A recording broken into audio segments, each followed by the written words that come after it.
Welcome back, boxing fans, to another great show with Sean on boxing and Lily. So, we got a lot to talk about. Obviously, some live fights we have today from Probox and Top Rank, and of course, some fights that happened last night in the UK, and some previous fights that happened earlier this week as well, and a preview to a fight that's happening this Sunday.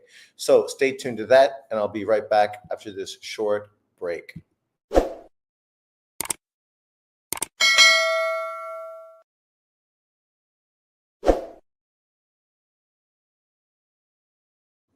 Welcome back, boxing fans. So, as we were talking about earlier this week, building up fights that are happening, Probox is coming out or is literally on YouTube right now. So, have no fears. If you want free boxing with a really deep card and a lot of quality fights, go to Probox YouTube right now.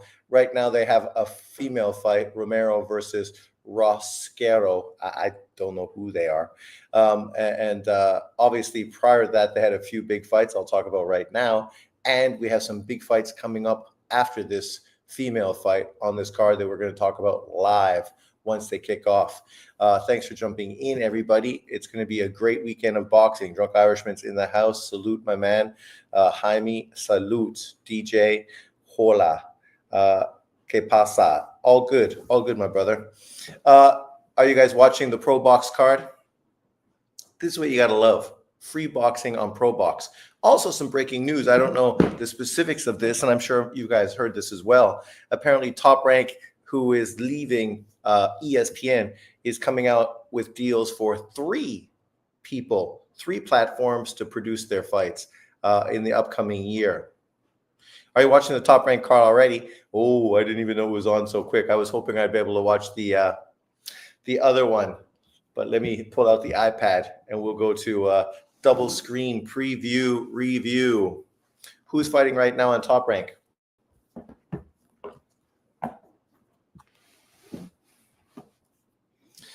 But yeah, apparently Top Rank is going to have three producers of content. So it'll be interesting to see how that unfolds.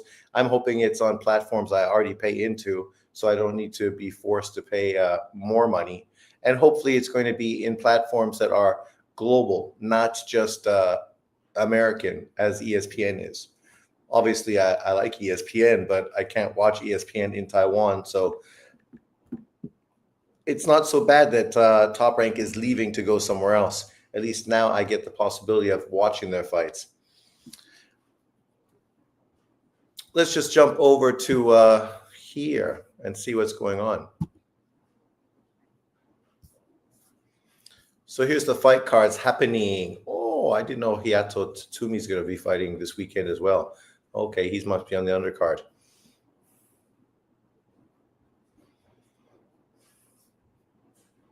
On this Probox card that's happening right now, obviously these are the fights that previously have happened.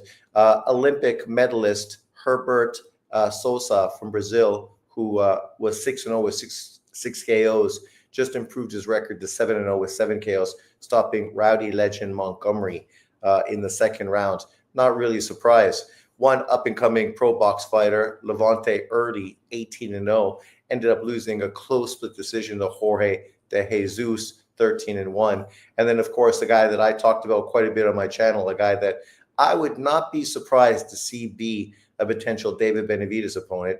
That is Naji Lopez, the 175-pound fighter, 13-0, stepped up to face ex-contender Juan Osuna, 22-2, stopped him in the second round for a fantastic performance, obviously one that really grabs people's attention.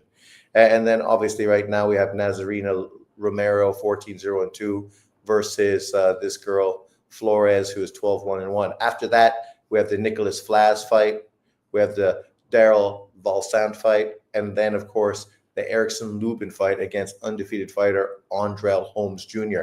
So the next three fights on this card are going to be fire, dynamite, well worth watching.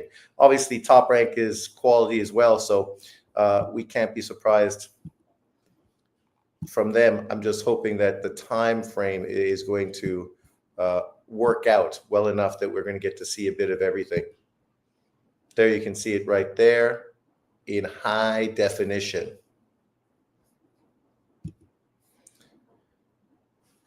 And as far as this top rank card, let's jump over there and check out my man Navarrete. Navarrete is always in can't miss boxing, so regardless of what's going on, it's always going to be fun and entertaining. That's definitely something that he produces. Emmanuel, 39, 2-1, 32 KOs.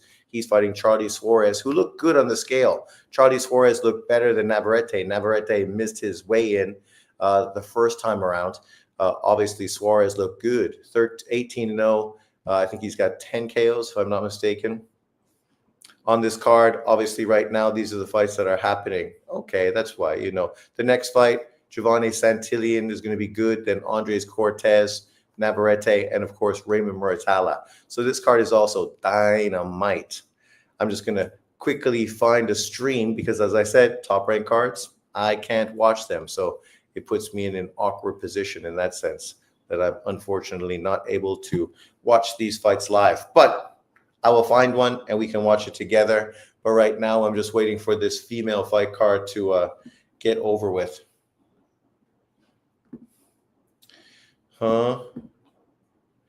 Top 3 sports streaming sites. Machado, Hajo Bujen, long time, brother. How are you? What are you watching right now? Probox on YouTube, or are you watching the top ranked card currently on ESPN? Needless to say, this is the only drawback when we have good boxing. You would figure there would be a bit of a slide, right? I kind of was hoping that the Probox fight card would have been yesterday. That would have been perfect. Obviously, it would have worked out much better that way for everybody. But unfortunately, it didn't. So it is what it is. Right now, I'm going to go to tried and tested stream sports search and hope that I can find a solid stream to watch the top ranked fight cards. Right now, it's in round 7 of the female card. After that, we know we got some good fights on Probox as well. So stay tuned. I think that should be good.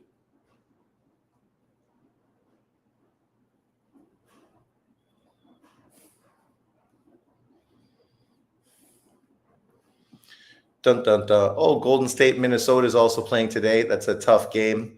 Obviously, right now, we know my man, Steph Curry, is injured, so that could definitely hurt Golden State.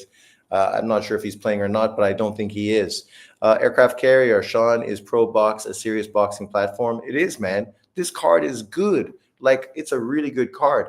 What's his face who fought today? The guy, Naji Lopez, who is probably going to be considered a top 10 175-pound fighter after this weekend, had a sensational knockout. Obviously, he's a real player at that weight division, and we know that division needs some live blood. Andre, what's up? Sean, curious on your initial thoughts of the Funduro-Tim Tszyu rematch. Who do you favor? What's up, Sean? Nice haircut, looking sharp. Cheers, brother. We had picture day at school, so instead of cutting my own hair, I felt I would get a professional to do it. This is the typical PBC bullshit that they always give us, right? Like, when it comes down to it, that's just the situation. They're giving us a fight that really, at this point, is anyone asking for a rematch with Tim Tszyu and Funduro? Like, Tim Tszyu just got knocked the fuck out, destroyed, beaten, bloodied, and thrown away by Murtazaliev, the current IBF world champion. Funduro obviously had a mandatory opponent versus up-and-coming young top-rank Puerto Rican fighter. He literally dropped his fucking WBO title to duck his mandatory to fight a guy who's coming off of a career-defining knockout loss. And instead of going on and try to unify against the guy that beat Tim Tszyu, which at that point I could understand, and I would think, yeah, I get that. That makes sense. He's literally fighting the guy that got beat down. Why? Because this is what the PBC does. The PBC gives us reject fights that nobody's fucking asking for, jamming it on pay-per-view, trying to charge us $80, $85 for fights we don't really want. And to make it worse, you're going to throw fucking Mario Barros and Manny Pacquiao on that card. Really? I'm a Pacquiao fan, huge Pacquiao fan. I've long been called a racist because of my fandom for Pacquiao and not my fandom for Mayweather, even though don't know how that makes me a racist, but okay. But there's no way Pacquiao should be getting a world title fight at this point against Mario Barros. And Mario Barros cherry picking a fucking 48-year-old fighter to get a payday and then to charge us $85 for it. Get the fuck out of here. That is pure garbage. Pure fucking garbage. And exactly what we expect from the PBC. You know, Charlo, fucking Plant, not so bad. Then you're going to have a bunch of other fucking refugee fights from the PBC, all trying to jam $80 pay-per-views down our throats. Luckily, I won't pay for fucking any of that. I won't pay for the Tim Tszyu Funduro fight or Pacquiao Barros. No fucking way in hell. Oh, yes, and then Pitbull versus Ferreira, too, will also be on the card. Another in-house PBC fight. We already saw that fight. Nobody gives a fuck about Fierro. Fierro, if anything, proved that Pitbull was kind of a hype job. But still, people would prefer to see Pitbull fight a legitimate fighter at 135, 140 pounds, right? Sup, Sean? Where are we? Da-da-da. Sean's hairline is indestructible. Laugh out loud. I'm 28 and mine is beginning to struggle. It's not too bad, right? At the sides, it's dipping a little bit, but overall not bad. Remember that fucking creep on YouTube used to always fucking be so upset because my hair was better than his. But, you know, I just realized yesterday Barros and Pacquiao was really happening. Laugh out loud. Fuck, I think everyone is still in shock because of that announcement. Inui is greatness, Sean, and Aki TV is hating on him already. I know. I have a video that I'm uploading about that. Actually, I did it yesterday. I just have to edit some images into it, and then I'll be uploading it later today. Barros is going to destroy Pacquiao. Destroy him. Destroy him. Like, if anybody Barros should be fighting is maybe a Devin Haney, right? That fight would make sense. You'd make big money as well, even though obviously Haney's coming off of a fucking terrible performance, still being in a world title fight against Barrios. People would still be excited about that fight. Pitbull versus Gary Russell would be a war. See, that's a fight people would be more interested in, right? Something we haven't seen. Pitbull is an novelty act for casuals. Drunk, I believe so. He's an old man. I remember that chubby black guy that used to talk about your hair all the time. What was his name? He said it was a bird's nest. I don't even know who that is. But people, they always are, you know, why are you so infatuated with another man and his looks specifically? You see all those guys that go after IBFP because he doesn't put his image on his channel. I mean, who gives a fuck? Some people prefer to have their image on the screen. Other people prefer not to have their image on the screen. Whatever, whether they're trying to save their identity for normality so that their families and their kids don't have to deal with anything. That's fair. I understand that. And other people that don't care, like me, I don't care. And when you like say something about me personally and attack my personal looks, what does that say about you? There's all kinds of ugly people and weird looking people on sports TV. Not everybody is a Brad Pitt or a fucking Cindy Crawford. The majority of them are anything but that. Anything but. I mean, look at Coppinger, who's now doing stuff. Coppinger is the most awkward, weird dude ever when he does interviews. That guy should get back behind a keyboard and fucking write some stories because he should not be talking in front of the camera. I think Richard Sampson, definitely not Richard Sampson. Barrios destroys this version of Haney. But this version of Haney and Barrios is an intriguing matchup. I mean, would Barrios be able to catch Haney running around the ring the way he did? You're lucky to have hair at your age, Sean. Your hair is fine. Yeah. I mean, it doesn't even have much gray. Somebody was asking me if I dyed my hair. Yeah, I dye my hair. My beard is completely gray, but my hair, it's got gray in it. It's just not enough where it actually shows unless you get close. Man, Sports Sturge won't even let me fucking find a stream for this fight. Come on. There, come on, give me a stream. Okay. Come on, Top Rank. Do a brother right. Do a brother right. Those numbers are ridiculous. So, and of course, they bring me to the Probox card that's free on fucking ESPN. I don't want fucking this card. It says Lubin and Holmes, and then it gives me Probox. Jesus Christ, man. Stringer says Champ Side made a disgusting live about Inui. He's fuming all because Inui got credited for saving the weekend while Haney got criticized for producing one of the worst fights of all time. But that's not hate. That's just true. People that made those statements are black, white, Asian, fucking Mexican, Americans, English. Everybody made that statement because it's true. It's not fanboying anyone. And it wasn't just a Nui that saved the weekend. It was Top Rank's card overall. Top Rank's card was fantastic, right? Espinoza was great on the fight. Fucking Vargas kid on the undercard was great. Everything about that card worked perfectly. That was how boxing should go. Obviously, we know fights don't always work out the way they should. Unfortunately, for the two Saudi cards, one in New York and one in Saudi, both worked out to be terrible in every sense of the word. And not just because of fucking Haney, because of everybody on both cards. There's not really a great fight on either of the two cards. Chump Side don't know boxing. He don't. He's just a fucking PBC dick rider. I don't like this new Usain Bolt version of Haney. Nobody likes that. You see John Boxing melting down with black excellence again, of course. And I just released a video about fucking gorillas related to John's video as well, because, John, of course, has to take a topic that has nothing to do with race. It talks about men, and it's talking about men, us as people, not talking about us based on the color of our skin, but just based on, potentially what could we do as a people against a gorilla. But of course, what does John do? He makes it about race. Because Chat GPT says the people that would have the best chance beating the gorilla are black people. Yet every people dealt with wild animals historically and did not all get destroyed and killed by them. Whether it's people that live close to sharks like the Japanese and others who, fish their whole careers, or Canadians that dealt with bears and wolves, or Africans that dealt with fucking lions and gorillas, or Indian and Asians that dealt with tigers. Like, everybody has dealt with ferocious animals, and we've all got the better of them.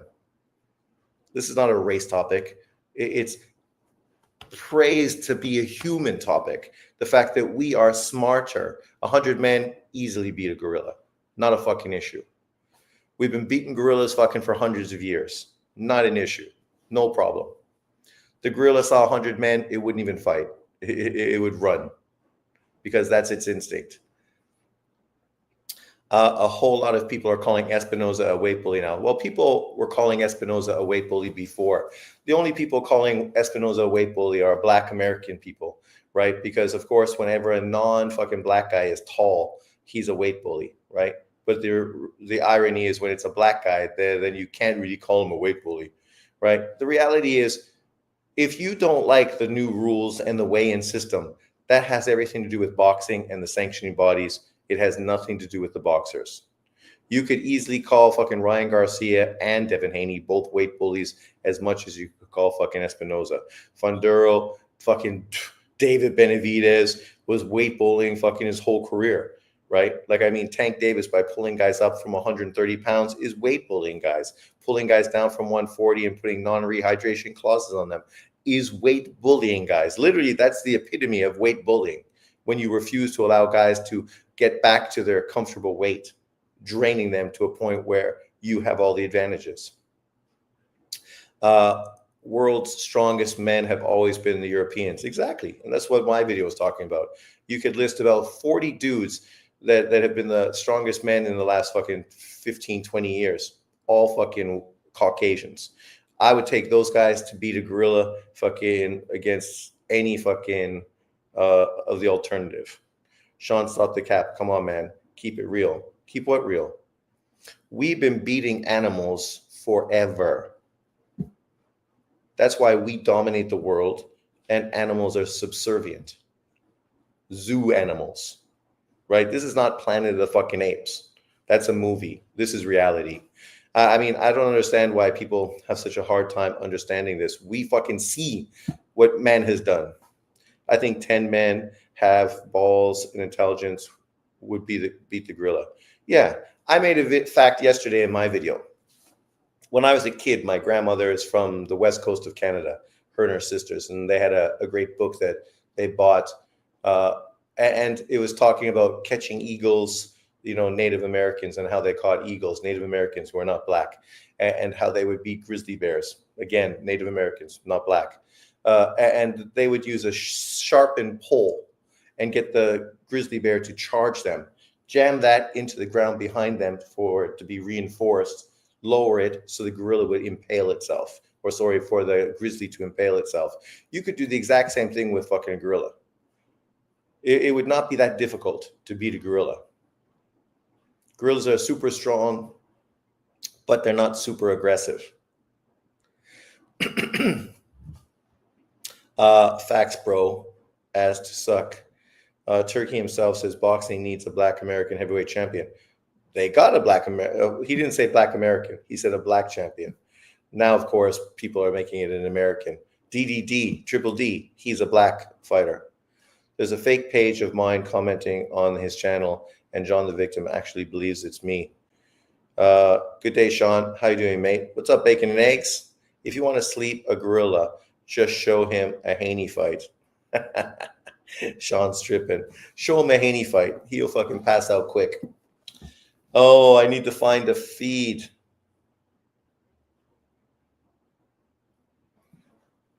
Dubois isn't American, and he's got low IQ. Turkey didn't say American. He said a black fighter. A black heavyweight champion, specifically, is what he said. Nowhere in his conversation did he specify American. And we had a black American champion. His name was Deontay Wilder, and he was fucking useless as tits on a bull. Useless. The first time he fought a legitimate fighter, what happened to him? Jesus Christ, man. This is why I hate fucking streams. They just try to fuck with your head. We don't need no black diva as a champion. Exactly. So why would he say that if Dubois is champ? Because he's talking out his ass. Talking out his ass. What he means is we need a Mike Tyson type of fucking champion. And that's true. And Dubois, well, similar to Tyson in some ways, is different than Tyson because he's a boring motherfucker with no personality at all. Sean, slick black fighters going extinct. Is that a good or bad thing? That's a super good thing. 3 prime Alexander Kralins can beat a gorilla. Wilder did make for big events. What big event? Only with Fury did he have big events. When he had a legitimate opponent, right, who was a huge face and a guy that had already beaten fucking Klitschko. What other big events did he have? I can't even think of another big event that fucking he had. These bums are butthurt because Roach was celebrating with his team. Meanwhile, Tank is getting cornholed as a Diddy party, and these fanboys can't say shit. LDBC community was at its peak when Wilder was on top. Sure, because those guys dick rode him like it was fucking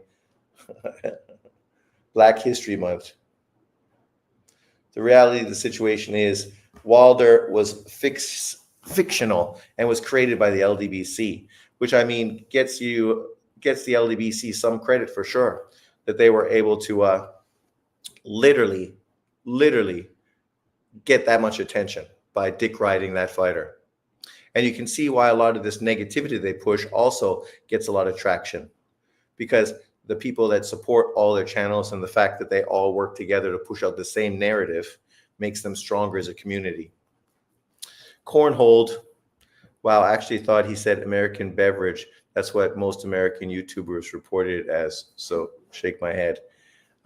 John Boxing can't take a joke. He's probably going to report everybody. John is mental. Come on, Sean. The Dustin Nichols fight was legendary.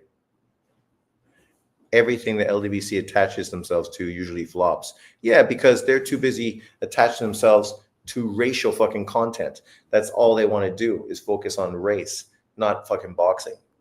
And eventually that shit blows up in their face because it's all based on fucking nothing. They didn't attach themselves to Bud Crawford, right? They attached themselves to Errol Spence. a guy that was fucking on PBC Island, and a guy that literally said, "Oh, Bud Crawford's on the wrong side of the street." A guy who spent the majority of his career doing nothing until Floyd Mayweather hyped him up as a fucking defensive wall so Floyd wouldn't have to fight Keith Thurman. That's true. His only big events were the 3 Fury fights. That's it. What Turkey said was totally racist. Well, it is totally racist, but as long as it's pro-black, then it's okay. It's only racist when it's anti-black. Come on, guys. Let's get your shit together. You know how this world works. There is no racism unless it's said from a white person. Julius Randle is a good player. He's garbage. Crap. Shit. That dude is pure, straight up bullshit. Even though he is playing pretty well, surprisingly. I thought it was a great trade when they got rid of his ass. What the hell is this? I put up a video and all of a sudden I have Japanese porn pop up my video. Jesus Christ. Xiao Yo videos. Let me screenshot that for later.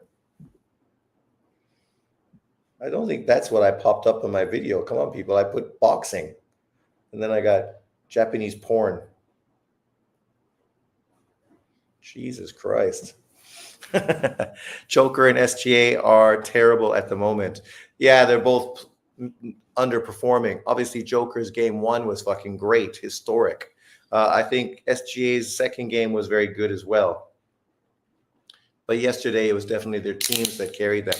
But for Denver to win, they need their team to pick up. Porter's been injured and been playing crap. Gordon's been playing good. Murray's been inconsistent.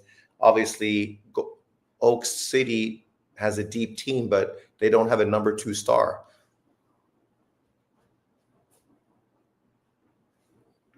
That's true. That's true. Those sports stream sites, right? They know men all watch fucking porn and sports, so they just kill it. Here we go. Right now, walking into the ring, Nicholas Flaz, the Puerto Rican fighter on Probox. If you guys aren't watching it, or you got 2 fucking ways to watch sports, definitely throw on the Probox card right now. He's going to be, oh no, this is Daryl Valsant. They got Valsant up first. Valsant, I think, is a 154-pound fighter, if I'm not mistaken. Where is he? Let's go back. He looks good too. Like, Probox has some legitimate fighters on this in their stable. There he is. 5'10", 22-year-old, 72-inch reach, 154 pounds. You know, kid looks good, only 22 years old. 12-0.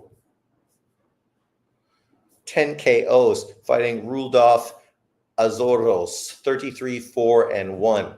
You know, this is quality matchup. Where's my... Sorry.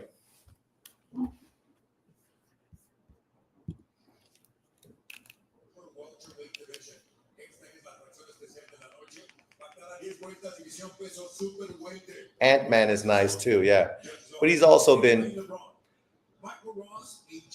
not stepping up when he needs to.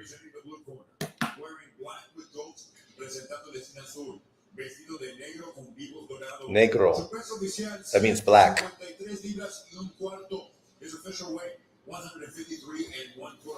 33-4-3, 25 KOs from Sinaloa.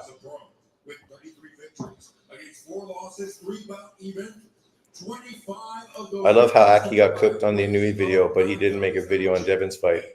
People ripped him hard in the comment section, but he likes that. He prefers any traction. He's like fucking Floyd Mayweather, right? Positive or negative, he don't mind. He getting the views and making the money. That's why generally I don't watch his channel. This fight should be good, people. This Mexican kid looks fucking game.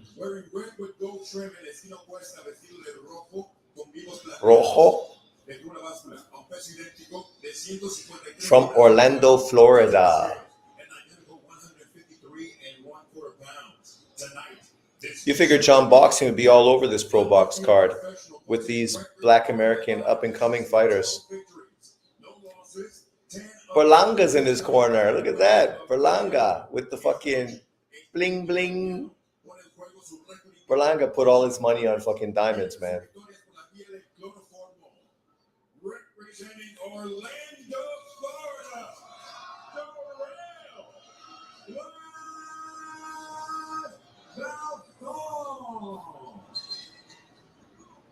a referee with final instructions, Michael De Jesus. Oh, I still can't find a fucking ESPN fucking feed for the ESPN fights. If anyone has a link, give it to me in the comment section. That's the problem living outside of America.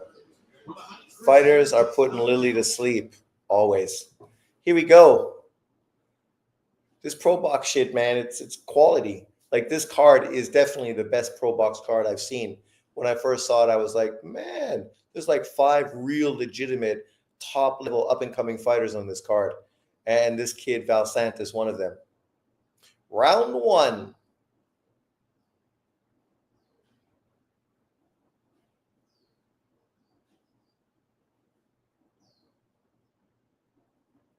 Both guys coming out with jabs. Of course, the Mexican, the first guy to throw a power punch.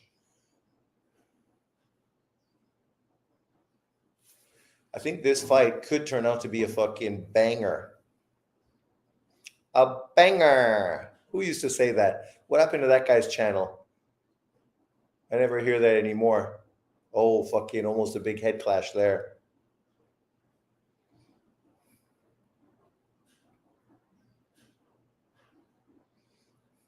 The 154-pound division is good, but adding a guy like this, an up-and-coming young fighter with some explosiveness, definitely is not a bad thing. You know what they say, the more the merrier.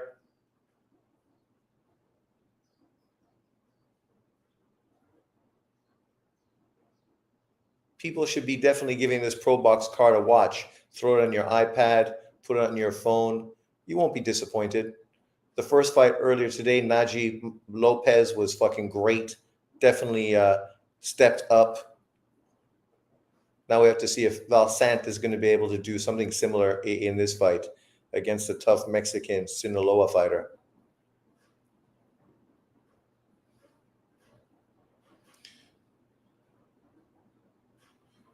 He's the taller, longer, leaner guy. The other dude looks the more natural 154-pound fighter.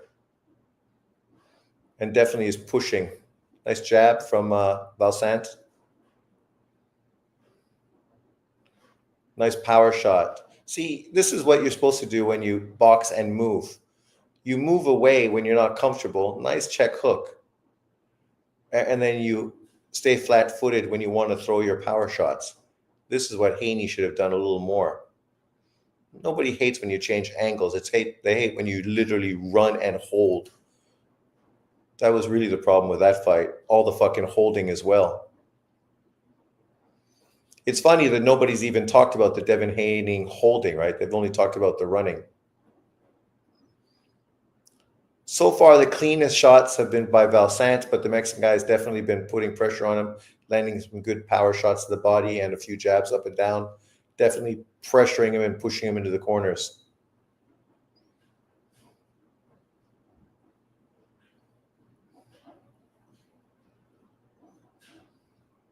Oh, can't be throwing a crazy hook like that. He got countered off of a wild hook.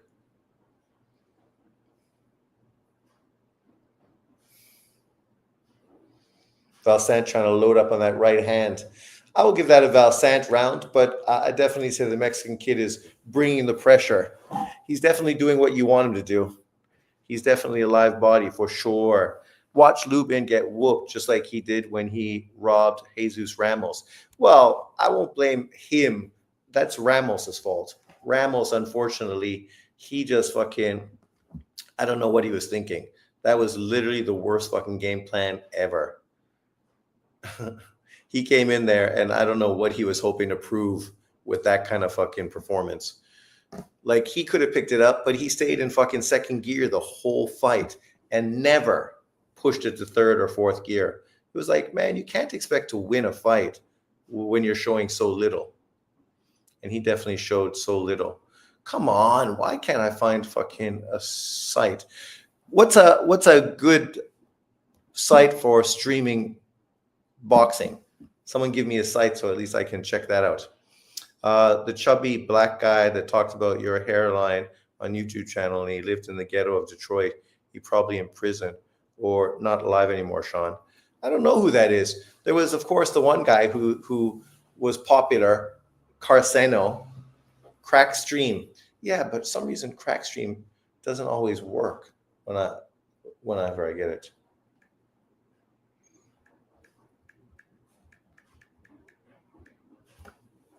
But thank you. Sometimes your brain is a missed opportunity. Round 2.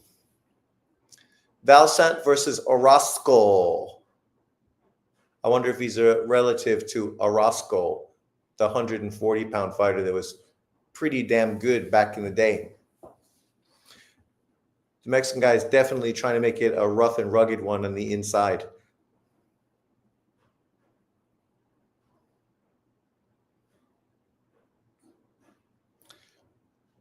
Good body shot by Valsant.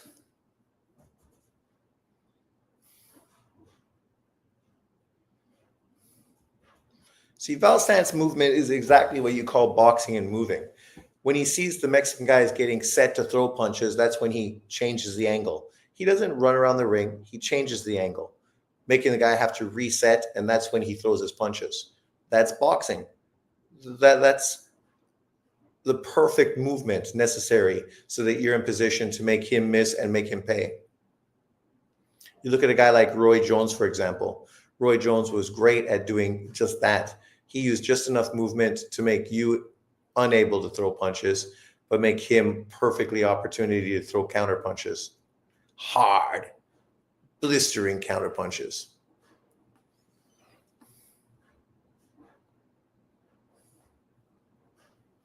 I think the Mexican guy has to double up his jab to the chest. They're definitely going to be a big headbutt. Somebody's going to get a cut on their head the way these guys are fighting. Big right hand from Valsant. When he throws his right hand, though, he throws it like, kind of like watches it. I think you could definitely counter a left over top of that shit because it's too much like a show right hand. Putting it out there and holding it out like, you know, a jump shot where you're holding it. Like, look at that form. That shit's beautiful. That's what he's doing with his right hand. Taking a picture.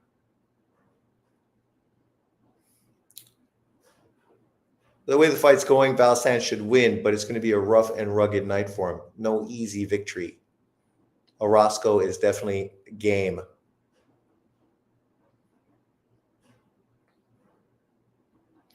Round 2. Draymond Green is a bum. No, it wasn't Carceno. Remember the girl that cooked you over the Floyd Pack fight? She died of cancer. Oh, really? Okay. Yes, she didn't cook me because I was proven fucking correct. It wasn't Floyd Pacquiao fight. It was about Pacquiao fighting again, right? Right. She thought Pacquiao should retire or something else and went on. And everybody on that whole panel, fucking, you know, Gail and the rest of them all thought that. But who's right? Pacquiao ended up beating Keith Thurman afterwards, right? I'm the guy that was right in that fucking comment section. They were all wrong because they thought Pacquiao should retire. He's past it. He's not the same fighter anymore. Then he went on to beat Keith Thurman to fucking win titles in his 4th division. D. Sean got cooked by D. I didn't get cooked. Her screaming and being fucking mental isn't me fucking getting cooked. See, that's like fucking saying I got cooked by fucking what's-his-face on his channel. Screaming, calling me a racist, but not being able to actually have a conversation. Too emotional. So the Lubin fight ain't start yet. No, David. Right now it's Valsant versus Orozco. After this, it's going to be Puerto Rican fighter Nicholas Flav, and then it's going to be Lubin after that. But those are good fights. These two up-and-coming kids are both good fighters, and obviously far fresher than Lubin, right? These kids got their whole career ahead of them. Lubin is almost near the end.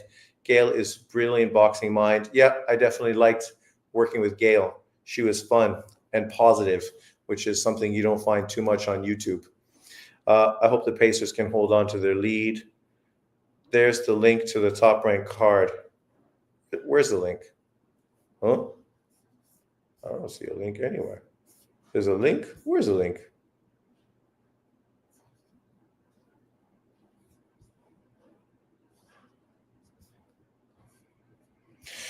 Virgil knocked out Orozco as a prospect, but not this Orozco. It's a different Orozco.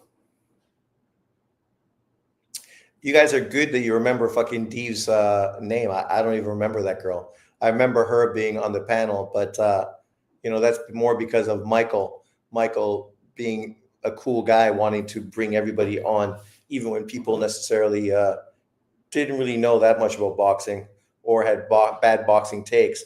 But at the end of the day, I was the one that fucking won in that conversation. They were all wrong. Gail, Michael, Dee, whoever else was in that panel. What happened? Did they still do boxing panels now? I never see them anymore. It seems like they disappeared. He sort of killed the channel when he brought fucking Beats and Rhymes on with his racist New Yorker. That dude was a huge racist.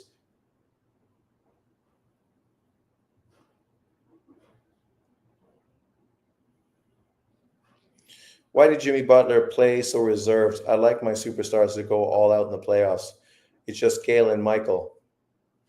Well, what happened to the two Hispanic dudes that used to be on the channel? The problem is there's too much agreeing. You can't have a panel where everybody agrees on everything. You got to have more back and forth, right? There's got to be some disagreement. Everybody is far too positive. What's up, Jason? Long time no see. Racism has destroyed boxing.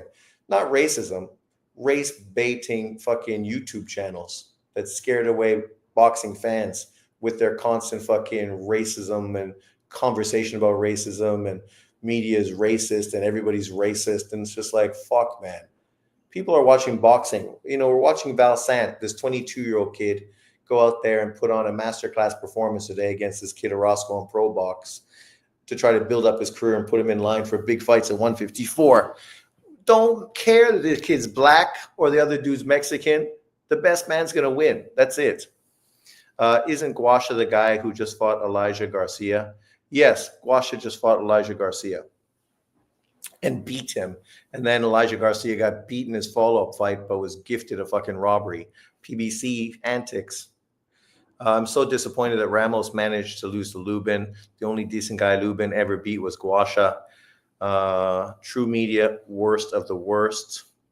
The first time I went on Boxing Beats and Rhymes channel about a decade ago, he called me a white devil and said he don't want no white people on his channel.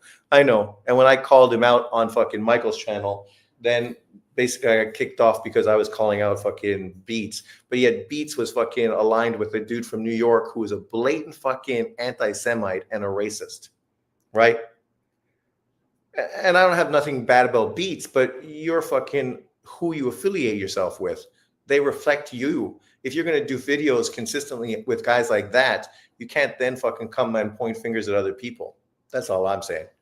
I generally just stay off channels I don't like now. They're just toxic. That's true. True media is pretty good. I don't watch too much lives unless I catch it live.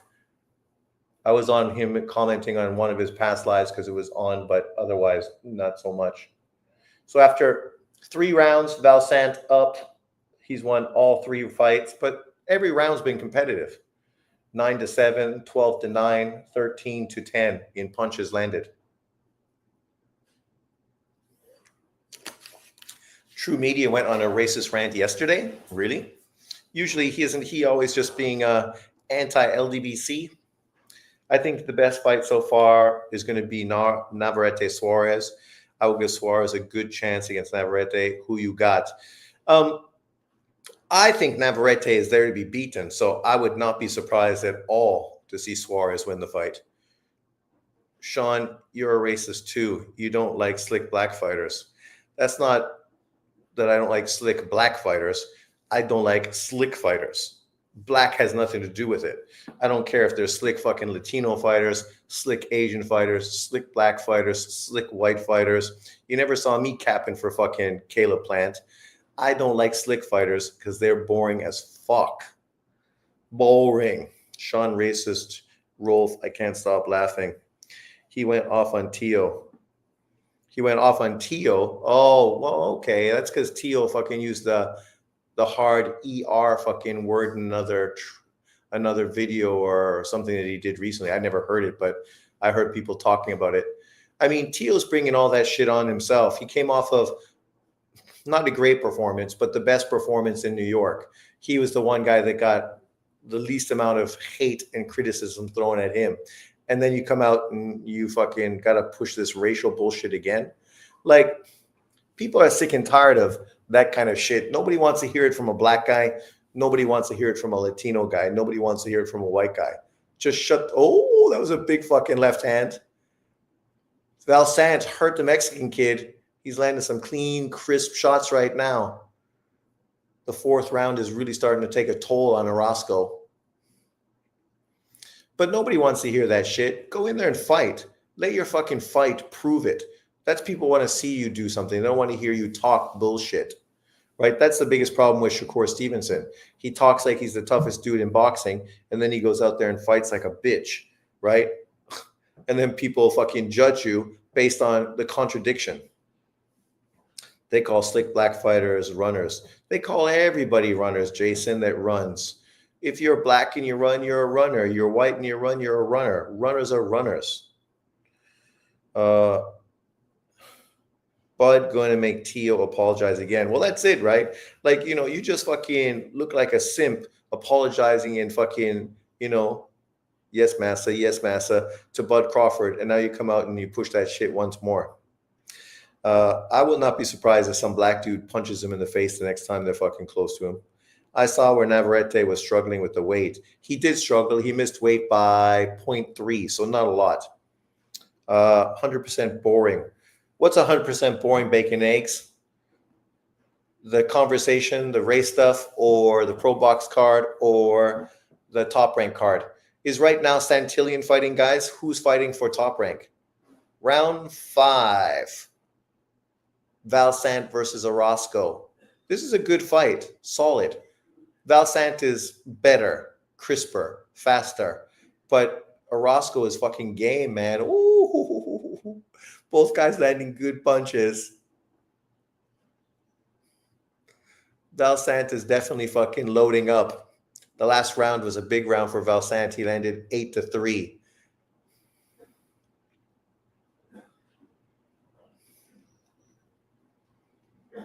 His work is definitely more eye-catching for sure. I'm not a Tank Davis fan, a certain point, but he is exciting though. Well, the problem with Tank is he's like Canelo Alvarez. They don't throw high enough punch output, right? Which can make their fights boring and they can lose rounds. Obviously, because of his explosiveness and power and the fact that inevitably he's going to knock you out, his fights end exciting. But that's it. They end exciting. You supposed to had been through. What's huh? Well, what are you talking about, Jason? Tio was a tattoo of Africa on his back. Yeah, which is funny. But it just shows you, right? He went through his wigger stage where, of course, you're in the gym with all the brothers, you're training, you're listening to hip hop. You could see him breakdancing in the gym after fights, doing this, doing that. That's where he gets his swag from. But now fucking he's trying to become a breakout star doing sort of the antithesis of Floyd Mayweather. If they don't love you, make them hate you. It's working for Ryan. Oh, nice right hand from Valsant. Berlanga is fucking going happy. I wonder if Valsant is Puerto Rican as well because having Berlanga in his corner.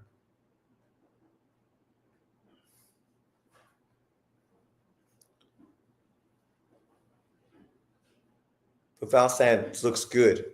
If you guys are watching this, what do you think about this fight? Slick black fighters are 100% boring. 100% boring. So did Navarrete ever make the weight on another try? I assumed he did because he had 2 hours to lose 0.3 pounds. It's not very much. So I think you could just take a shit and you'd lose fucking double that, probably more. Whatever happened to freedom of speech? Yeah, but it's hate speech, right? Like you're purposely saying something to entice people. Like you can have freedom of speech when there's a topic behind it. But when you're just saying fucking racist shit just to be an asshole, You're inciting violence. In this case, violence against you, right? I would not be shocked or surprised if some brother punches him in the face and knocks out his teeth. And who's going to be fucking upset? It's going to be like, what do you expect? Like, if you fucking keep beaking off, you better fucking be prepared, man. Ryan is a shitty boxer. He has speed and some power, and that's it. True. And the problem with him is he's got lots of hand speed, but because he's always been punching a bag, he never fucking moves his feet. His feet are slow as fuck. Right? Which means he can't get into range to actually fucking do anything, to throw his punches. So you got fast hands and you got power, but you still can't fucking get in position to land it. So how fucking effective is it going to be? Well, in your case, it's not a. Why the fuck do I keep putting on Lubin Holmes and it keeps throwing me to Probox? Look. What does that say there? Crack stream. Lubin Holmes. It's the same fucking fight I'm watching right now. Motherfucker. This shit's driving me fucking mental. Literally. Okay. Round 6. Valsant Orozco on Probox. Valsant's look real good, and he's definitely been heating it up, but you got to give Orozco fucking props. The kid is game. He's like the kid that fought Cardenas, who fought Inui. You know, you only look as good as your opponent, a guy that makes you look good because he actually comes to fight. Devin looks funny when he boxes, always has his chin over his knees. I like the officiating in the playoffs. The refs aren't calling anything. Well, that's normal, right? They don't call anything, and when they do call something, then it's usually shit.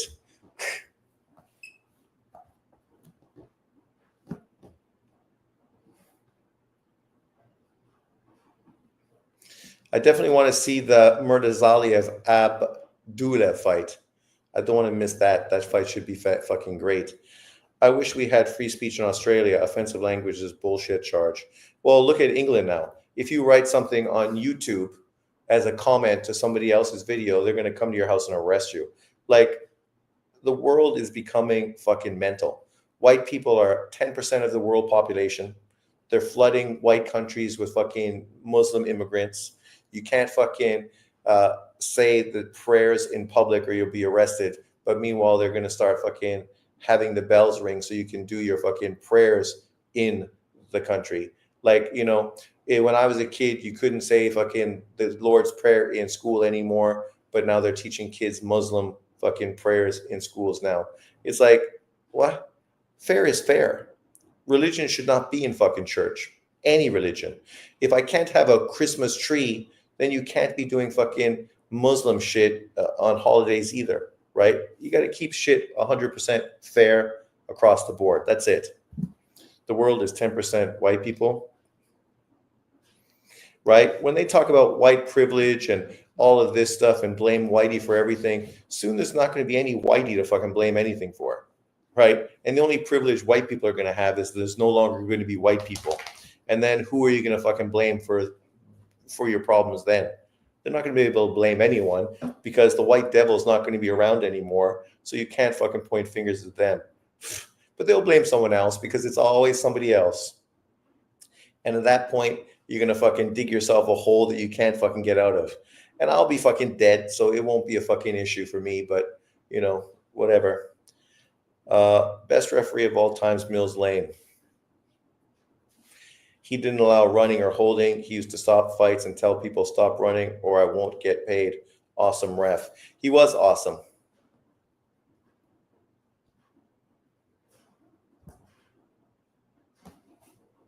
No, we need that. I definitely think that fucking Skull definitely should have been deducted points. And if I was fucking Turkey, I wouldn't have been telling Canelo Alvarez, you need to throw more punches. I would have told William Skull, if you continue to run, I'm not going to pay you. Because we didn't come here to watch fucking track and field. We came here to watch boxing, and what you're doing is not boxing. So, Sean, you believe in keeping your lineage pure? No, I don't care so much. I thought always, if you want to get rid of racism, have everybody mix, right? Mixed breeds are much healthier than fucking purebreds. That's just a fact with dogs and with life. But it don't matter. If everybody's mixed, people still going to hate. black people hate on other black people because of fucking how light or how dark they are, right? So it don't matter. Asians hate on each other because of how light or how dark they are. So people gonna hate on each other consistently. But these black Americans that always want to play the fucking race game, they're either too ignorant or too stupid to fucking look at reality. Because the truth is, they know in their culture they fucking hate on each other, and for trivial bullshit, petty crap. And it's the same in Asia. I live in Asia. I see it fucking every day. Filipinos getting kicked out of the park because they're scaring the old Chinese ladies, right? Like, come on. And they're there really as nurses for most of the time with the old fucking Chinese people. Round 7, Orozco Valsant. This fight's been good, solid.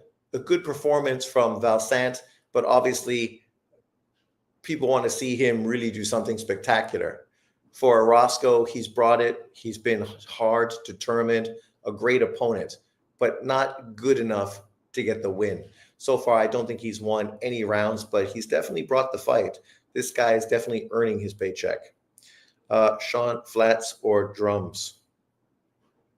I don't even know what that means. Flats or drums? Andre Cortez is fighting right now. He looked kind of bad in the fight with Nova, but I won't write him off. Oh, I like Cortez. He looks good. But he's getting kind of old now. What is he, like 28, 29? My own competition is my own kind of, not the white man. Sean, are you watching Jackie Chan, The Karate Kid? I watched it before, but I prefer the original. Look what happened in Haiti. The dark blacks killed off the lighter blacks. I had a friend from Haiti. Yeah. Well, that's not unusual, right? And tribal wars in Africa have been going on for fucking thousands of years based on what? People from the same country. They fucking basically look the same. What's the difference that makes you separate one from the other, right? People are petty, man. And people are fucking the worst. I know I said fucking 100 men would beat a gorilla, but in reality, I would not be fucking sad to see gorillas take over the planet, because people, we've had a run and all we do is fucking make ourselves look bad consistently.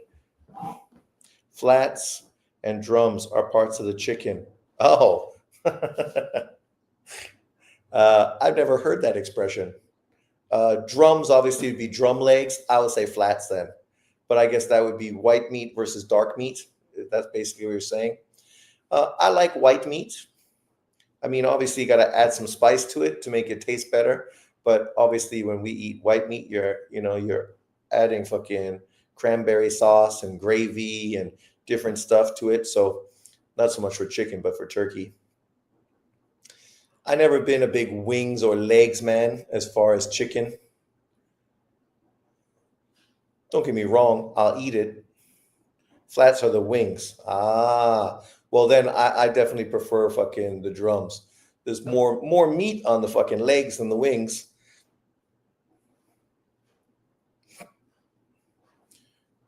More meat. What's this dude do? Barfing into the bag? Or is that bag catching water?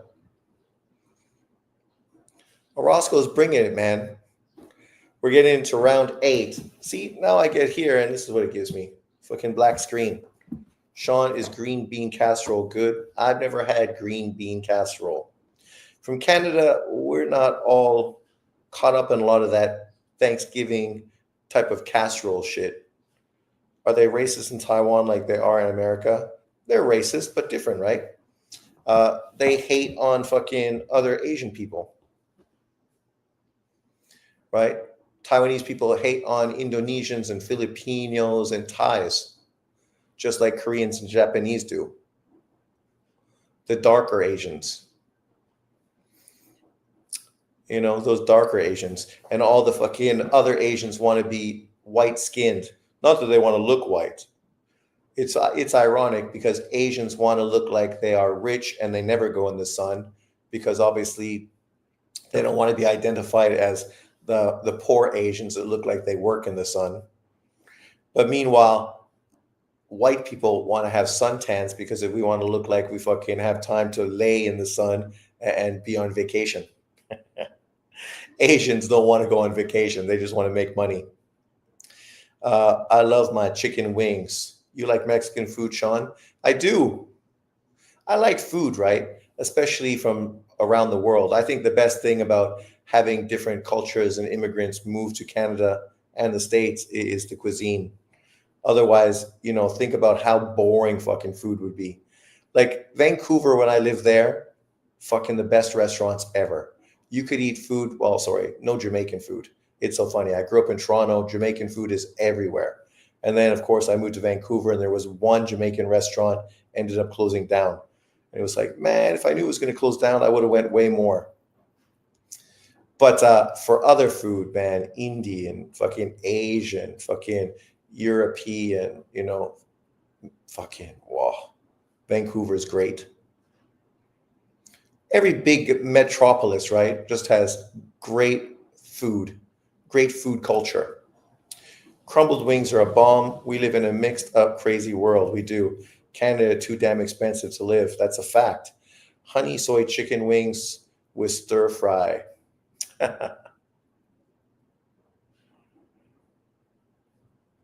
You guys are dinner time. Look at you. You're so fucking hungry, man. Oh, Valsant's going to the body hard, trying to break him down to get that knockout. Oh, big clubbing fucking hook from Orozco. I think it's hard to knock out a Mexican guy to the body because think about Mexican fighters in the gym. They're taught to throw lefts to the body. So they're literally taught to go to the body from day one. I think they're taught left hooks to the body more than they're taught about fucking learning the jab. They thought he was a quack. Joke. Why did the cops stop the duck? That's not even a good joke. That's a terrible dad joke. Jay says, they say British food is terrible, but if you actually visit London, it's a blend of loads of different cultures and cuisines. Well, of course, yeah. London, I mean, is the same. It's a huge metropolis, right? I mean, the best Indian food in the world is in fucking England. It's better than Indian food in England because now you have a fusion, right? You don't have it very traditional like it was in India. Now you have different parts of India moving together to create food that obviously other cultures are going to like. So Indian food abroad is far better than Indian food in India. I mean, I've been to India. I had an argument with my American friend, New Yorker, and she said she loves Indian food. And then I told her, yeah, well, don't go to India because the Indian food you eat in New York is better than what you'd have in India. And she wouldn't believe me. But it's true. I traveled all around India, fucking from Calcutta all the way down to the south, all the way up to fucking Bombay to Varanasi, and then back out of the country. Man, the food was okay. If you're vegetarian, you'll be happy. I love chili de arbo salsa. Nicholas Flavs knocked out that Santa Maria guy who took Jesus Ramos the distance. Did he knock him out already? Orozco lost. What new upcoming boxers are you keeping eyes on? Well, Jason, all these guys on fucking Probox. You just had this kid right now, Val Sant, who stopped Orozco, a guy with more than 35 professional fights, right? Stopped him in the 9th round. And I guess the body work ended up getting to the Mexican fighter. He did what he had to do. Great performance from him. And now he really puts himself right into the conversation against everybody at 154. Potentially, maybe you'll have him versus Lubin now that they're on the same card. You had, of course, Naji Lopez, the 175-pound fighter that had a sensational second-round knockout earlier. I didn't know that Flav already fought today. I thought his fight is next because it wasn't showing it when I was looking. I've had a few bongs and got the munchies. Ah, yes, there you go. That is something that happens. Yeah, like, let me check this shit out. Like, I thought I still had the Nicholas Flav fight to happen, that it wasn't over yet.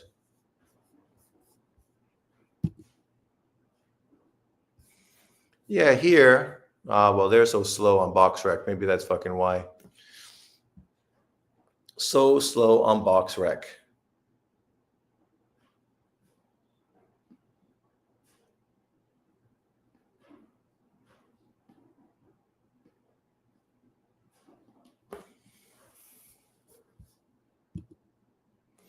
What happened in the last fight? Which last fight? Right now, Valsound just got a 9th-round stoppage to the Mexican kid, Orozco, really going to the body. But it was a good fight. Orozco, game. Here. Finally, I got a feed. Cortez versus Jimenez. Suya. Finally, I got a fucking feed for the top-ranked fight card. You know, it's funny when you look at Cortez, right? The dude looks like he could definitely lose weight and fight at a lower weight division. He definitely looks like he carries a little too much weight. That's the thing about a lot of these Latino fighters. They're just not ripped. But actually, this kid today, Orozco, that guy's ripped like fuck, man. He's like in good shape for a Mexican kid. And overall punches, 240. Overall punches, 408, 440, 445. 110 to 81.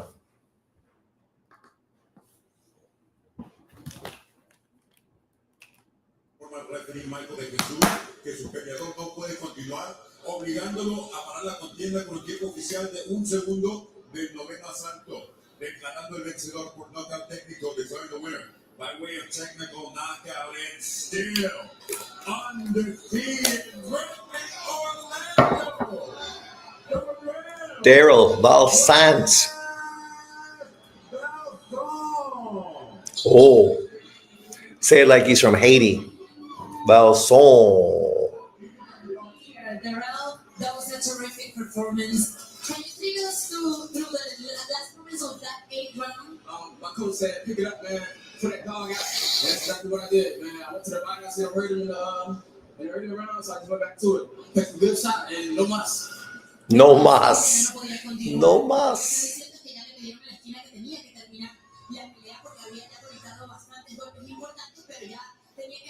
He might be from Haiti or Dominican Republic. You have now 11 knockouts out of 13 wins.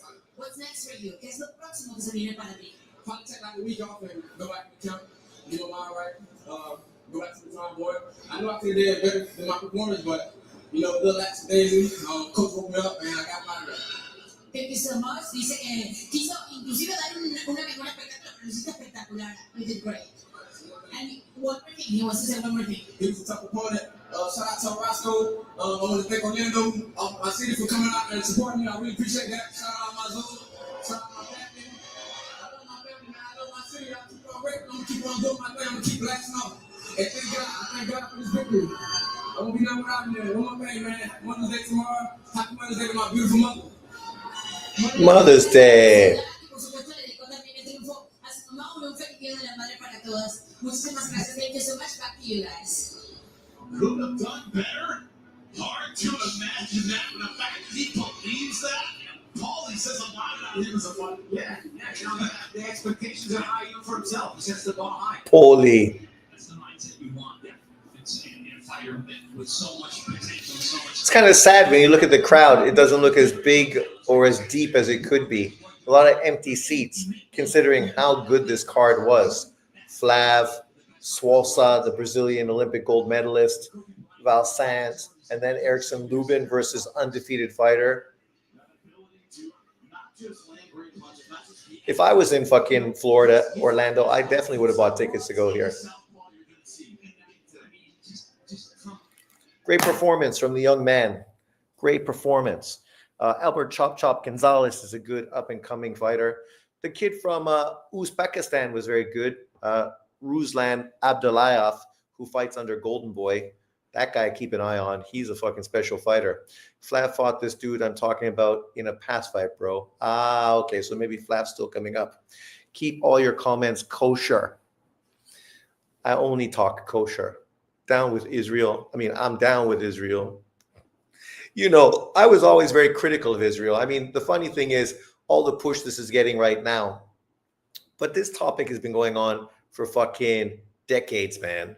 Decades.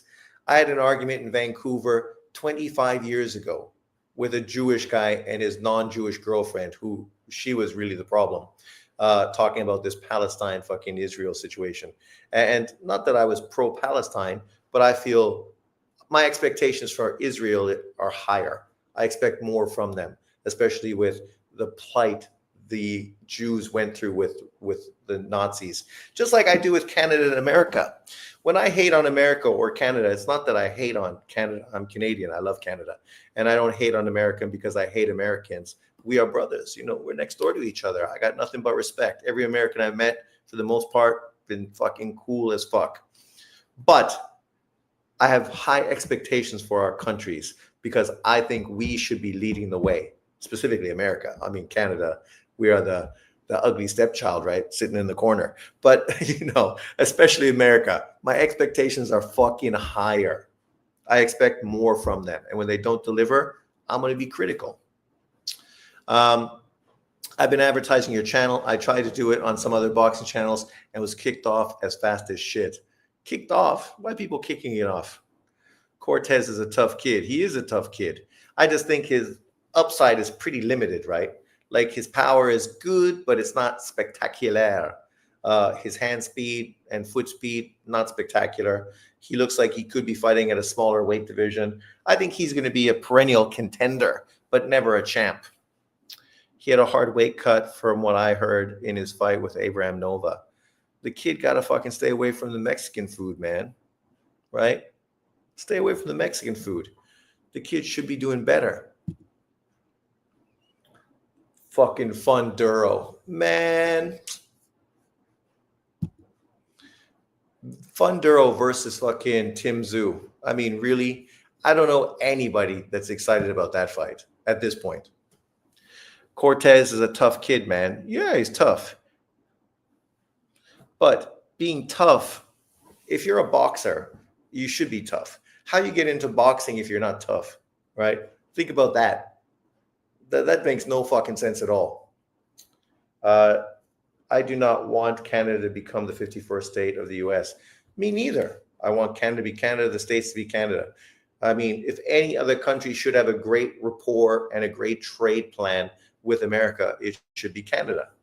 We fucking supported America consistently, and they've supported us when we weren't burning down their fucking White House. Don't make us do it again, man. Don't make us fucking do it again. We did that shit like about 7 fucking times, and we're not above doing it fucking 8. Sean, have you seen how the Canadian kids are talking these days, especially in Toronto? No, I have no idea, but I can only imagine. Fucking new age kids, man. Fucking simp. Fucking, oh, man. All I know is my brother and his brothers, because my brother is a half brother. So obviously the other guys are not step brothers, but we have this, they have the same mother as my half brother, not related to me at all. But these guys are super fucking conservative now, super conservative, but yet they're not racist. They live in Toronto. So all their friends are fucking black, fucking Indian. My brother's wife is obviously, I don't know if she's Indian, but she's got that look. She could be from the Caribbean, obviously, like a blend of American, Jamaican, and UK accent. Well, Jamaican always normal. When I grew up, I was fucking totally, I guess you can't say wigger, but Jamaican, right? It wasn't like I was talking like a hip hop artist. I was talking like I was from Jamaica. Canada is like gay North Dakota. What the fuck is North Dakota? Gay North Dakota. No American even knows what North Dakota fucking is, or what a person from North Dakota sounds like. They could sound like someone from Iceland. You ever met people from Iceland? They're an interesting group of people. I've never met a person from Iceland that wasn't really specifically unique, and really, when you talk to them, you're like, yeah, that person, different. Different.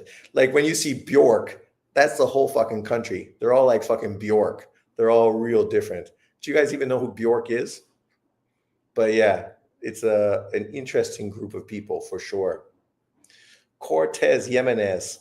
Considering this fight, I don't think this fight is as good as Valstant versus Orozco. The Orozco-Valstant fight was more interesting than the Cortez fight. But you got to like Cortez. He lets his hands go. He's a two-handed puncher. But Jimenez, he must be from Venezuela, always Spanish. That's why. That's why he's boxing and moving.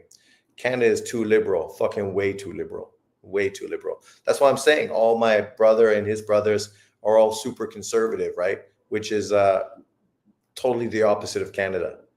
I grew up as a liberal. I believe in having a great country where we take care of everybody. And living in a country like that makes it better for everyone.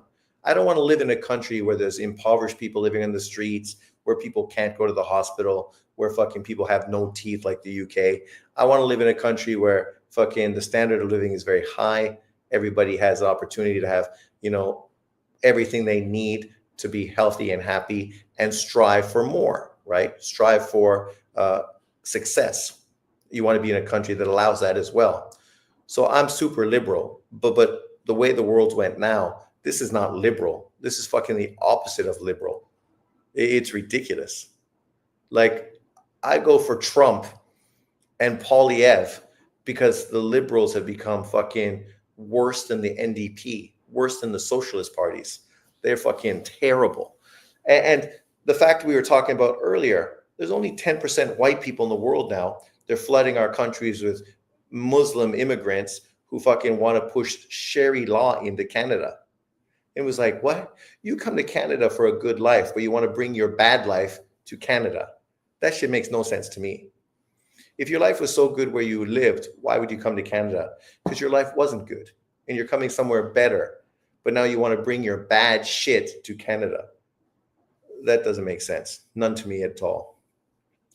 Maybe Alberta can become a US state. That ain't going to happen. No different than when Quebec wanted to separate, right? Quebec couldn't separate because Canada wouldn't let them. And obviously Alberta is full of natural resources. There's no way Canada can afford to let fucking Alberta go. But the prime minister of Canada needs to stop being a douchebag and understand the significance of Alberta and how much money they've been pulling into the country for the last fucking 50 fucking years. No teeth. Democrats would call JFK a racist white supremacist today. They would.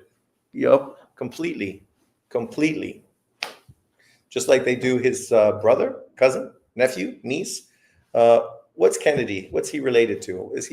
What's his relationship to JFK? Cortez Jimenez fight. Round 7. And so far, I will say this fight is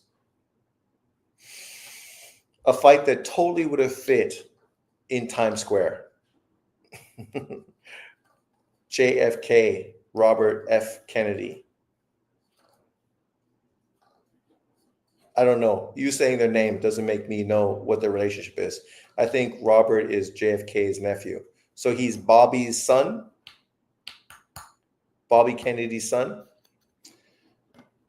I know the Kennedys are big in America, but outside of America, we know that Bobby got killed in a restaurant, and we know JFK got shot in a car, and we know fucking, all the Schaeffers are Kennedys, and that Arnold Schwarzenegger married into the Kennedy family for his political career. But outside of that, we just know the Princess Di part of the story. Oh, and that the original grandfather or whoever was, of course, a smuggler of the booze, the alcohol. Here we go. Is this going to be Lubin or is this Flaz? This kid looks big, so this must be the Lubin fight. I guess the Flaz fight already happened. Oh my God, what kind of mask is that? Is that Lubin wearing that fucking Deontay Wilder mask into the ring? That's why there's nobody here, because nobody fucking cares about Lubin. Like, think about that. Like, the arena is almost empty, which is sad because Lubin is still a player at 154 pounds and obviously a good fighter. This must be Nicholas Flaz. I can't imagine Lubin being so campy.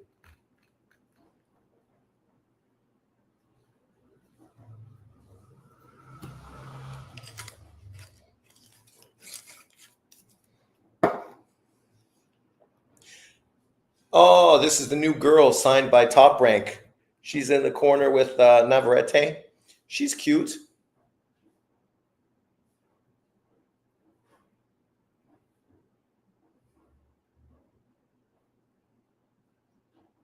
Wow. On closer look, not that cute. But for boxers, Here we go. Most combinations thrown per round. Navarrete 15.3, Spence 15.9, Figueroa 17, Estrada 18, Roman Gonzalez 18.6, Zepeda 19.3. Roman Gonzalez. This is why you can't not like Roman Gonzalez. 18.6 punches thrown around. But unlike Zepeda, he don't get hit all the time. He's far more interesting. And obviously, his punches are far more beneficial. He is Trump's administration now. I know that. The Israelis took out JFK. Is that what they say? Why would the Israelis take out JFK? I thought it was the big banks because he was trying to get away from that whole American bank system. Round 8 for Cortez Jimenez. The punches have improved since the third round to 53 punches thrown a round, but still, something seems to be lacking from this fight. Whether it's Cortez really sort of going for it or Jimenez being a real challenge. But are you guys watching this fight? What do you think so far of Cortez Jimenez? Or are you on Probox watching Nicholas Flav against Alan Sanchez? Sanchez 24-6-1, 10 KOs from California versus up-and-coming Puerto Rican sensation Nicholas Flav with his campy mask. He got to throw that shit away, step on it, break it, get away from that. You would think John Boxing would love today's card when you're talking about black excellence. Flav, 14-2, 9 KOs from Vega Alta, Puerto Rico. He looked like he got some bitch tits going on. We know what that means. I thought it was funny. People like Champside and fucking, what's his face? Aki TV still bring out that whole PED fucking conversation with Inui. Like, these guys are so stupid, so fucking ignorant. They have no idea about Japan. Japan is way more fucking controlled, way more rule-based than fucking America. Like, you're not getting illegal drugs in Japan like you do in the US. It's an island. It's hard to import stuff in, especially things like PEDs, because the only people that are going to get that are literally doctors using it for fucking medical purposes. You're not getting that for weightlifters and stuff like that. Weightlifting is not a big thing in fucking Japan. Obviously, they have weightlifters in Japan, but, they're not even like, say, Cuba, Germany, Russia, as far as, Olympic fucking weightlifting. So people that are trying to act like somehow these guys are prone to drug cheating, it's like, come on, man. Here we go. Round 1. Nicholas Flavs, the Puerto Rican kid, at 147 pounds.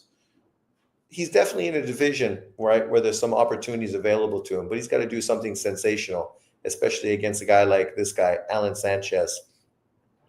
Out of all the opponents today, I think Sanchez, he's long, but he's probably the least experienced, the least proven compared to the two opponents we had on big cards earlier. Flavs definitely fights with some flair, got his hands down, put his hands together, in and out boxing style. Flashy left to the body.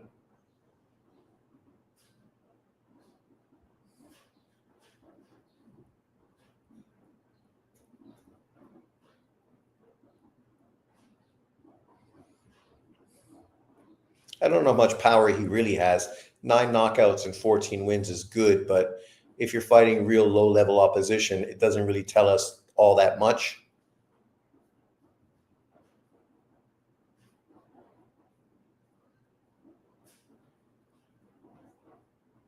I've seen this kid fight from Mexico before, Sanchez, but I can't remember who I've seen him against. Let me get my phone out and check it out.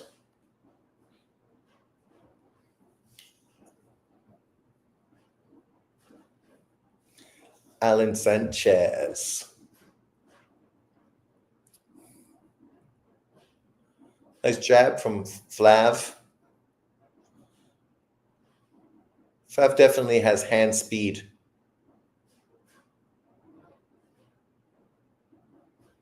Aggressive fighter. When you compare the way he's fighting compared to Cortez, he's definitely pressuring a lot more with his feet.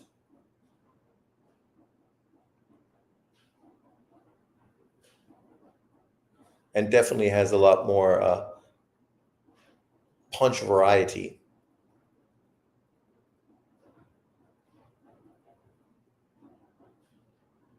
He's really bringing the pressure in round one to fucking Sanchez.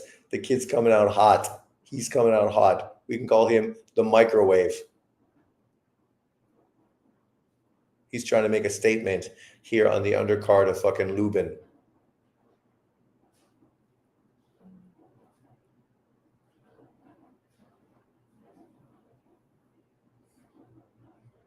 You're going to have to like hold or do something, Alan, to sort of slow his roll, because otherwise he's just heating up.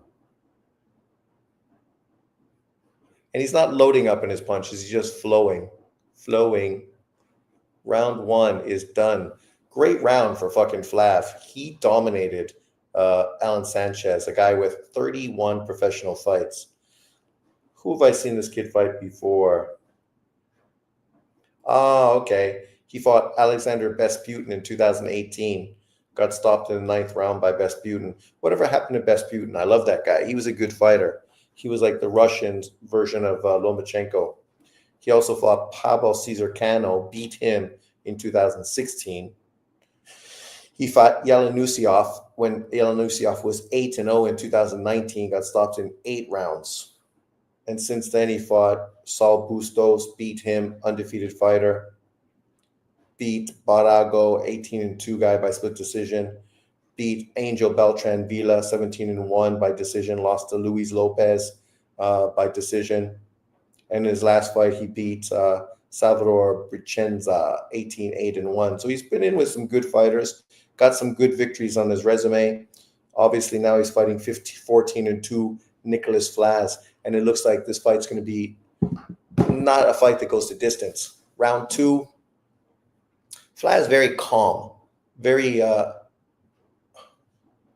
composed.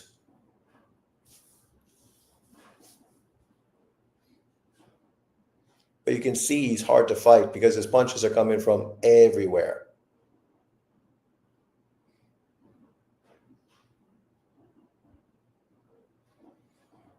And the pace of this fight is way higher than the Cortez fight. Like, look at those guys looking at each other right now. Like, literally. Cortez. If Cortez wants to really be a player, he needs to fucking move through the gears. And in this fight, he's just not doing that. I know David loves Cortez, but come on, David. Cortez is just not going through the gears, man. Look at Flav right now. I know the level competition is not bad. I would say the guy he's fighting is probably more proven than the guy Cortez is fighting. A guy that's got some quality victories and been in with some high-level welterweight fighters.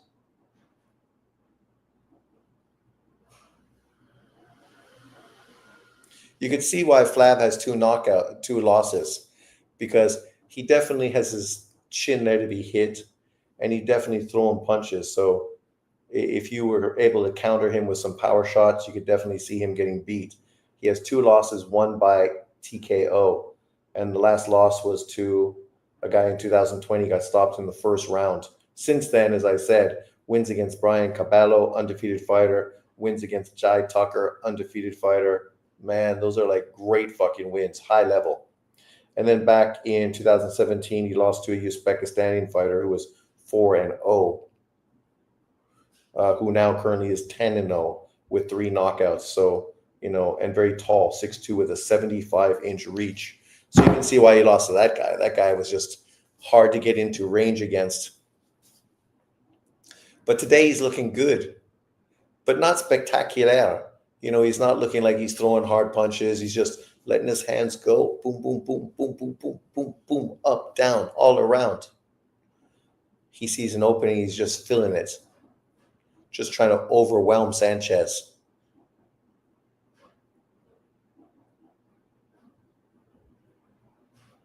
As far as Cortez, now Cortez is the one that's not even controlling the center of the ring.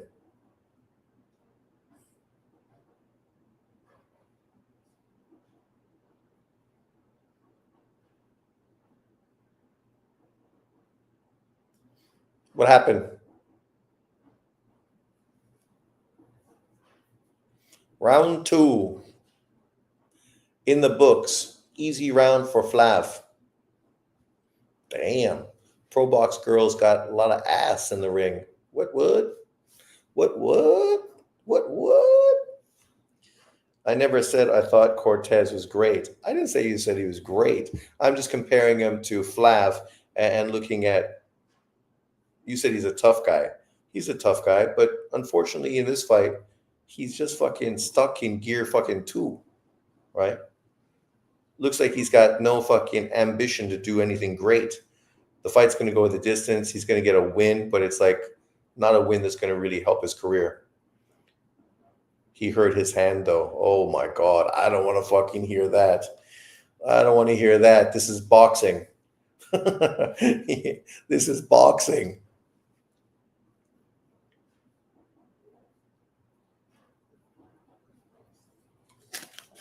The first 3 rounds, he came out with lower punch count than he did since then. And his hand wasn't hurt in the first 3 rounds of the fight. Flav has come out in the first 3 rounds, and his volume is fucking unreal. He won't stop punching. And he's in with a guy, Alan Sanchez, who I just told you has been in with elite level welterweights. This guy that fucking Cortez is fighting, Jimenez, who's he fought? Maybe he has fought somebody, I don't know. But I'm just saying at this point, I don't know who he's fought. I'd like to see Flav against a top level fighter at welterweight. Obviously, at this point, that's what he deserves. I don't know if he'd beat them or how he would do against a guy like, say, Barrios or fucking Howard. What's his name? Why I never can say his name correct. Or any of the top contenders in the division as well. Throw him in with a Rolly Romero. That'd be an interesting fight. Obviously, we know Rolly's a big puncher. But Flav, unlike Ryan Garcia, he lets his hands go. He's not loading up on a left hand. He literally lets both hands go up and down.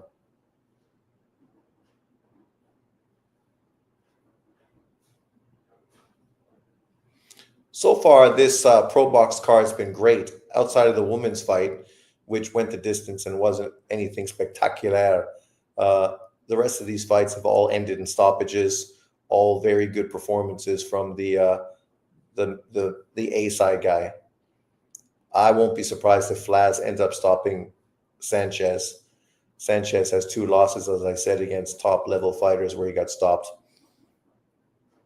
Obviously, Naji Lopez looked spectacular, and Valsant's got a late stoppage in his fight against a very tough veteran fighter. Now, Flav looks like he's loading up on some of the body shots. Sanchez's nose is bleeding.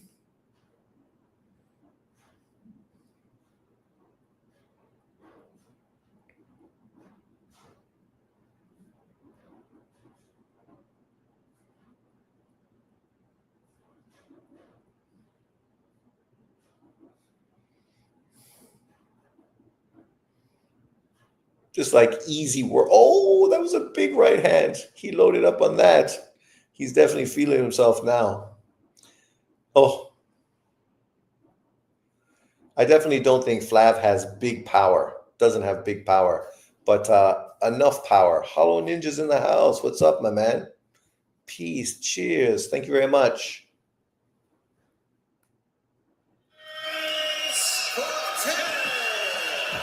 Cortez with the win. The crowd is happy that this fight is over. Andres Cortez improves to 23. The crowd is happy the fight's over. Comes off and he gets a better opponent next time out. At the top of the hour. That's what I said. That fight looked like he would have been good fucking for New York, Times Square. I have Cortez, Noakes, Richard Hitchens on a parlay. Laugh out loud. Lousy odds though. 2 down, 1 to go.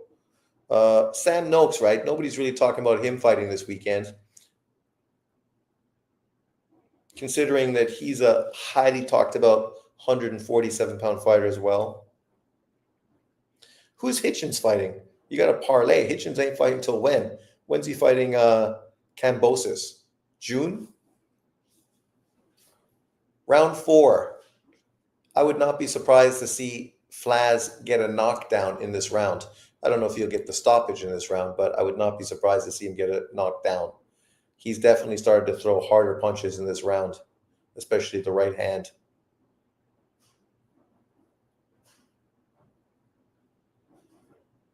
And Sanchez is definitely looking a little more gun shy now. Boom, another big right hand. How many of those right hands is Sanchez going to take?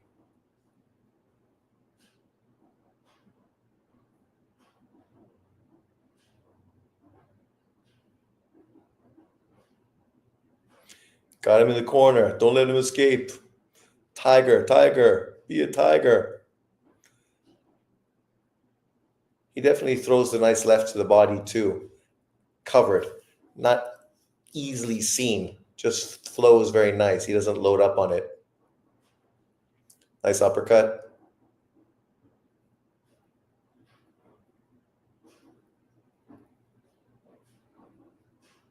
Oh, great combination from Flav. Left to the body, left to the head, right hand to finish. Oh yeah, he's opening up on this kid, changing angles. It's a masterclass performance from Flav. He's definitely beaten down fucking Sanchez.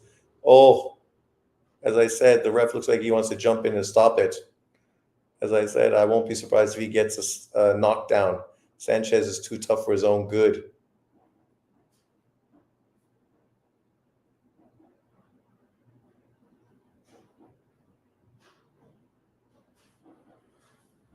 I think one problem that Flav might have is that his arms don't look very long. So it looks like he may struggle to get into range. Ref stopped the fight in the 4th round. What a prediction from Sean Newton. I called that shit. Great performance from Flav. He went in there and fucking took that kid apart. And as I said, that kid been in with good opposition, man. He stopped him faster than Yelenusiov.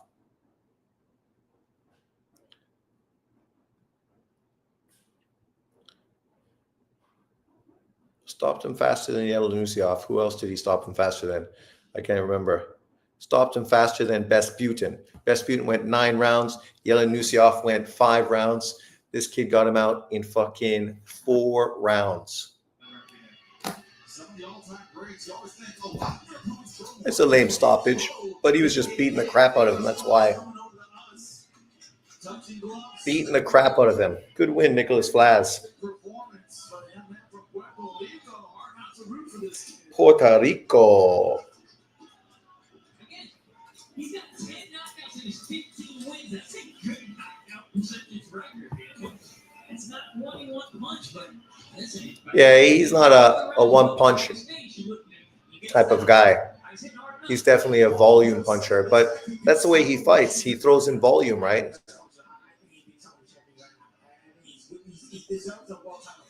Hmm.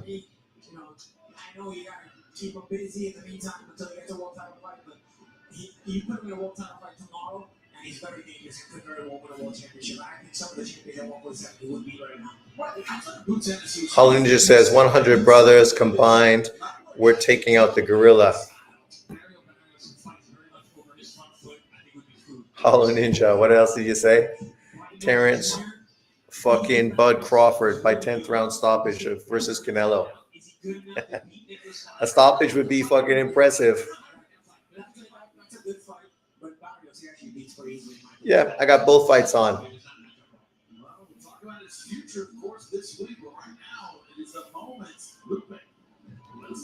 The Lubin fight's going to be good, I think.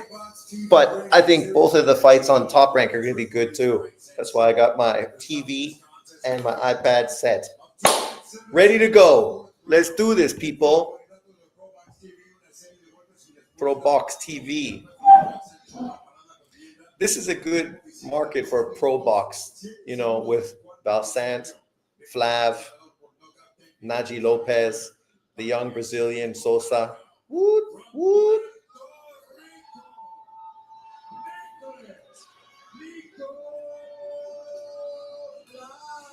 I'm kind of surprised Barlanga is not in Flav's corner. Both Puerto Rican, right? Nico, you have a lot to tell. You're second already, so now can you share your words to us? Yeah, I came out here at present my opportunity to let loose, just flow, punch, and the will come. That's what I did. And you did perfect. You look sharp, you look fast, you look like you were in control. But I thought that you were to knock out him at the first round. It took you 3 more. I thought getting him out on the first round, but he stopped messing the fighter. So he was to my power. My promoter told me, don't look for the knockout, just keep flowing, he's gonna go down. That happened. I can do my corner, me do adjustment, and that's what you wrote. Y ahora en español para todos los boricos de la casa, papá. ¡No, Boricua! ¿Cómo te sentiste durante la pelea? ¿Siempre estuviste tranquilo? ¿En algún momento te Tranquilo. preocupaste de tu rival? No, no preocupamos, nosotros trabajamos duro en el gimnasio día a día, lo estudiamos bien, sabíamos que era un oponente fuerte, mexicano, México Puerto Rico siempre está en guerra, mucho respeto a mi componente, aguantó mucho castigo, pero nosotros que no esperar de un burger mexicano, vamos por la guerra. He said that is always a war when Mexico and Puerto Rico fight, and today, well, he expected that. And that he did all his best to try to come up with a win that he did at the 4th round. Yeah, it was a good experience. Thank you to all the fans that came out to support me, to support all the fighters on this card, and you'll see a lot of flash chubby team going up. You see a lot of Flav. Thank you, Nico, que lo van a ver muy pronto, seguramente muy rápido.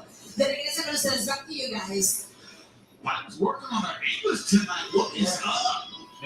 Hey, if he wants more attention, you got to be speaking some English, right? Some English don't hurt. Floss has never failed to impress us. Each and every time he comes out, he's been more impressive one performance after another. I think he's outgrowing this level, and I think he's ready for world-class level. It's just a matter of is he going to get the Wow, it was an easy win today. Tonight is how would fighters look with the step up in competition. Last style saying, blowing away the competition looked fantastic. And because Floss Look at the fat Latino girls all there giving him kisses. Lopez, we have talked about everybody. The next level guys we have here on Probox here on Cardinals take on the monster. In a way, we talk about you talk about the guys who have left up to that level for Probox. Good performance from Flav. Imagine a fight between Sam Noakes and Vargas or Mason. Sign me up. Well, I think to be fair, Mason at this point fucking beats Noakes, and Vargas is not far away from potentially beating Noakes either. Noakes is very limited, one-dimensional. I definitely think Vargas and Mason are far better than him. Just imagine potentially Mason and Vargas fighting for unification world title fights at 135 pounds, 140 pounds down the road.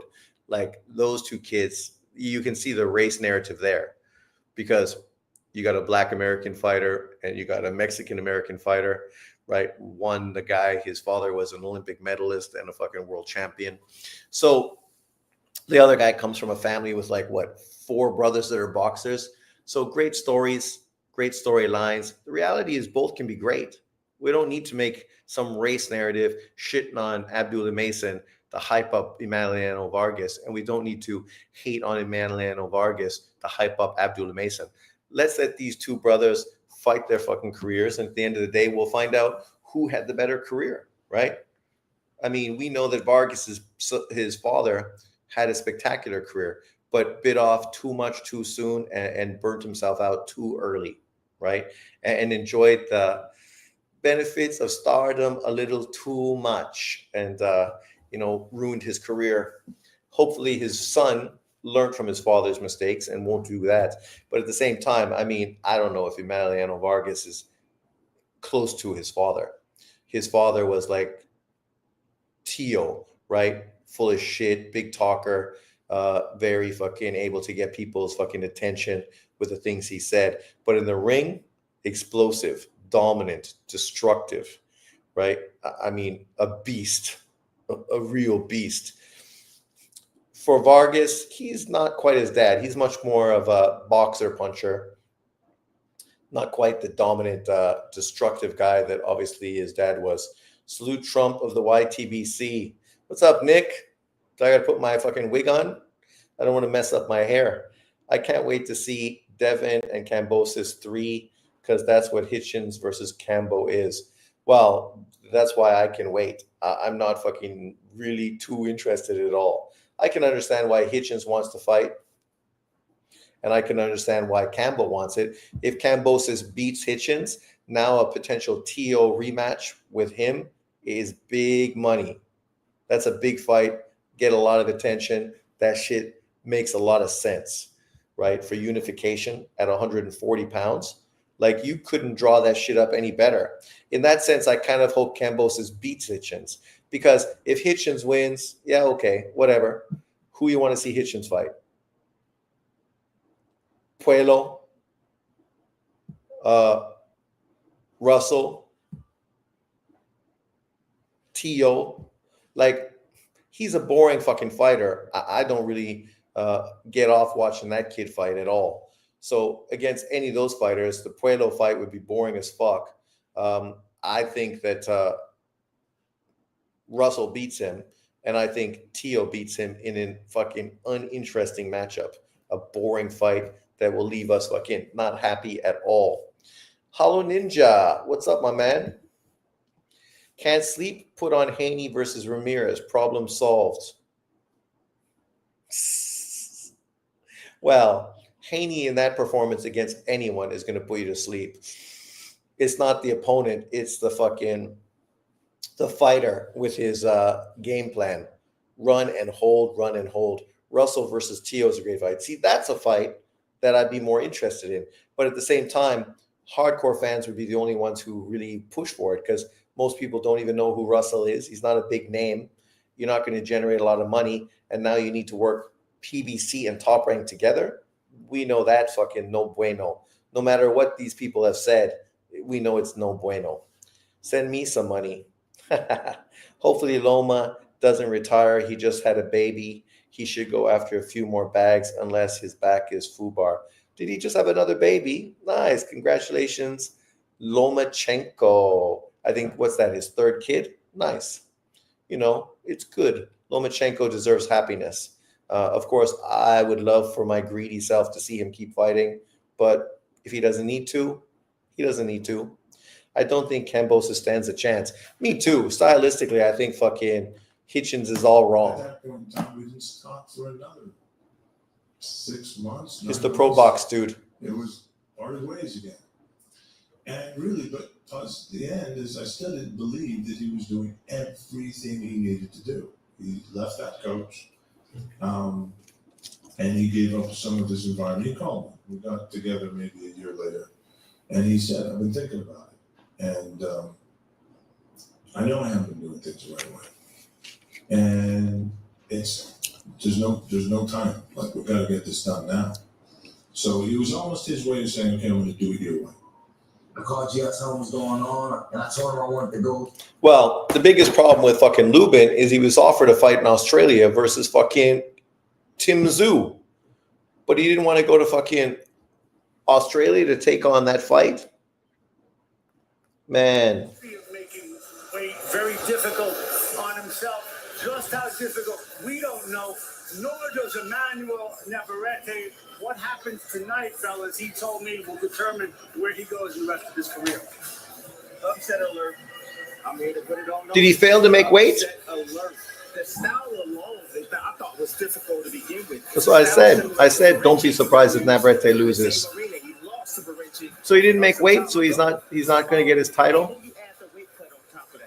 See, that ruins the Espinoza fight. Like, that's the problem, man. You got to fucking... He's a professional. At this point of his career, this shit should not happen. You should not be missing weight by 0.3. Earlier in the week, and that was before the weight cut situation from Navarrete. So we're all very interested observers, because Nostradamus here got the Inoue fight right with his lab last week.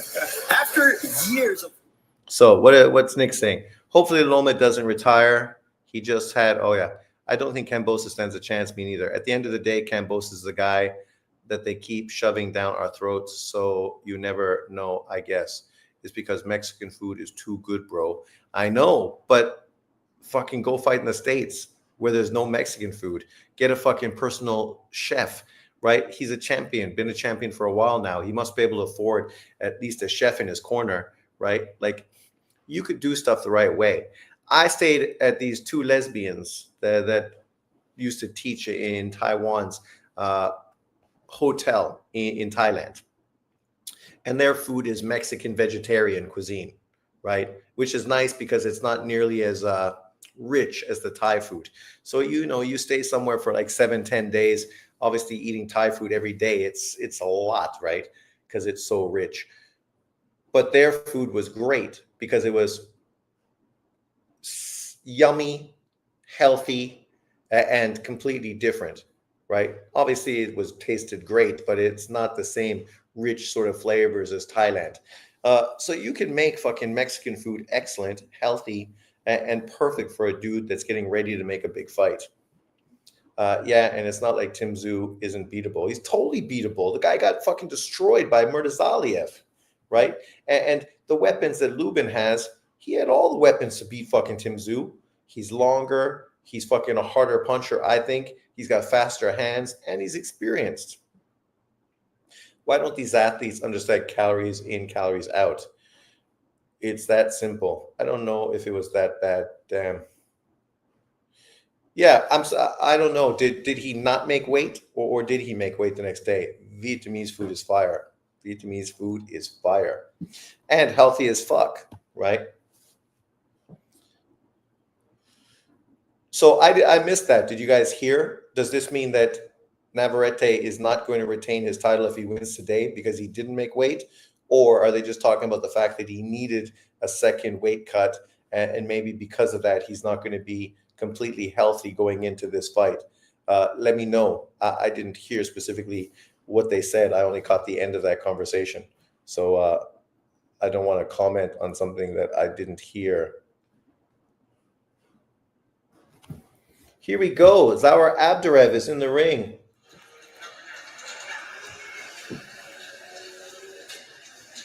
I gave Kambosos a gift against Maxie Hughes, but this fight is in New York.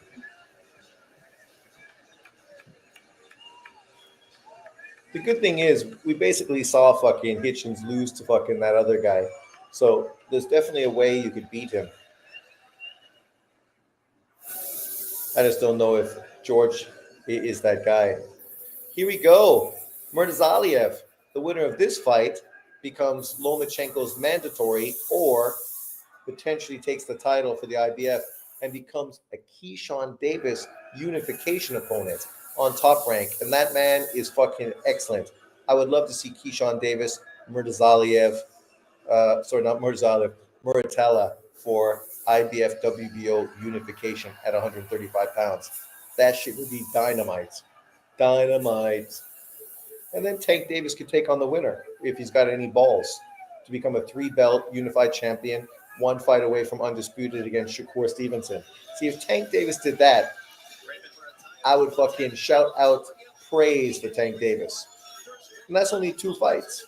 Rematch fucking Roach, fight the winner of Keyshawn versus Muratalla, and then fight fucking Shakur.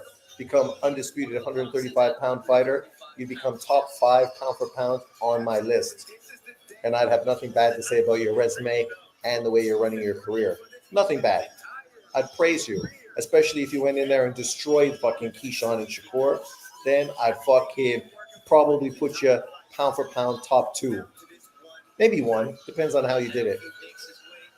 Charlo did Lubin dirty. Well, that's all based on fucking Lubin's team. You were mandated, but you never fought a top 10 opponent. You shouldn't have been fighting the world champion. Weren't they favoring Lubin to beat Charlo when they fought? That's 1 win for Charlo you can point to that is very good. Even though, is it very good? Lubin had never beaten a top 10 154-pound fighter. I made my prediction in that fight, and I said, look forward to Lubin getting knocked out against Charlo in that fight.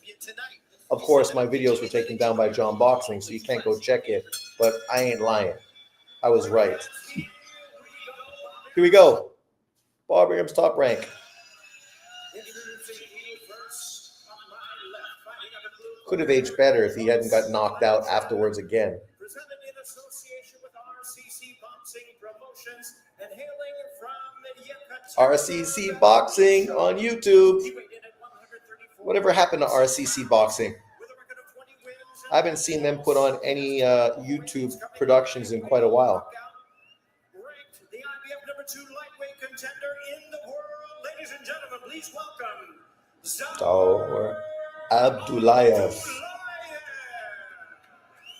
He fucking shit the bed in his first big fight against Devin Haney for that vacant or baby belt WBC title. Let's see what he does in this chance.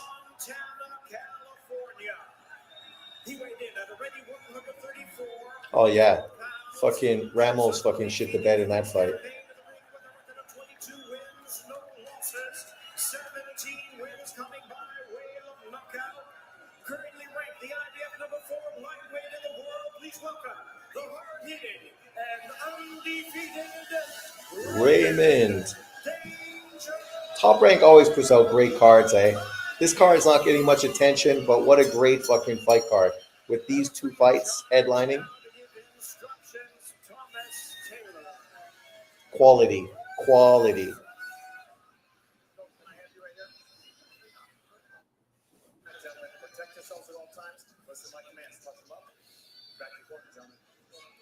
For Zaur Abdullayev, last time he was in a world title fight, it was against Devin. The brothers look stoned and high at Probox. That was in 2019, but it was a fractured orbital. Here we go. Didn't know Ryan Garcia got beat by Muratalla twice. Yeah, I get a bit. Ramos is better than Funduro, if I'm being honest. He is better, but obviously not as hungry. Here we go. Round one. This is going to be an interesting matchup. Muratalla obviously did not look great against Tevin Farmer, but in hindsight, Cepeda looked mediocre against Farmer 2 times back-to-back. So, we got to sort of read into that and understand that it was just a very tough, awkward opponent. Who you got in this one, Sean? I'm leaning towards Muratalla. I think he's a more well-rounded fighter. Obviously, he's been fighting the better level of competition. I mean, you might have had a difficult fight with Farmer, but fighting Farmer is a good fight, right? Definitely the kind of opponent that you need if you're going to be fighting top-level dudes at 135 pounds.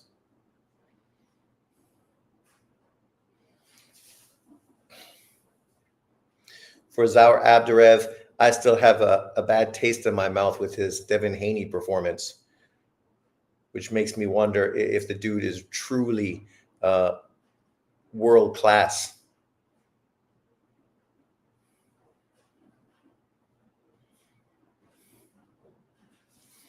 I would love to see Lomachenko fight the winner of this fight. I think he fucking destroys either one of these two guys. But, Muratalla would be a good opponent nonetheless. I need to go get my plug from my iPad.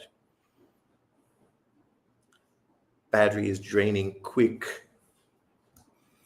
But I need to fucking run, but I don't want to miss the round quickly. I'd hate to run upstairs and have him get a fucking one-punch knockout. I don't think Funduro's hungry. He just ducked Sandra Zayas. Yeah, but that's because his team is directing him towards the money fight, right? So we understand why he did it. I don't agree with it, and I think it's a bitch-ass fucking PBC move, but it is what it is.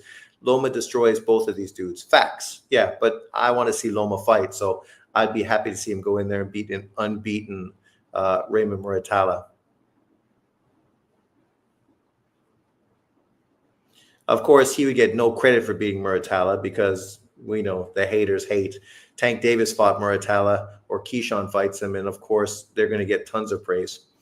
One thing about Lubin, I don't think he has good chin at all. Well, he definitely has that chin cracked multiple times. So you got to ask yourself now at this point, what's he got left? Okay, I'll be back in a second.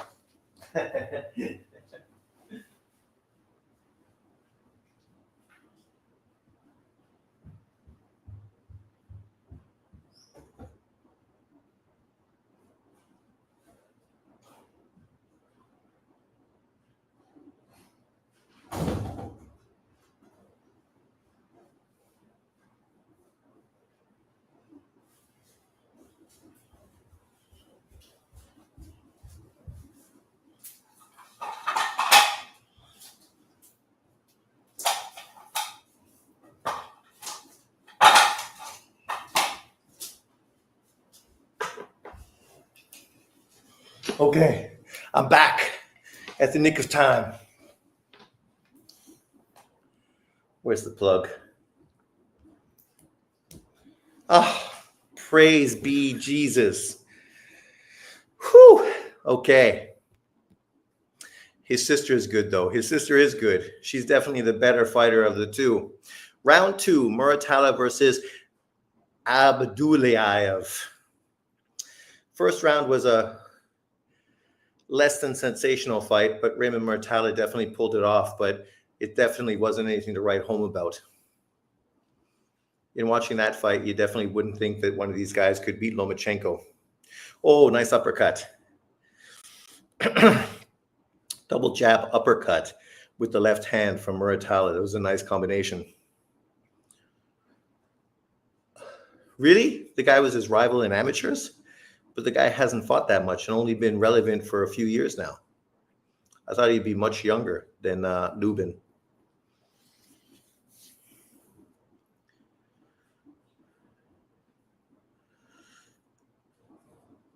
Abdullayev, just not very busy.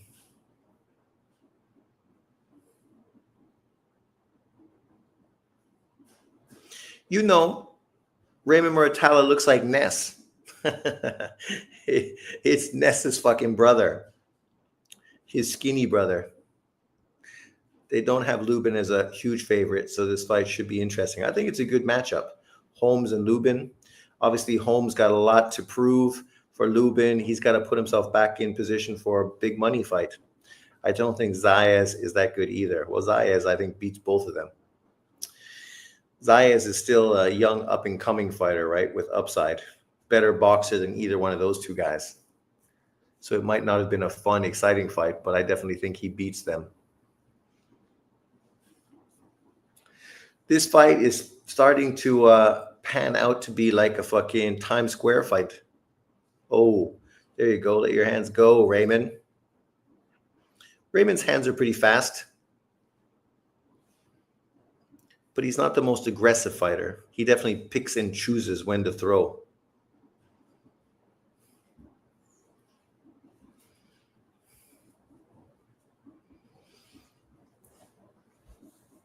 Abdullayev, repping fucking RCC boxing from Russia, is showing us that maybe the stable in Russia needs an update of young amateur fighters. He's been around for a long time, and he still looks as limited now as he did when he fought Haney.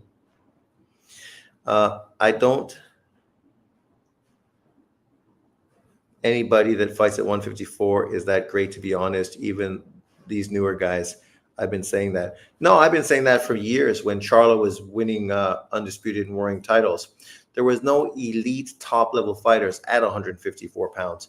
Even right now, Bud Crawford jumped up and he was the best fighter in the weight division. At this point, I would easily say that Virgil Ortiz is the best fighter at the weight class. But in saying that, he's not leaps and bounds above the other guys. Obviously, I think he's better, but that's saying that the opposition, I think, is not that great. These guys at 154 are good these days, one of the best divisions. Well, it's not one of the, it's one of the best divisions because their level is similar, right? There's no great elite fighters. Like when you looked at welterweight, and obviously Spence and Crawford were well above everybody else, and everyone else was at a lower level. 140, when it was good, it was similar. There was no superstar. Everybody was at that level. They were all competitive and they were all good. 154 is like that. You look at 168, Canelo's obviously elite, and then you have the rest of the guys under him that are all good, would put on great fights. Pacheco, Berlanga, Munguia, Mambili, Iglesias, Sanjo, right? All good fighters, all similar level, all would put on spectacular fights amongst themselves. Murzalia is a threat. Against Ortiz, you mean, or against who? I think they're all competitive, right? Fundura, Ortiz, Murtazaliev, Ortiz. I think the one guy who could potentially be the star of the division is the Puerto Rican, Xander Zayas. Kid's young, fast, good boxer.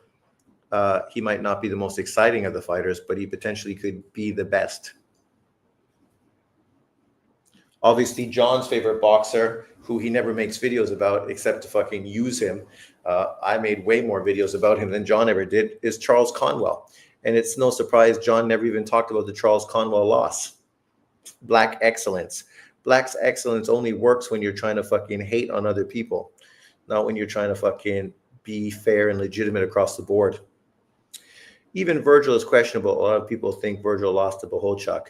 No, that was a competitive fight, definitely. But that was his first real good opponent coming off of health issues, moving up to a new weight division. So, you could give him a pass on that. He came back and obviously won pretty convincingly against what's-his-face.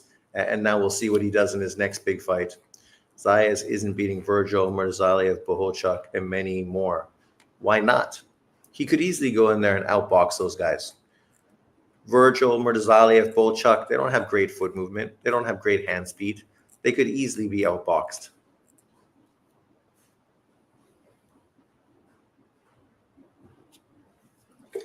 As I said, maybe not the most exciting fighter in the division, but potentially the best. He could be the Shakur Stevenson of their division. Heard they're trying to make Zayas versus Perez for WBO title. Yeah, that's what they're going to do. Perez, who just beat Conwell. And you go in there, you beat Perez. Charles couldn't do it. That's a big statement right there. Oh, now fucking Abdullayev is letting his hands go. That was a much better round now that he's actually fighting. No, I think Zayas Perez is good. I think the best fight commercially you could make at 154 is Ramos, Virgil, Texas, Arizona, two Mexicans. I don't know if that would be the biggest commercially. The biggest would potentially be fucking Virgil versus Charlo. If Charlo comes back and was to, say, beat Fundura to regain his WBC title.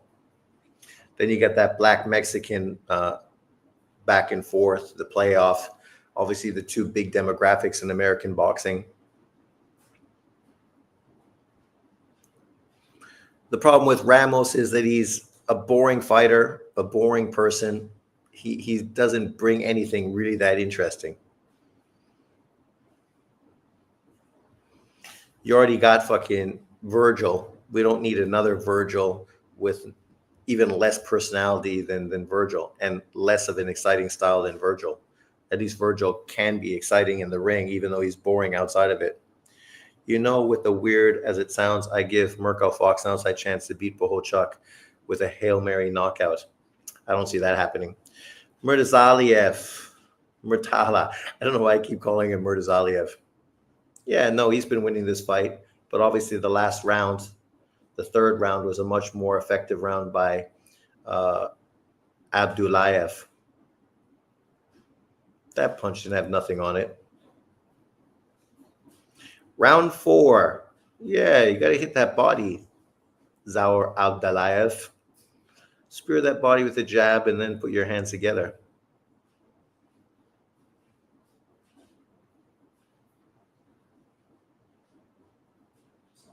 Goddamn rain in Taiwan. Raining on my parade.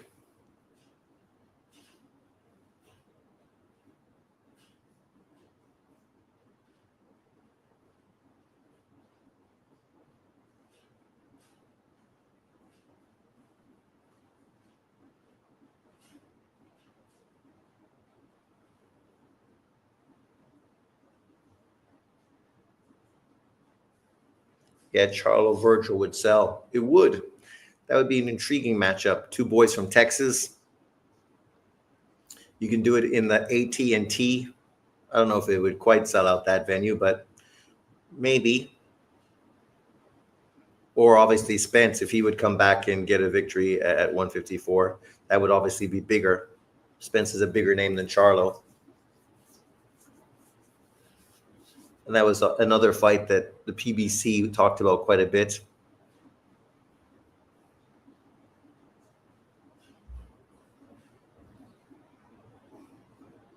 I would love to see Lomachenko fight Muratalla. I don't think Ramos is boring, but for some reason he takes longer than expected to stop guys who are overmatched. It's because he doesn't go through the gears. He's fucking gets stagnant in fucking second gear and just fucking stays there. The dude doesn't go through the gears. These scrubs should be nowhere near Loma's level. Well, that's what I'm saying. I think Loma would just look spectacular beating Muratalla, an undefeated fighter. I mean, this kid, I know I talked about that it's a good fight. I'd like to see it because it's for unification and it's two top-ranked fighters. But Keyshawn Davis fucking destroys fucking this kid. Destroys him. That shit would not be fucking close. I don't know if Raymond goes fucking 6 rounds with fucking Keyshawn Davis. Keyshawn Davis is probably the most disrespected fighter in boxing today, because the truth is that kid is potentially the face of boxing in America. He's potentially the superstar Black American fighter that the LDBC and John Boxing and Ego and Dante have been looking for. The kid's got everything. Great amateur pedigree, great size for the division, great power, great speed. I mean, you know, he's great on the microphone. There's everything you want to make a superstar fighter, and that's all fucking Keyshawn Davis. Of course, John gonna make it sound like it's Devin Haney, but at this point, I'll pick Keyshawn Davis to beat Devin Haney's ass at any fucking weight you want to put that fight at.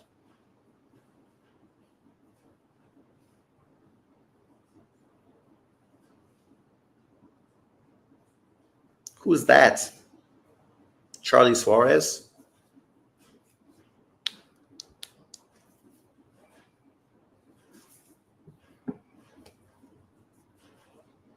Four rounds for Murataliev.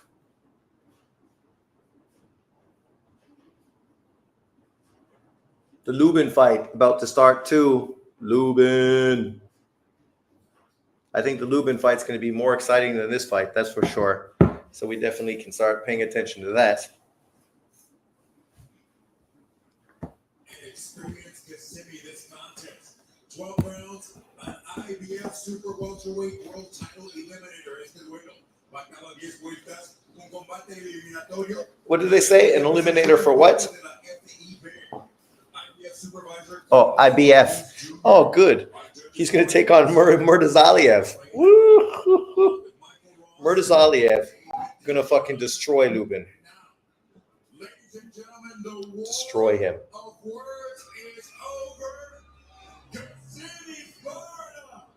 The Probox main event is on now. Presenting first, the fighter standing in the blue corner. He enters wearing gold with purple and silver trim, presentando la esquina azul. Vestido de dorado con plateado y morado. Flint, Michigan. 154 libras, the official weight. 154 pounds tonight. He enters the danger zone. This kid could easily outbox Lubin. The Probox TV ring and puts his undefeated record on the line, consisting of 17 victories. 6 KOs. Coming by way of KO. Esta noche entra a la zona de peligro y pone en juego su récord invicto de 17 victorias. 6 de sus victorias por la vía del knockout. Being presented in association with Salida Promotions and fighting out of Flint, Michigan. The Boss Man, Andriel.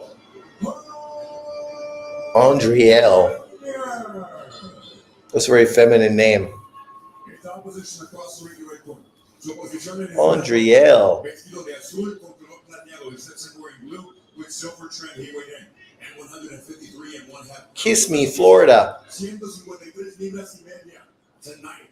It's two-time At least Lubin finally cut his fucking hair. His long-awaited homecoming as he looks to return to the highest levels of the sport with an outstanding record of 26 victories against only 2 losses.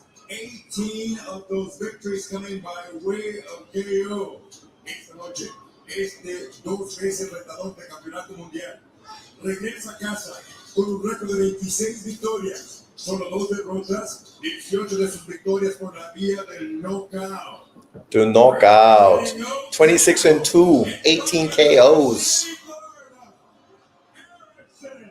Lubin.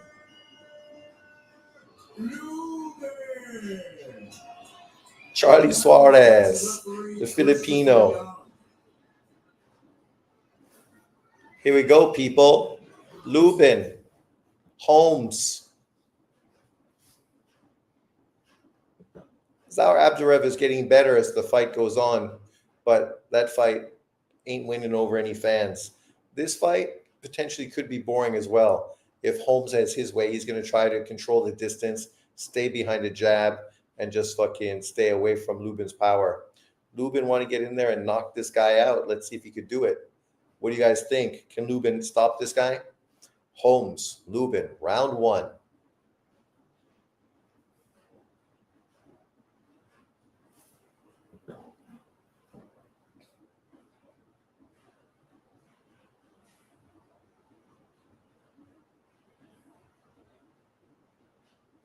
Round 6 for Muratalla versus Abdullayev. So far, I think it's 5 rounds to nothing for Muratalla.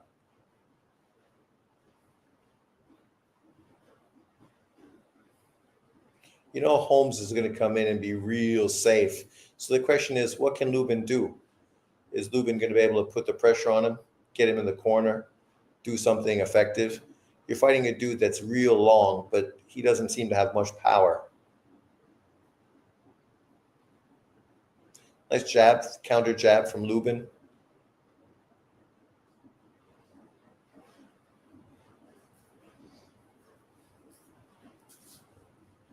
I'm thinking at this point, the best thing Lubin could have done was move to middleweight and try to get a Lara fight or an Adamus fight.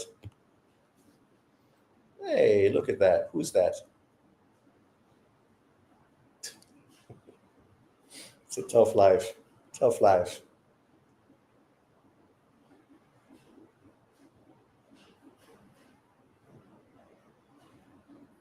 At least these cards are synced well. By the time the Lubin fight finishes, then we're going to be able to focus on Navarrete versus Charlie Suarez, probably.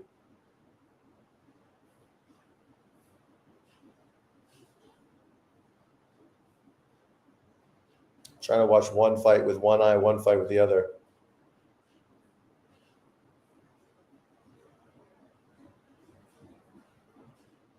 Lubin very tentative.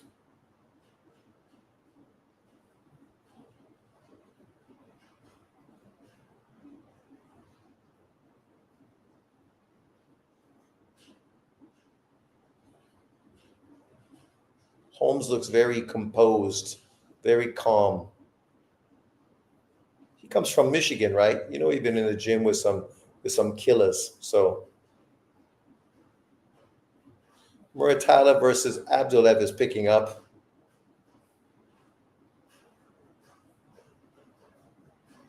But still, neither fighter looks spectacular.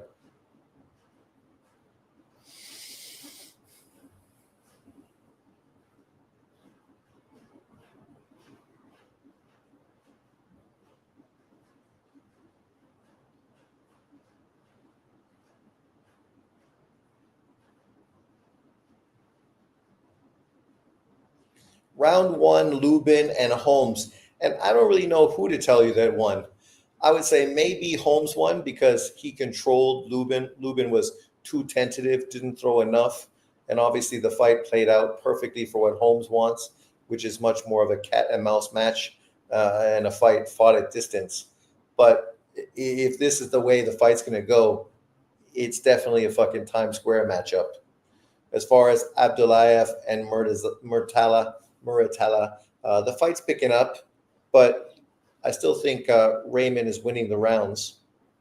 I don't think the Russian is doing enough to win. And the ring card girls for Top Rank are way better than Probox. Way better. You can fucking check me on that. It ain't even close. Top Rank girls are the best in the business. Go Bob, you dirty bastard. Round 2, Holmes and Lubin. I don't know if Lubin is just looking for that one big counter punch. And I don't know what's wrong with his fucking shorts.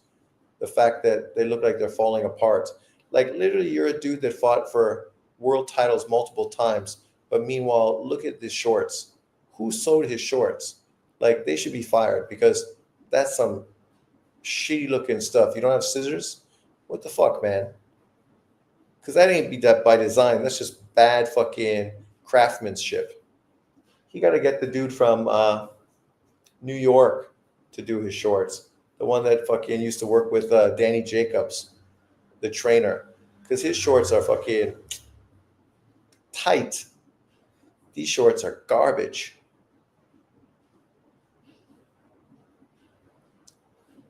Nice jab to the body from Holmes.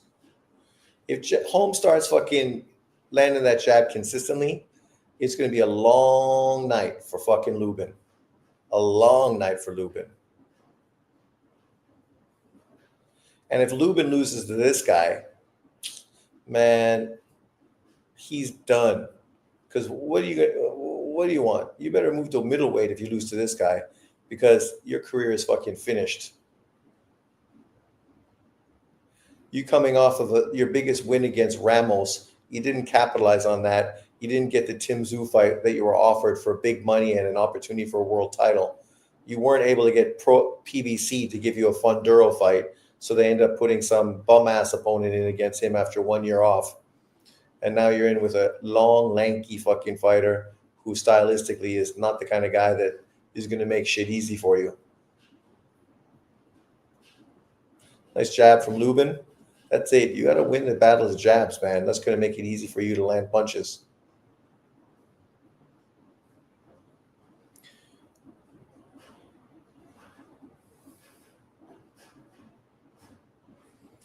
I don't like the fact that Holmes always bending down and giving up his height. Get off the ropes, control the fucking distance with your jab, buddy. You on the ropes, that's what Lubin wants. Now, Lubin just needs to land a punch. Lubin's shorts are shit, but his shoes are fucking nice, tight. Good jab to the body from Holmes. You got to do more of that. And then fucking eventually throw that left over the top. Check hook from Holmes. That's it. You got to keep those fucking punches different. We saw earlier today Nicholas Flav, who's putting his punches together, right, nonstop, up and down, fucking left hand, right hands. That round, I would say it was a better round for Lubin, but I think Holmes won that round because he was controlling the fight with his jab more so. Oh, Abdulayev ended the fight with a big right hand, but his face is really starting to fucking look bad, red and swollen. That dude, his face marks up way too much. Oh, that girl for Probox. From that angle, close up, she's pretty with some tig bitties. Tig bitties. What happened to the comment section? All the tig bitty lovers ran away.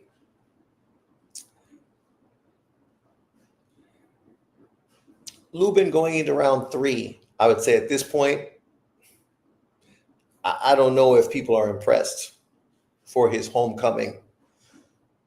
This homecoming could be, how do we say, disappointing. The Florida crowd is getting reckless. Or sorry, restless.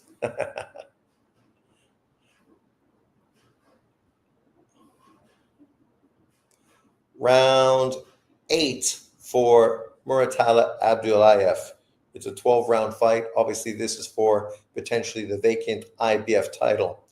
I won't say that either one of these guys, ooh, big right hand from Muratalla, is going to be representing that title well. The first one who steps in and faces fucking Keyshawn is getting knocked out. Knocked out. But let's see if Muratalla can do it. I mean, Devin Haney was able to stop this fucking guy. If Devin Haney, who has no power, can stop this guy, it behooves you to go in and do just as much as Haney did, especially if you want to be a name that's talked about at the 135-pound division. My question is, why didn't Zepeda challenge himself for this IBF title? He was the number one mandatory. Like, that would have been a no-brainer. And then him and Muratalla, they're the same level. That fight would make a lot of sense. We know neither of those guys are the elite level at 135.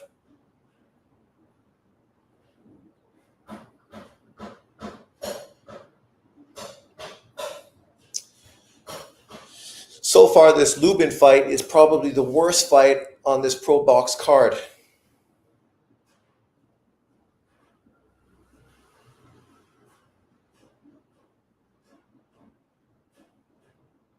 Whereas the Muratalla Abdullayev fight, at least it's heating up a little bit now.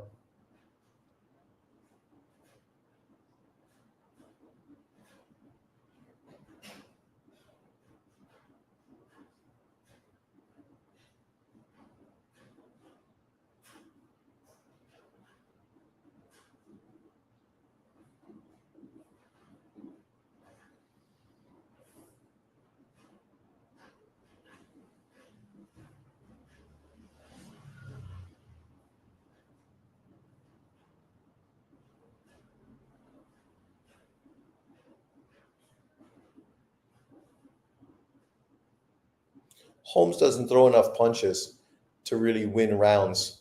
And Lubin is not really looking like a world-class fighter either right now. I think Lubin been out for a long time, so maybe a lot of this is ring rust. Maybe as this fight progresses, he's going to get a little sharper. But yeah, I think Lubin won that round, but I won't say it was impressive.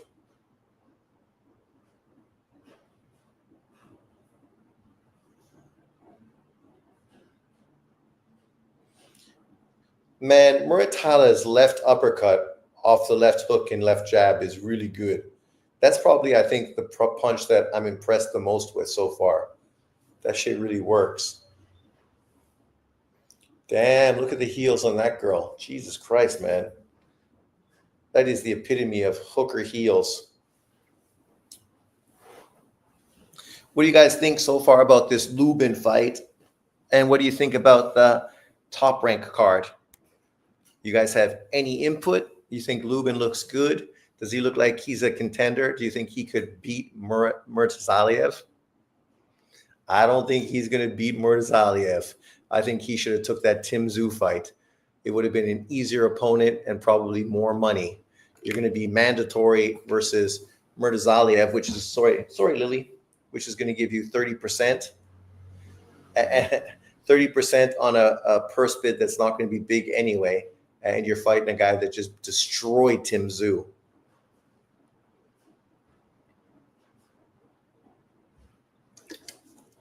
Sorry, baby. I elbowed you in the head.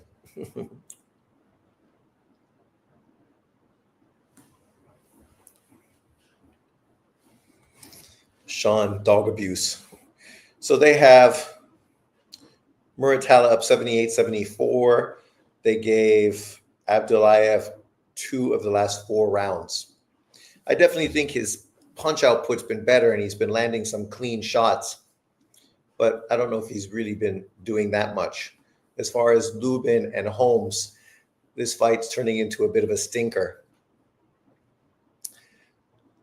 The way they got it set up, it looks, what? They fucking got Lubin winning the first round? Give me a break. Second round was close. Yeah, they tend to think that Lubin is winning all 3 rounds. I don't know if that's the case.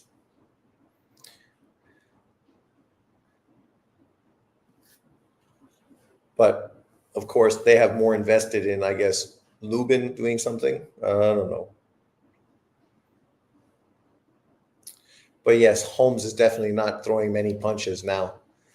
He's going back to the ring, giving up his height. You gotta like throw some punches, Holmes. Like literally, Lubin is not that dangerous of a puncher. You could control him with your reach, but you're not letting your jab go nearly enough. Let your fucking jab go. Up and down, up and down. Drop a fucking left. It looks like Holmes is going to be fucking a William Skull, not running, but just trying to survive. Trying to go 12 rounds with Lubin. Lubin will get another win, but at the end of the day, no one's going to be fucking talking about it.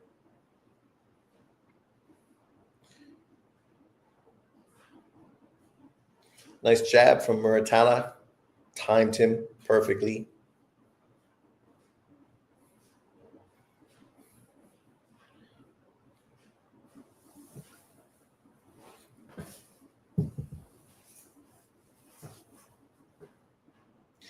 I think the problem with Muratalla is he's just comfortable, right?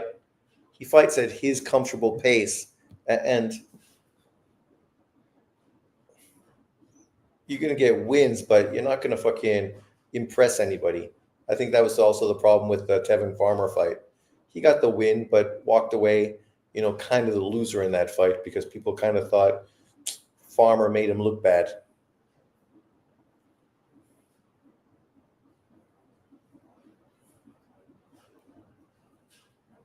I do like his uppercut, though, from the left-hand side. That thing is a punch of beauty. I would love to see a sensational left-handed uppercut knockout to finish this fight. Come on, buddy. That's exactly what you need to make a name for yourself. Remember, everyone, hit the like button when you jump in. Thank you very much. It's the least you can do. I appreciate it, and it also obviously is a nice thing to do.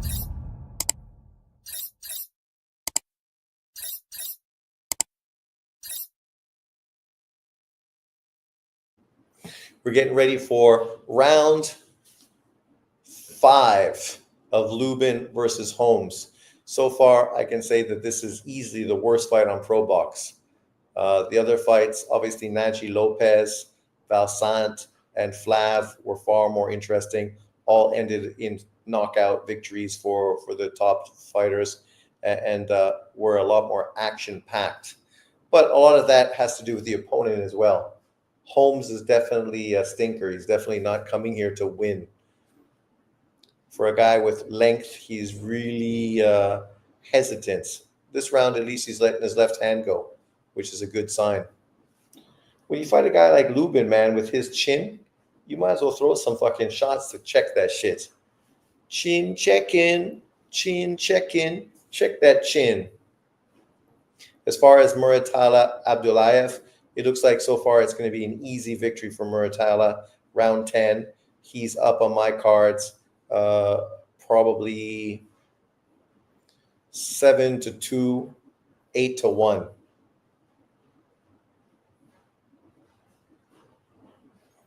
Abdullayev is just not busy enough, kind of like Holmes. You can't expect to win if you don't fucking throw punches. And if you don't throw punches, you're not going to land punches. And so that's the number one thing when we talk about sport of boxing and scoring a fight. Lubin's winning because he's throwing punches. This round, of course, for Holmes is a little better. But prior to that, he was doing a lot of nothing. There you go. Throw a left to the body.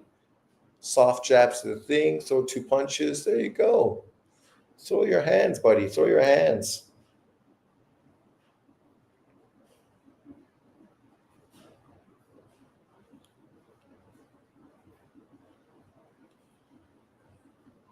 Yeah, this is the same problem Abdullayev had against Devin Haney. He just fights his way, but he can't make adjustments. He can't fucking put more pressure on you to put himself in a position to potentially win the fight. He's not a hard enough puncher to go in there and knock out his opponents if he's coming from behind. Lubin, is fighting a guy similar in Holmes, not a big puncher, but a guy that throws very little punches, right? Like you're a boxer, but you throw in punches like you're a knockout puncher. Like you got to have more high volume to overwhelm the fighter and make him think about the punches you're throwing and your work rate, right? To steal rounds and outwork a guy. But unfortunately, he ain't doing that, and neither is Zaur Abdullaev. Both guys are disappointing. Let me know in the comment section what you think. Are you impressed with Muratala's performance today? Are you impressed with Lubin's performance today? So far, they're both doing what they need to do, but it is far from impressive. The best thing I can say about Muratala is he's going to end up fighting Keyshawn Davis for unification. Great for Keyshawn Davis. Keyshawn Davis can destroy that brother. And the best thing I can say about Lubin is he's going to become mandatory for Murtazaliev's IBF title. And that's great that Murtazaliev is going to get a name opponent. But Murtazaliev is going to fucking knock out Erickson Lubin. So at the end of the day, these two guys are best known for knockout opponents in the future. And that's what we're looking forward to them to do. Get knocked out. What's this, round 6? In a very forgettable fight with Holmes and Lubin.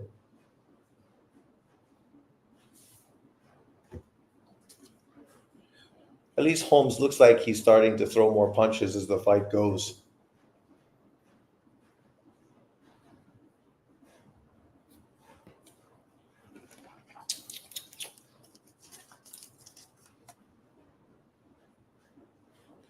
Pink salt lemonade.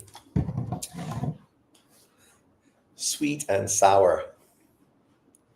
Lubin's landed 42 punches to Holmes' 22, according to whatever Probox uses. It ain't CompuBox.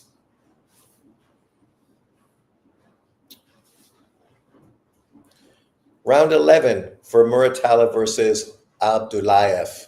See, I call this a disappointing performance. Devin Haney knocked out Abdullaev.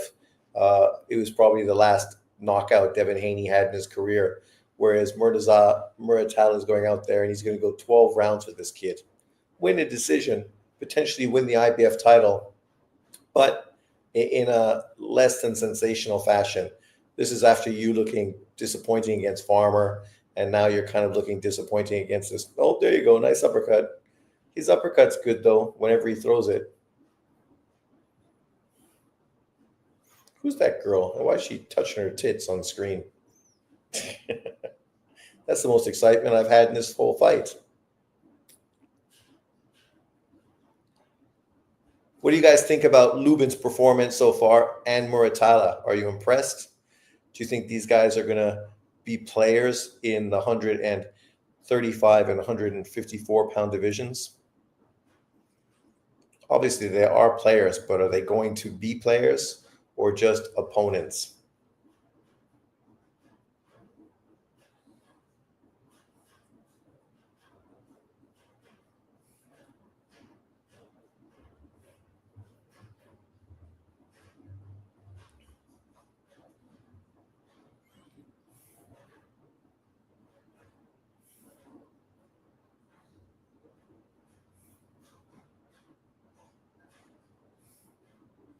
I don't know which fight to watch, which fight to focus on.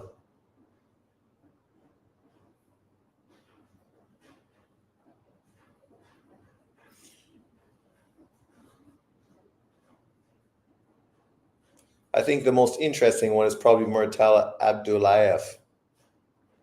But because Muratala is just so low volume,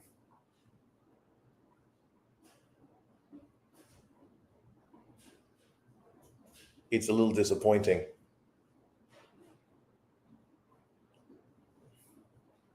He's way too defensive.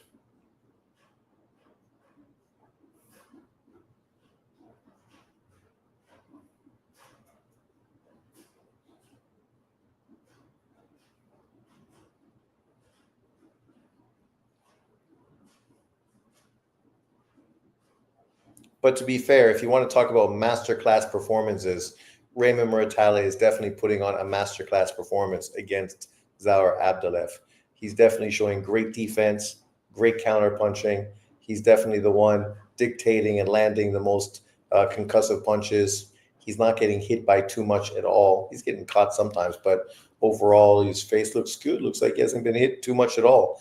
Doesn't fight at a fast pace, though. Isn't overly offensive. Isn't overly aggressive, right? He's the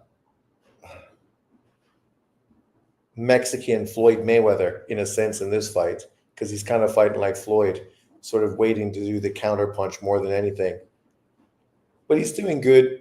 I just don't think he has a chance against Keyshawn Davis. That's all I'm saying. I think Keyshawn Davis is going to rip that kid apart. But against him, he looks good. His punches that he's throwing, landing, very effective, picking his spots, not opening up too much, not allowing the fucking other guy any opportunities to land too much at all. So a masterclass performance from Raymond Muratalla, but definitely not sensational. Round 12 for the IBF world title. Let's see if he picks it up now. He doesn't need to because he's won the fight pretty convincingly. You would have to argue if you give Abdullaev any rounds really in this fight so far. 2 career 12-round TKOs for Abdullaev. He definitely needs the TKO if he wants to win. Dude, this fight sucks. Which fight? Lubin or the Muratalla fight? The Lubin fight definitely sucks. It definitely low volume. Lubin fucking not doing nothing. Lubin, this dude's been fucking useless since he got knocked out in the first round by fucking Charlo. After that, what's he really done that's been sensational? Got his ass beat up by Funduro. Got an ugly victory against Ramos, who basically threw that fight away. And that's it. Basically, that's his career in a fucking handbag. Now he's going to beat this kid that nobody's ever heard of, who, just landed a big shot. Look at Holmes. Not throwing enough, not cutting the ring off well enough, not letting his hands go. And as I said, maybe this is because of ring rust. Maybe him being off for a long time is why he looks so disappointing. But yeah, he does not look impressive at all. That's why he's fighting on Probox. Well, that's it. That's why he's on Probox. Even though if you talk to his manager, they sort of picked this route because they felt it was better for his career. I think fighting Tim Tszyu in Australia was better for his career. At least then you fucking potentially get $1 million payday. He ain't making $1 million fighting this guy. And after this fight, he ain't making $1 million fighting Murtazaliev either. Now Abdullaev is bringing it. But dude, man, like where was this fire fucking in the first 11 rounds? Like you're bringing it now in round 12, but you already lost the fight. Like literally, Muratalla could run for the rest of this fight. He don't need to stand there and give you any chances, any shots.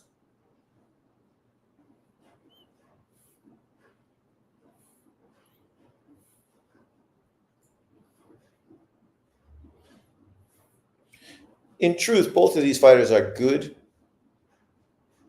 They're both sharp, but stylistically, they just don't really mesh very well because both of them would prefer to fight a much more aggressive opponent. Plus, I hate to have it on Probox instead of ESPN because they don't cover the sport as good as. Probox is doing a good job. Obviously, it's not aesthetically as pleasing as ESPN. You could just look. The blue fucking mat compared to the white mat. The lighting is way better on Top Rank compared to here. Like not just the lighting on the ring, but even the lighting in the crowd, right? Just putting that blue, white, fucking red lights all around. Whereas here, there's no light in the crowd, only the light on the stage. So yeah, it's definitely not nearly ESPN quality, but that's why it's free on fucking YouTube. Muratalla, the new IBF world champion. And here, of course, Lubin trying to put himself in position to become the IBF champion as well. Punches landed in round 7, 2-4. punches landed fucking before that 5-3. So they think Holmes won the last 3 rounds.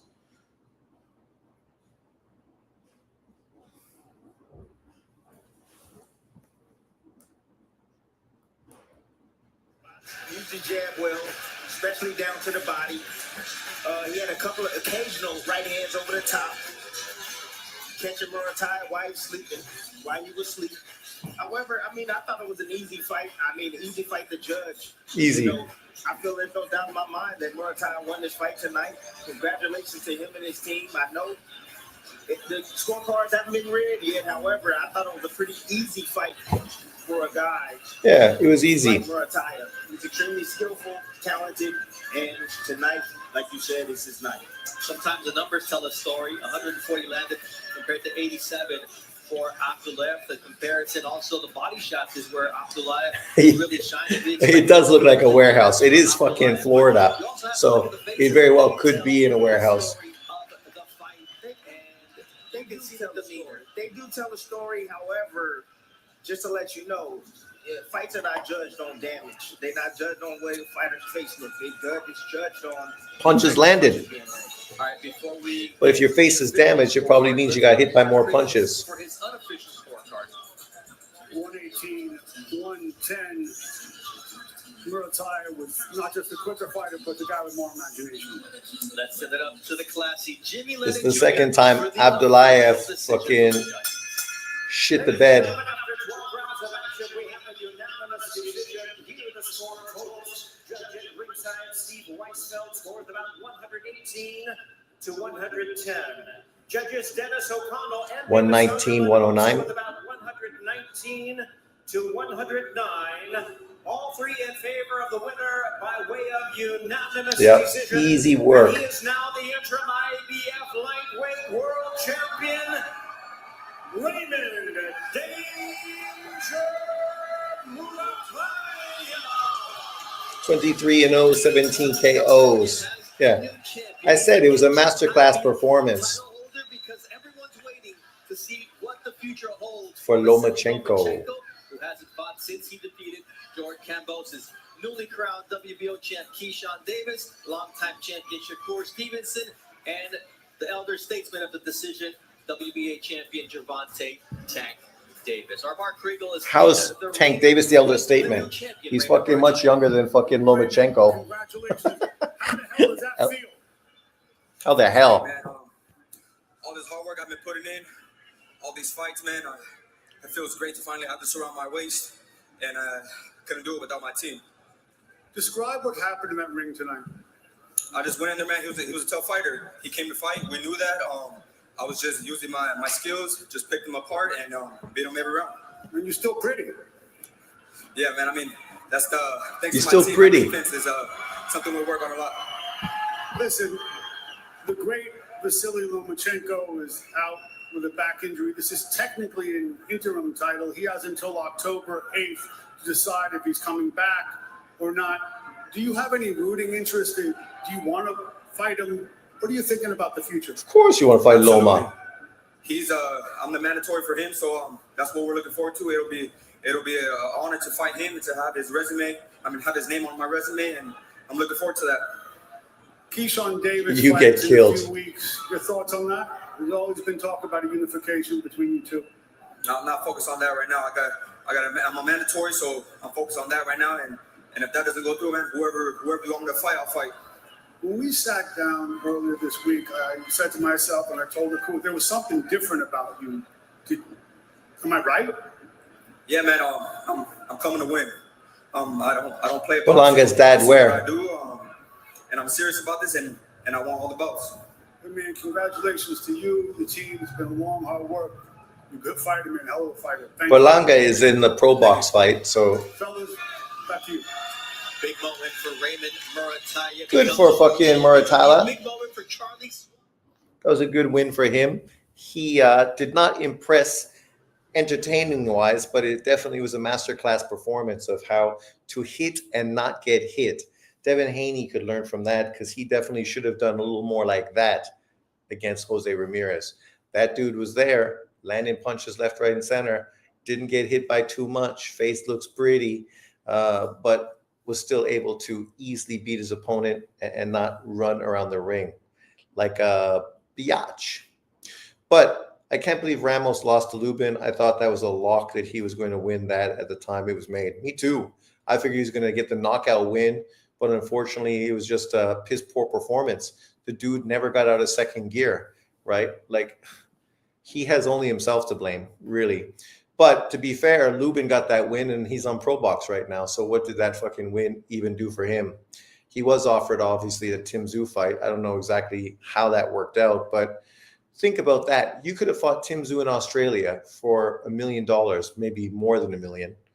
But here you are fighting fucking Holmes, this unknown Probox fighter on Probox for what, $100,000? I don't know how much he's getting paid, but it ain't nothing to fucking write home about.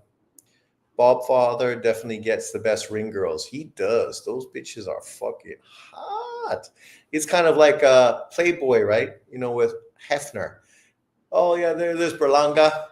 Berlanga's pushing for Lubin.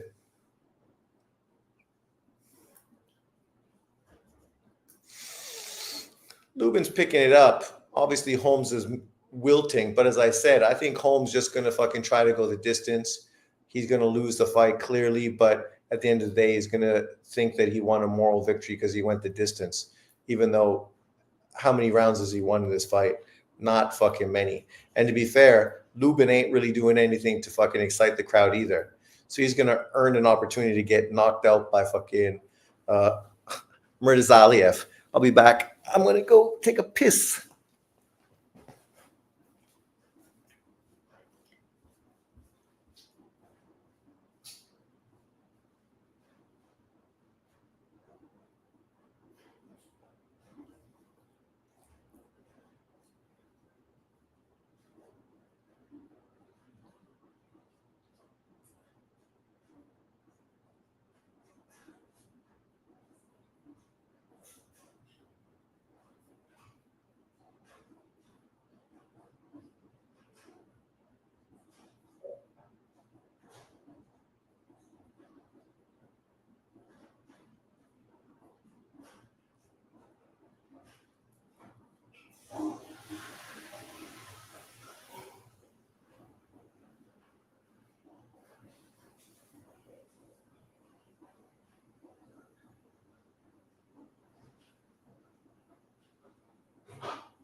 Holmes and Lubin.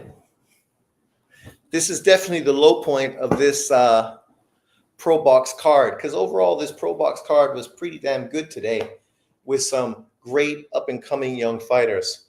But this Lubin fight so far has been kind of like the Ramos fight, a little disappointing. I hope this fight doesn't overlap the top-ranked fight. Well, this is in round 10, so it shouldn't, right? Obviously, this round's going to be over in 2 minutes, and then we got 6 more minutes before Navarrete Suarez. They got to do, like, obviously the ring walks and fucking everything else, so we should be fine. What are the boys saying on Top Rank? Change in his routine when the medical exam for Monday was required for him to weigh 136 pounds. He said that threw him off kilter. 136. Nonetheless, he made the weight. Oh, okay, Navarrete made weight. He should just shave his fucking head. That would have made him make weight easy with all that fucking mop on his head. Difíciles dentro de mi carrera, nunca había batallado tanto. Hubo algunas complicaciones pues, con la báscula y con el tiempo ahí que tuve que modificar el trabajo que normalmente hacemos. What's up, Lily? Un espacio en donde todos pensamos que se iba a ir la cabellera, pero logramos rescatarla. I guess we don't need to listen to Mexican. Spanish. I'm 30 years old, so I'm adapting my lifestyle. Well, that's it. You need to be fucking professional, man. Not put on a lot of weight fucking between camps. Stay in the gym. Fight with Suarez will be a watershed moment in my career. It will be. If you lose to him, you're fucked. If you beat him, a potential Espinoza super fight is on the fucking, right out there for you. And obviously, Espinoza Navarrete would be a great fight, top rank fight, two great Mexican fighters. Obviously, that fight would be super exciting. And in that fight, Navarrete would be giving up tons of height to the 6'1" fucking Espinoza, who, remember people used to say Navarrete was a weight bully at 5'7". How much of a weight bully are you when you're 5'7" compared to your opponents that are 5'6"? But then you think of Espinoza, who's 6'1", kind of like Figueroa, Ray Vargas. Both of those guys are also 6 foot tall, fighting at 126 pounds. But you notice nobody ever said that Vargas was a weight bully. Nobody really says too much about Figueroa being a weight bully because, of course, he's a PBC fighter. But, of course, Espinoza, who people feel potentially might be a real player in boxing, he's a weight bully. Nobody says Fonduro is a weight bully. Nobody says Benavidez is a weight bully because, of course, they're PBC fighters. So PBC guys can be weight bullies. It's okay. But whenever it's a non-PBC fighter, Pacheco is a weight bully. Yeah, okay.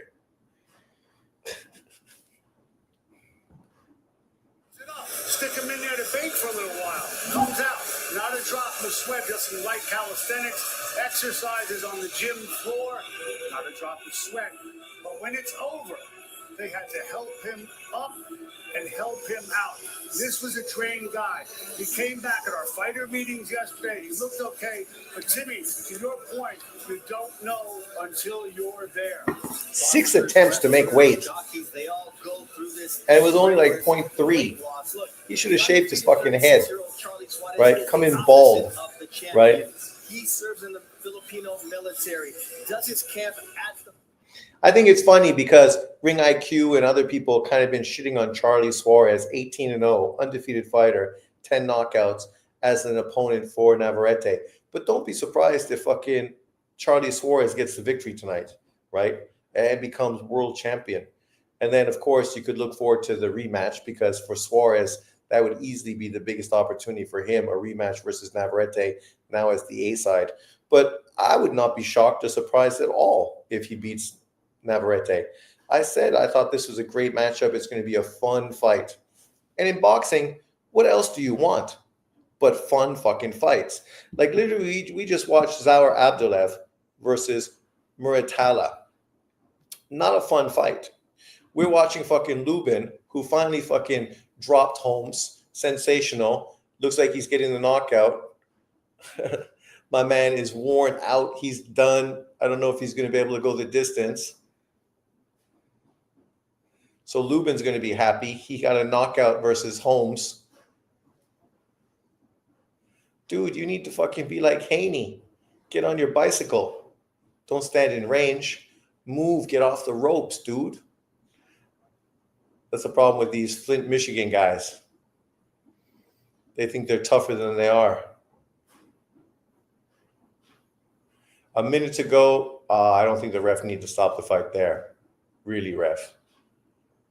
But, Lubin thinks fucking he's the man, but it was a poor performance. He did not look great at all, but he did get the stoppage, 11th round stoppage against a guy who didn't really come to fight, right? And that's the truth. Obviously we could expect Lubin to do more because his opponent was against the ropes. It's not like you couldn't have done more, but his opponent didn't really come to do too much. But, hats off to Lubin. Now he gets an opportunity to fight for the IBF world title against Murtazaliev. And dude, you fight like this against Murtazaliev, you're not going to go fucking 8 rounds. Literally, Murtazaliev is going to knock your fucking ass out. But at least he got the knockout, so that's good. Even though it was kind of a quick stoppage. I don't know how many of those punches landed, but it is what it is. Ramos would have gotten his bum out by round 3. Lou Erickson Lubricant robbed Ramos, one of the worst in recent memory. No, Champy. That was no robbery. Come on, man. Ramos literally threw that fight away because he fucking wouldn't get out of second gear. dude wouldn't get out of second gear. Like, he only got himself to blame. Good stoppage, but I don't think any punches were really landing. The guy's on the ropes, he's fucking moving, absorbing stuff, but not any clean fucking head popping type of shots. But there's the punch count. 144 punches to 71. People gonna act like Lubin fought great, but I don't know. I barely could fucking watch this fight. And to be fair, I missed a knockdown because I was looking at the top rank card.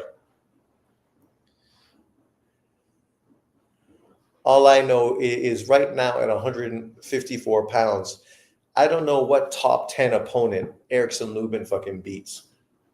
Right? In fairness, in truth, I ain't hating. I'm just trying to be honest. In my opinion, I don't know what 154-pound top 10 opponents that Lubin beats. Let's look at BoxRec. Obviously, BoxRec is not the official rankings, but so he's got a fight scheduled versus Murtazaliev, who's considered the number one fighter, I guess, now at the weight, because Crawford was number one, but he's no longer at the weight class. He ain't getting fucking past fucking Murtazaliev. Why redemption? Like, they talk about redemption, but how's this redemption? How's it redemption? This contest with official time of 2 minutes on the 11th and penultimate round, damas y caballeros. Dentro del cuadrilátero de Probox TV and referee Christopher Young. Detiene la contienda con el tiempo oficial. How is this redemption? Redemption from what? Declarando el vencedor por knockout técnico, declaring the winner by way of technical knockout. Representing O-Town, the Hammer, Lubin.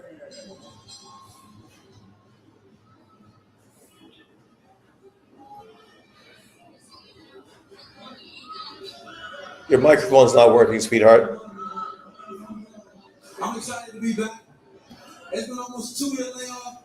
I've had to knock the dust off a little bit. Yeah, you could have been back quicker. Orlando fans came out, my Kissimmee fans, my South Florida fans, everybody that came out tonight, thank you so much. The love is appreciated. I got people from Michigan out here. I got people from Ohio out here. New York, Jersey, DC, everybody, California, everybody out here.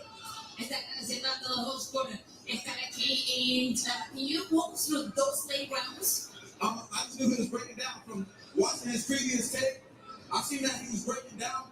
I was looking at him in the corner while I was in my corner. I seen that he was breathing real hard. I wasn't breathing hard. I was just knocking the dust off. I started a little bit late. You know, I excuse my lackluster performance, but next fight we're gonna come back even harder. Every fight will come harder. And that's exactly You better. what will be the next fight. Are you closer to the title shot? It is the title shot that's next. I'm fighting for the IBF title. But round, South Island. You search for May 18. Let's sign the deal and get it done. Ahí está listo para pelear por este. I want to say happy Mother's Day to all the mothers out here.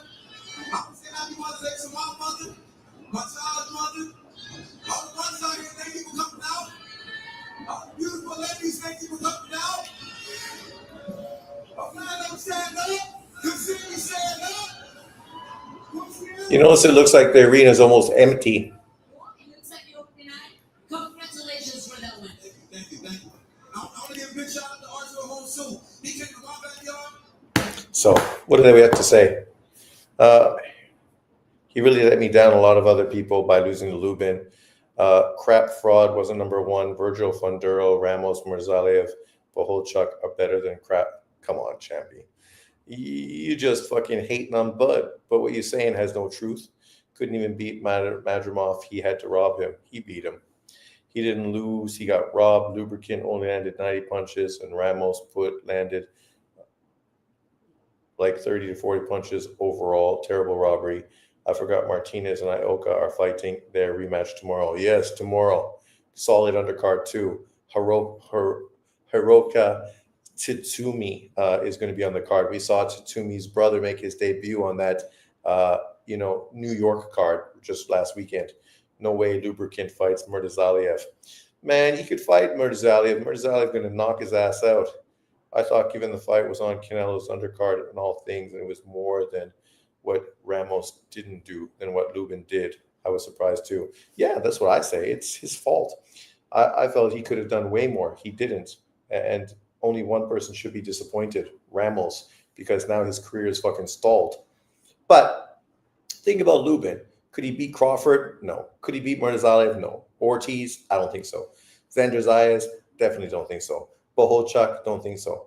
Keith Thurman? Yes. I would pick him to beat Keith Thurman. Madrimov? No. Funduro? We saw that fight. Tim Tszyu? In hindsight, potentially he could beat Tim Tszyu. But he literally ducked the fight with Tim Tszyu. Right? And there you are. That's the top 10. I don't know if he beats Jorge Garcia Perez. Right? I don't think he beats Charles Conwell because Charles Conwell has a far more high punch output than he does. The French kid, he's young. Bakary Samake, 18-0 with 10 KOs. Obviously, 21 years old, right? This kid hasn't done that much right now, been in with lower level opposition. But let's put this in perspective. Who the fuck did this kid that Lubin just fought today beat? He just beat Holmes, 11th round stoppage. This kid Holmes, who's he been fighting? His last fight, he fought a guy that was 9-0. 9-0. Part of that, you fought a guy in Hugo Noriega, 10-2. Part of that, you fought Marlon Harrington, 10-1. Part of that, you fought the only guy anyone's heard of in Wendy Toussaint, 14-1. Part of that, you fought Ismael Villarreal, 12-0. Right? Like, literally, he didn't fight anybody. You got to talk about Leonardo Tyner, somebody people may be familiar with when he fought him in 2019, 35-15-2, right? You beat him by 6-round decision, right? Like, your opposition tells us a lot. You fought a dude who you should have beat. You were put in there to beat him. Here we go. The big fight's on. Hey, Sean, I just got here. Did you catch the Abdullah Murtazalev fight? I did. Boring fight, not very interesting, but Murtazalev did put on a masterclass of how to hit and not get hit without running around like a chicken in a fucking farm. But it wasn't a great performance. He could have done more. He seemed very comfortable in second gear the whole fight. Yeah, Lubin didn't do shit, but that's why we say it's Ramos. Ramos was the one that disappointed because he could have done more, and he didn't. He stayed in second gear the whole fight, never fucking got out of second gear, never did what he had to do to get the big win, to put himself in position for world title fights. Woo! This fight should be good. Don't be surprised to see Charlie Suarez as the new. What was my prediction? I know I didn't pick Suarez, but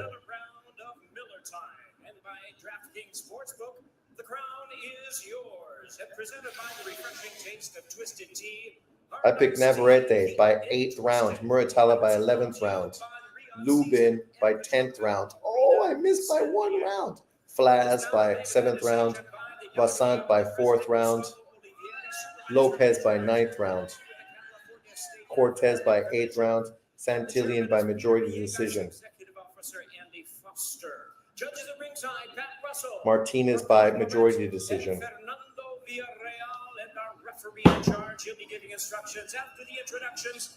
But that was still twice as much as Lubricant did in the same fight, and he got the win.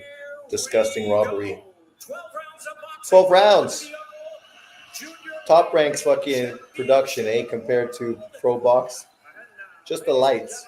The lights cost, to put these kind of lights in, millions of dollars, right, to have this kind of setup.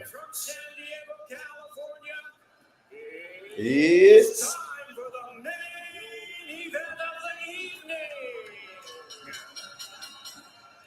Top Rank does it right. Introducing to you first, the challenger on my left, fighting out of the blue corner, wearing white trunks with camel Army, Charlie Suarez. Davao? I've been to Davao. General Santos. He is undefeated in his campaign to the ring with a record of 18 wins, no losses. That's true, champion. Coming by way of knockout. Ladies and gentlemen, Please welcome Filipina, the hey baby. contender on the WBO, the undefeated battle-ready challenger, introducing the King's Warrior, known as Charlie King's Warrior, Suarez. I kind of hope Suarez wins.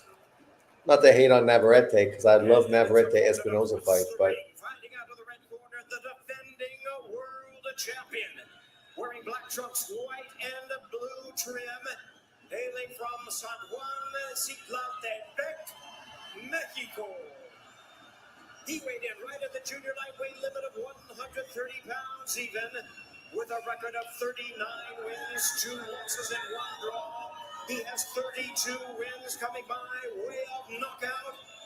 Ladies and gentlemen, tonight in his 16th world title appearance, here is the acclaimed 3-division world champion, the reigning and defending WBO junior lightweight champion of the world, introducing Emmanuel El Vaquero Navarrete. let's go. Once again, our referee in charge, Edward Coyantes. The good thing about Navarrete, his fights never disappoint.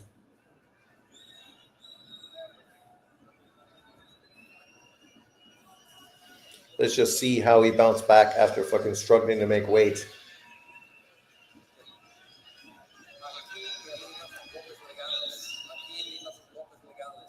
Here and above is a legal blow. Here and above is a legal blow. Okay? Honestamente, y protéjase al todo momento. Obey my commands and protect yourself at all times. Touch gloves. Good luck. Let's do it. You gotta like Navarrete. He's just a low-key fucking dude, right? And Tim, we talk about becoming a world champion, changing your life. When you're a member of the Filipino army, as is the case with Charlie Suarez, a win in a world title fight means that you also get a promotion. So it's not just You get a promotion. Think about that, eh? He wins, becomes a world champion. He gets a promotion from staff sergeant to lieutenant. This is his 4th world title defense. Suarez is bringing it. Early on here in San Diego. Wow. It's already turned into a war. Looks like Navarrete, look at his body compared to Suarez. He looks like he's in a completely different weight class than Suarez. That's just going to add more oomph on his punches. You know what I like so far? Suarez coming out, dictating the pace, pushing Navarrete back. Yeah, he knows fucking maybe Navarrete gonna tire out quick in this fight. Navarrete likes to be the boss. Testing that tank early, and you see Navarrete with those looping shots and just how unorthodox he is and how open he is for a counterpunch. Oh, big right hand. On the chin of Suarez. Early chin check from the Mexican champion. See, Suarez, if he steps straight back, he's going to get followed out. What Suarez has to do is he has to step in, tuck, and get underneath those shots. Yeah. As long as he stays outside like that, he allows Navarrete to march forward like that, he's going to have problems early on. That we're also worried about Navarrete's weight, that he said, I'm disappointed you guys didn't even ask me about my new mustache. Ooh, that nose is already busted. I noticed it. Is that straight right? Yeah, but see, what Suarez has to do, he has to come forward. He has to push Navarrete back. He has to make him. No. Ooh, another uppercut by Navarrete. Nice counter, 1-2 or 2-1 from Suarez. Again, he has to force him back because he has to make Navarrete again. He has footwork issues, right? You see this? See how he gets out of position? It's a perfect time to attack him. He's dangerous when he's coming forward like this, Navarrete is. Nice counter from Navarrete. Nice uppercut again from Navarrete. High guard. Suarez is finding out what the championship level looks like against El Vaquero. El Vaquero. Oh. He's getting overpowered. Suarez is getting overpowered and overwhelmed by these heavy shots from Navarrete. No knockdown so far tonight. Could this be the fight where it happens? Good combination, Charlie. Charlie's tough. He fucking almost took a knee on that punch.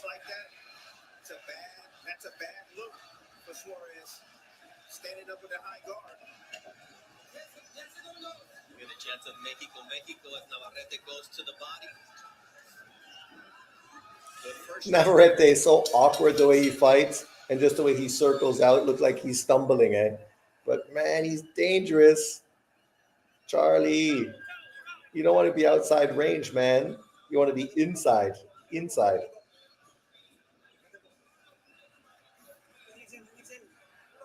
That's the longest first round I've ever had in my life.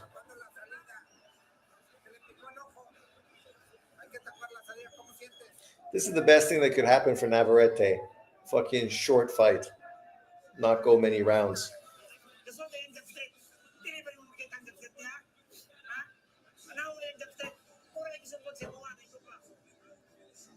Hey, baby. Woo. Her and me, we'd have some cute kids. Round 2. Man, that right hand fucking clocked Suarez good in that round. Oh, I can't leave the fucking sound on. What am I doing, people? You're going to get me fucking in trouble. Sorry, YouTube. It was a mistake. Background sound. Round 2.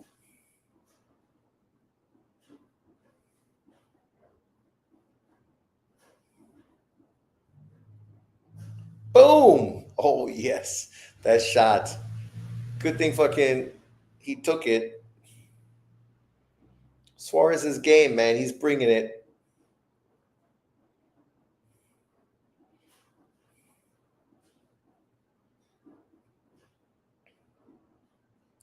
Good combination punching, Charlie.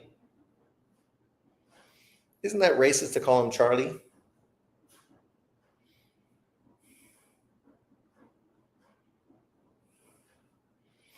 Man, you could see he's going to get clocked by one of those fucking looping fucking uppercuts or hooks. Oh, nice left hand landed by Charlie Suarez. You know, Charlie got good bounce back recovery, good endurance, being a fucking soldier. That dude's used to running.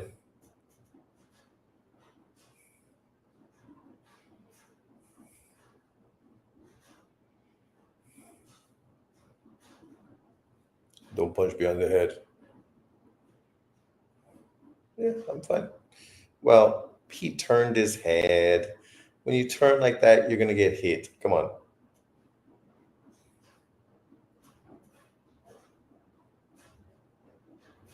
Let's go.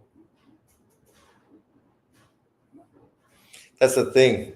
When you're dehydrated, right? Not much fucking fluid in your brain.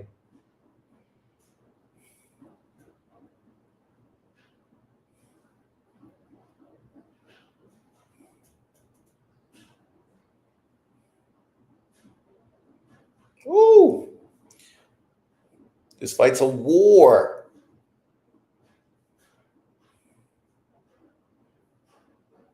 Oh, nice shots, guys. They're bringing it. Suarez is game as fuck.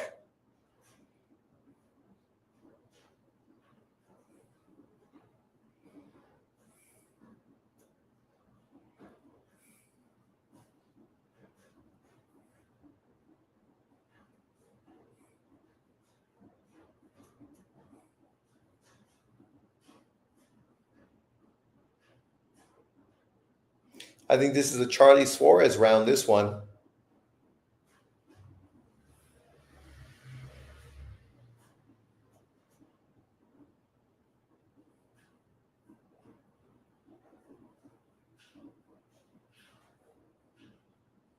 Round 2, I got a 1-1.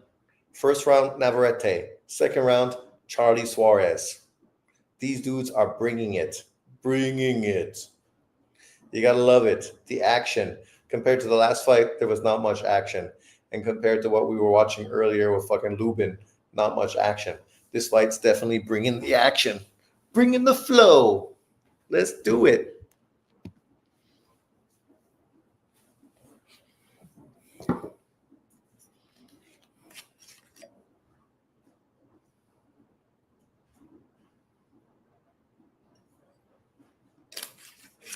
Round 3.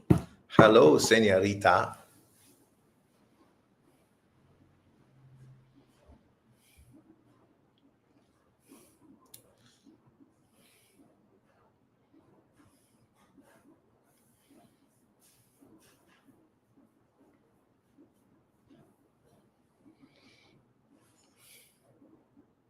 Here we go. Round 3.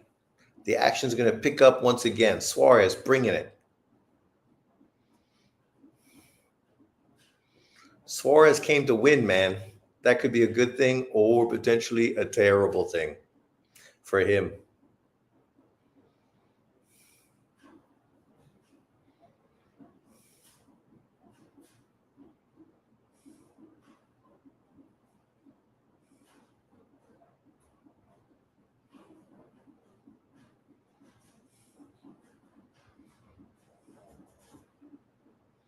Those long jabs from Navarrete. Combination punching from Charlie. Looping right.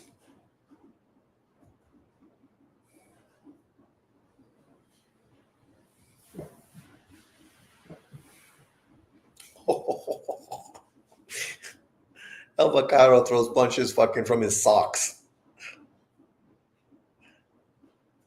It's like a stone in a fucking sock, right? Just with a momentum. Don't look dangerous, but you don't want to get hit by it.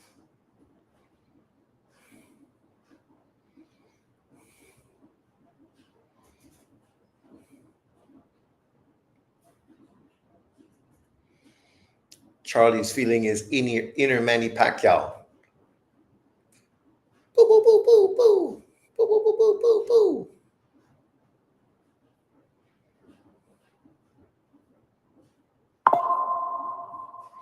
What's that? Line pay some more. I'm not paying for nothing. Oh, look at Charlie. Fucking 8-punch combo.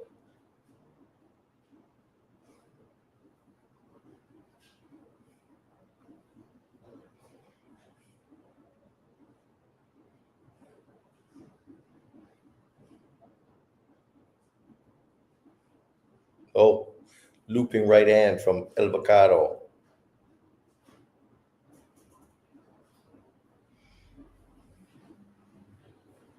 Suarez's left eye is closing up pretty good already after 3 rounds.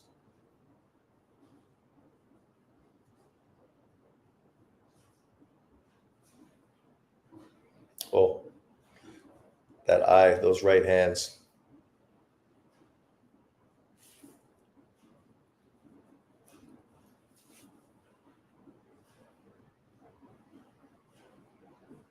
Suarez is working, man. I got to give that to Charlie Suarez. I got Suarez 2, El Vaccaro 1.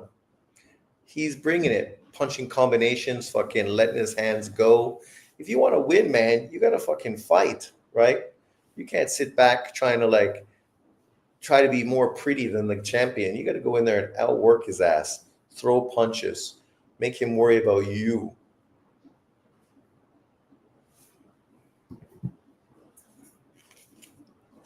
What do you guys think? Who do you have winning in this fight so far? The Fever, Caitlin Clark, Bonner. Man, people going to hate the fact that fucking Indiana Fever are going to be killing it this year. That just means more praise for her. Oldest man to junior world title. Azuma Nelson, 37. Fana, 36. Robson Kansekal, 35. Daniel Landaras, 37. Can Charlie Suarez do it at 36 years of age and join that crop, Azuma Nelson?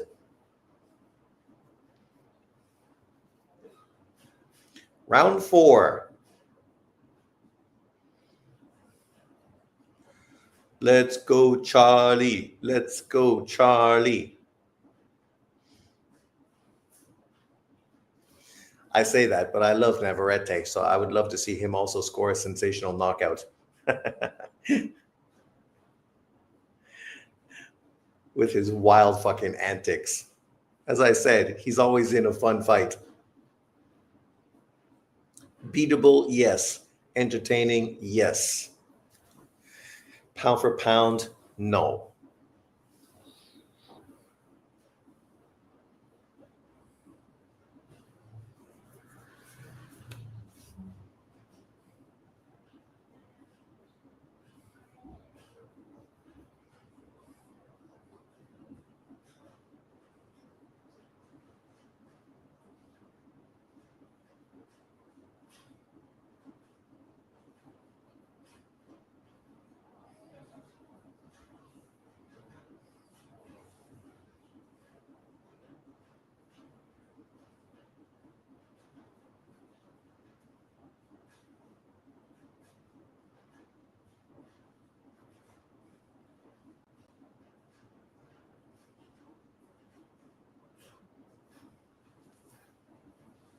Come on, champ. Come on, champ.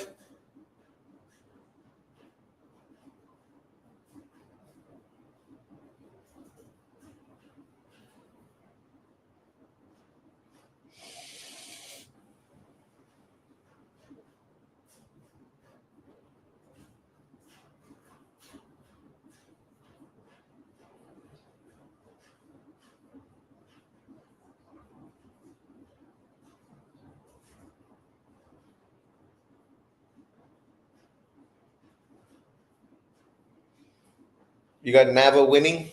What's the score? After this, I have it 2-2.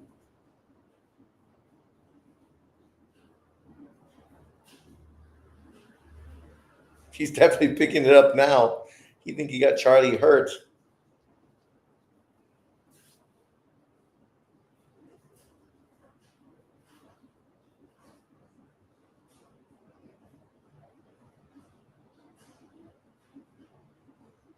Hey, no punching behind the head.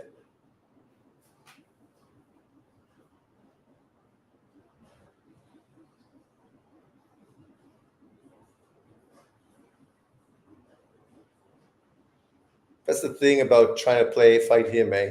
Punches are coming from angles that you just don't know. All over the place. Difficult to defend against. Oh, she's hot. Some cute girls at the top rank card. Charlie's bringing it. He's fighting hard. I got it 2-2. 2 rounds Nava, 2 rounds Charlie, going into the 5th. Nice looping left. Headbutt.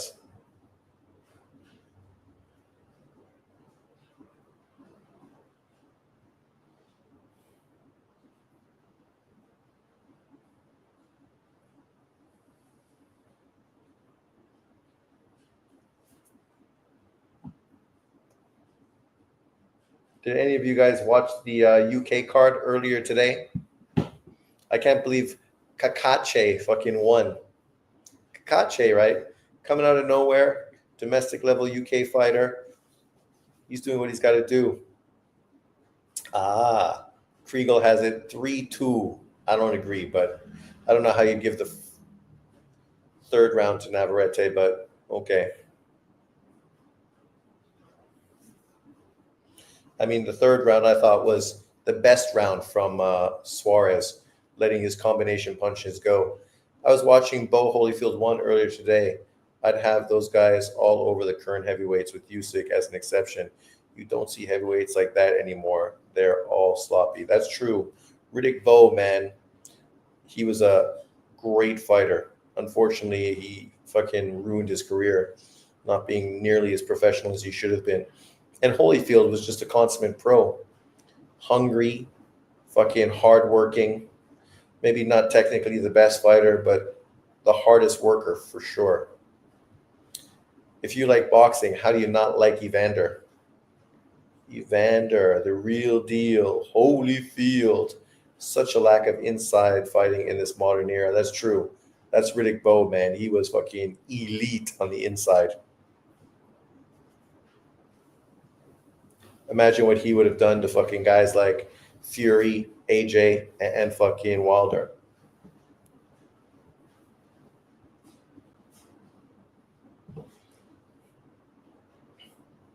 And it's tough, right? You ask Evander Holyfield to fight a guy like Riddick Bowe, who's a big dude. Like in today's boxing, he would fit in well because he's like 6'5", a big guy.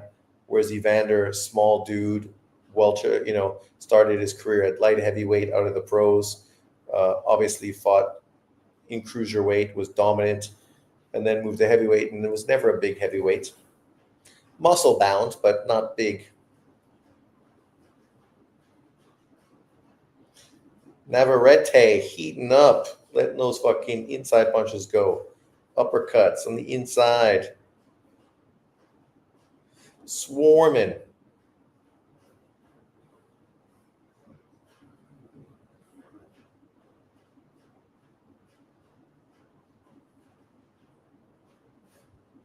Maybe some hooks to the body there, Nava.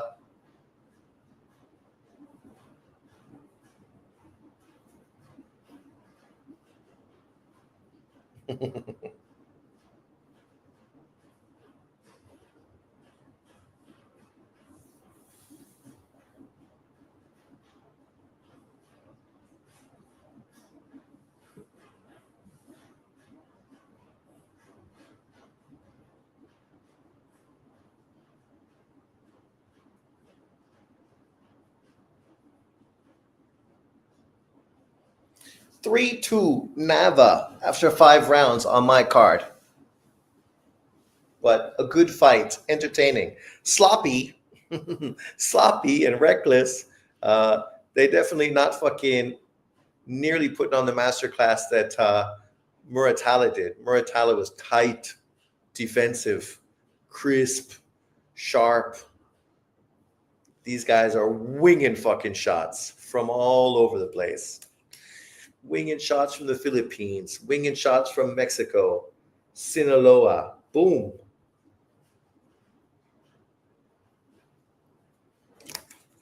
Difference is Suarez doesn't look like he's got the power to hurt Navarrete. Ooh, nice body shot, nice uppercut. Whereas every time Nava hits him with a clean shot, he feels that shit. Feels it. What about the rest of you guys? Who do you have winning? What do you think of this performance so far? See, that's why I knew that stylistically Suarez and Navarrete would be a fun fight. So far, it's fun. It's lived up to expectations. It has not disappointed. Navarrete tonight, 53.8. Last 16 fights, 67.1. What happened? Oh, nasty cut.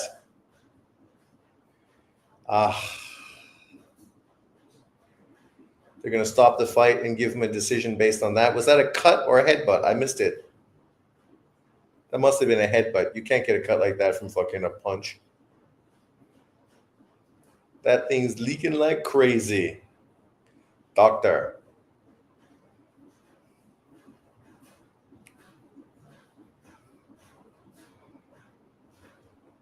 See, they don't even wipe his eye. Tank Davis fucking got grease in his eye. They wipe it. The doctor looked at it, didn't even touch it, didn't wipe it, didn't do anything. So was that a punch or a cut? I don't even know what happened. Clash of heads. Oh, okay.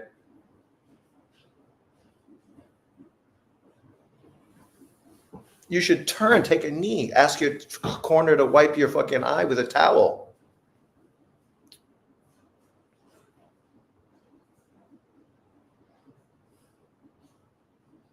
Yes, wipe the blood in his face. You teach him. You make me bleed, I make you pay. That's okay. The way you throw punches, Navarrete, you don't need to see. You close your eye, you just keep throwing fucking punches. It's okay. No problem. Now the shit's heated up even more.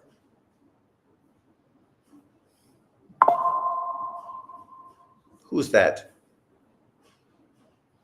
Charlie smells blood. But Charlie, watch out you don't walk into a big power shot.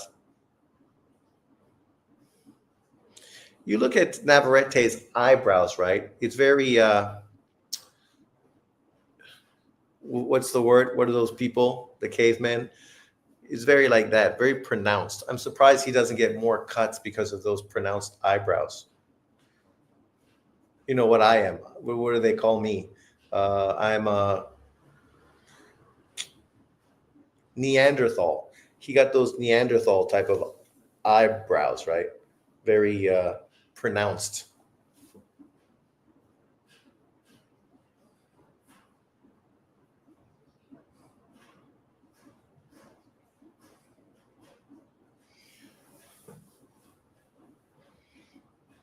After 6 rounds, I got to say it's a draw. I think Suarez is winning this round just because obviously Navarrete is, uncomfortable.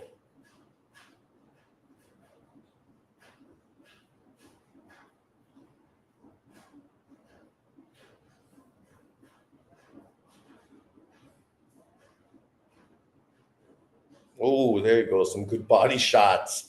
That's what I think you didn't throw enough of. Look at those body shots. Make him run. Yeah, throw that left to the body, man. You don't like that. You don't like that. Oh, walking into a shot. Don't get friendly. Don't get crazy.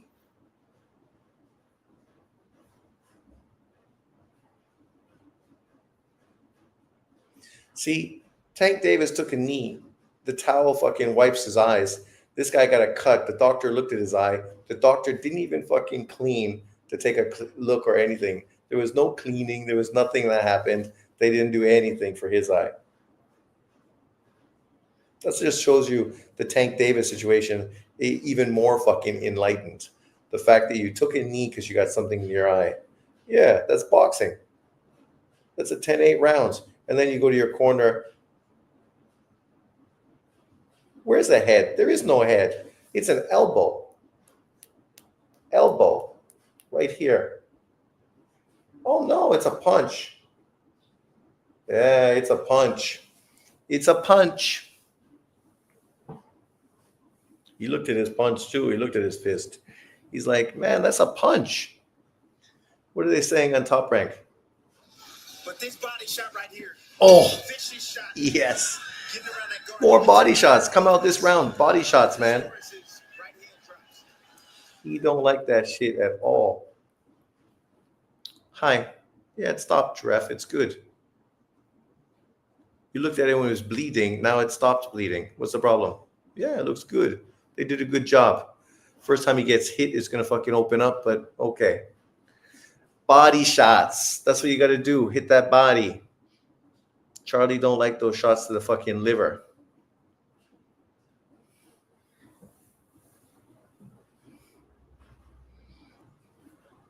So what did they say, everybody? Did they say that was a fair shot? Or are they saying it's a head clash? Because I did not see a head clash. Yeah, go back to hitting that body, Navarrete. There you go. Throw that body shot. Good shot to the head. Go back to the body. He's trying to circle the ring in rounds range for fucking lefts to the body.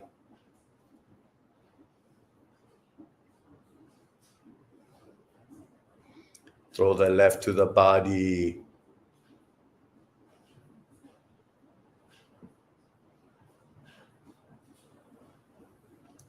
Good combination from Charlie Suarez.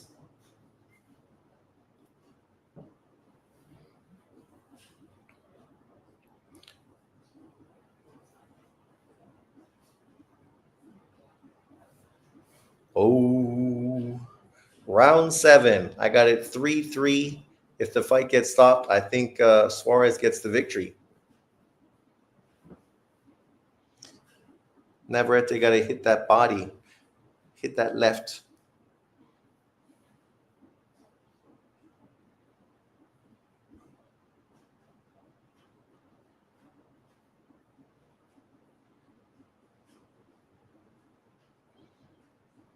Come on, Navarrete. Don't worry about your fucking eye. Worry about your opponent. It's just a little rain in your fucking eye. A little water in the eye. No big deal. You never drive a scooter with fucking rain in your eye? It's fucking not a big deal, man. Close the fucking eye. Fucking cope. Keep your hand up.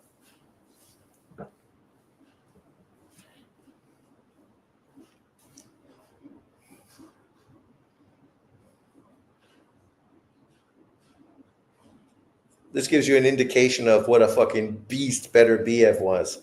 Remember Beterbiev when he had that big cut against fucking what's his face? He went in there and fucking destroyed him. Literally broke him down, ripped his fucking heart out, took a bite out of it, and fucking threw it on the ground. All to keep his title. Champion. Navarrete, you know what you got to do? You got to fucking hit him. He totally looks fucking out of sorts, thrown off.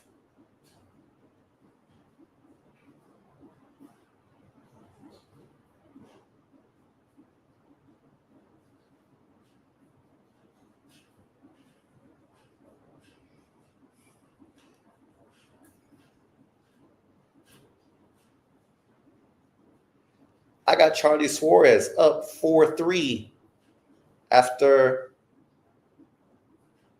7 rounds. Come on, dude. The cut ain't that bad.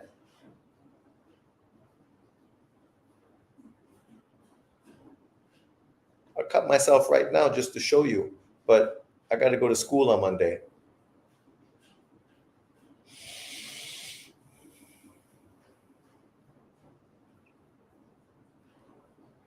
He don't like it to the body. You got to get in there and fucking throw those hooks to the body, slide a few to the fucking head and the uppercuts, and just do what you got to do. Yeah, man. That's a fucking shot. After the exchange, here it is again. Boom. A punch lands and a head clash right there. Yep. Head clash? Right there after the head clash. That is I didn't see no head clash. Really, Tim?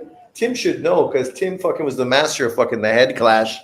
Tim fucking, he loves a good fucking head clash. What's up, Stringer? Right now, Navarrete got a big cut on his eye. And it looks like they're going to get ready to stop the fight.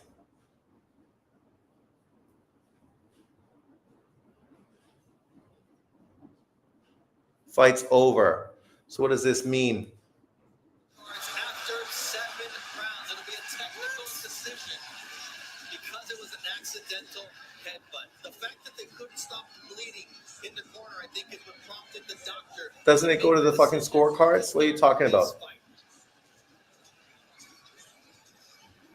Hollow Ninja, you're a prince among men. Hope Turkey can give us a card with nothing but brawlers and action-packed fighters. Beterbiev, Ortiz, Zhu, Inui, Donaire, etc. Well, that's it. Sometimes you got to get good matchmakers, right? And the question will always be, was it that punch that was partially... So what's the decision? They're not going to the cards?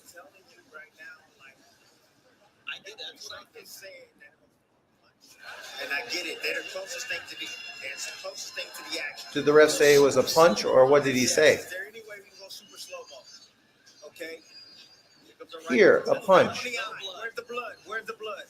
There's no head clash. You're right.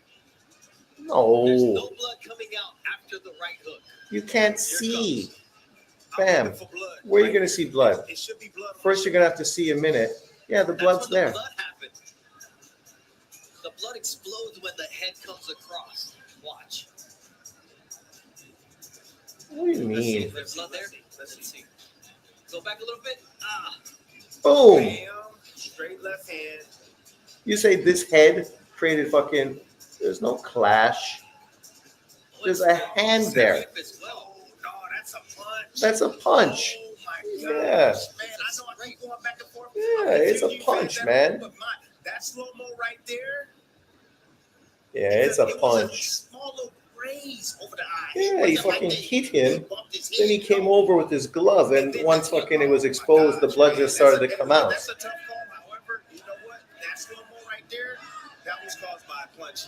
I know I keep going back and forth. However, hey, they got a tough judgment to do here. Yeah, no, that's fucking a cut by a punch. So Suarez should be the winner, and then do a rematch, right? To Jack Reese, who's running the replay, and he just saw what we've been But they should have fucking knew that before. You're not doing that earlier? So you have to go with the ruling in the ring. Because listen, we saw Yeah. this great What did the ref say? Did he say head punch, head clash, or punch? Yeah. Makes sense. That made sense.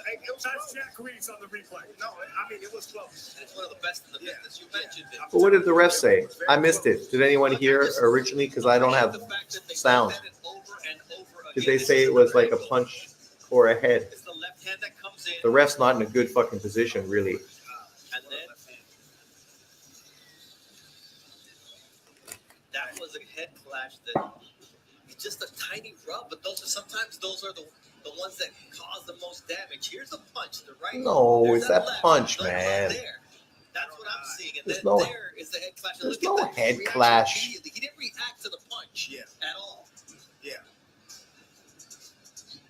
It's such a judgment call, but it is inconclusive. That's the correct word. Yes. And that's why, for now, it's going to be a technical decision. We did complete more than halfway through the fight, 7 rounds, and it was the beginning of the 8th round when the doctor decided that Emmanuel Navarrete was in no condition to continue due to the fact that they could not stop the bleeding. Even though they shouldn't have stopped it because of that cut.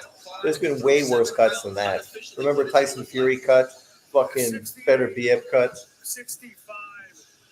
Very interesting, action-packed, ultimately frustrating rounds, but the hell of a fight while it lasted. So it's going to the cards? Look, Tim, we talk about this happening with southpaws and orthodox fighters, and it was just such bang action. 3 things happening at the same time. Both guys moving their heads.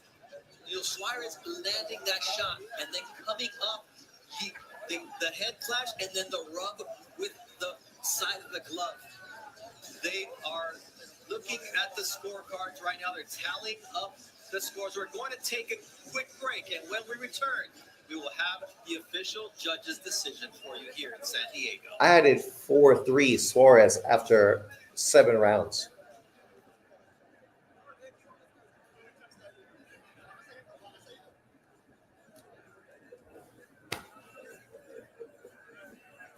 Caitlin Clark, fever.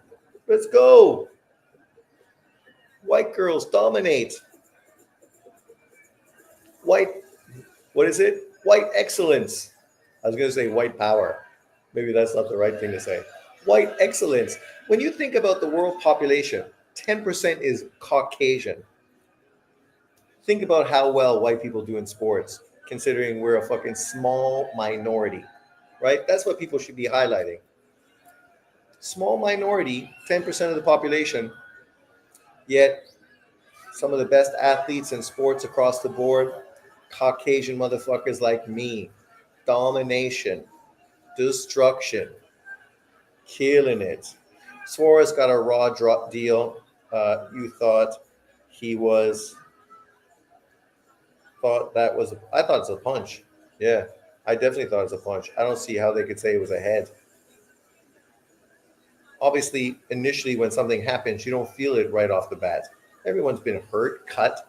You don't feel that shit initially, right? Not until you start feeling the blood roll out of your head. And then you can feel it.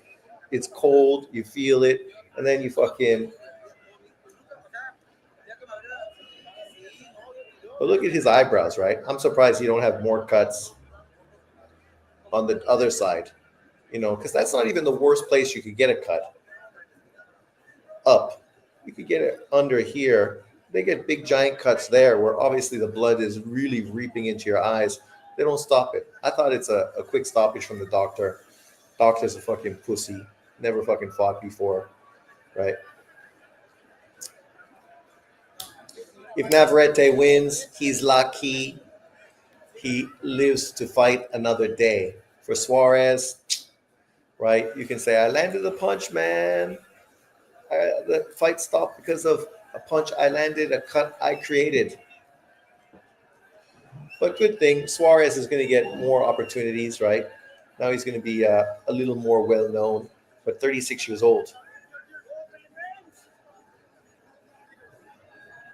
Dude's a tank. Army. Navarrete won more rounds, though, so he's going to win a technical decision. I didn't have him winning more rounds. I had it 4-3 Suarez on my card.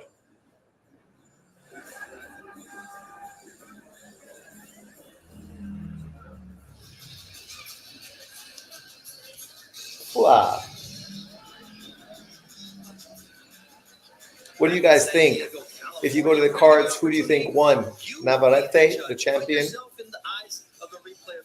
Yeah, it's a cut. Boom! Right there. Or was it this head clash? There's no head clash. That forces that blood to start emanating from It's a punch. the eyelid of Emmanuel. I don't think Vaquea should move up to another division. He moved up to 135 and got dominated by a fucking nobody. I don't think Navarrete is quitting type, but it kind of goes pique my curiosity. If he went to Mikey Garcia, Jamal Hangroad, well, it's the doctor, right, that fucking called it, not him. At 1 second of round number 8, a referee in charge, Edward Coyontes, stops the contest upon advice of the ringside physician. Soft stoppage. Navarrete unable to continue due Look, to a no headbutt blood. he received an accidental headbutt earlier in Oh, they the said fight. accidental headbutt. Cards with a technical decision. Here are the score totals. Judge at ringside, Pat Russell scores about 78 to 75. Fernando Villarreal. That sounds like Navarrete. Both scored about 77 to 76. All three in favor Sounds of like the me. winner. And still, the WBO Yeah. Junior Lightweight Champion of the World, Emmanuel You knew those big scorecards were definitely going the champion's way. Retains his world title. We will have the post-fight interviews on the state of boxing. A great night of action, controversy here with the finish. Leaving with Nicole. Yeah, but that's the ref, right? David Lloyd. Keyshawn De Los Santos. That's a real fucking fight there. Keyshawn gonna fucking destroy that dude. Good decision. I'm sort of disappointed for Charlie. Charlie landed a good punch and then got it no way his way. Like if they would have let the fight continue and then Navarrete would have beat his ass and stopped him. Nice. Let me just plug in my computer.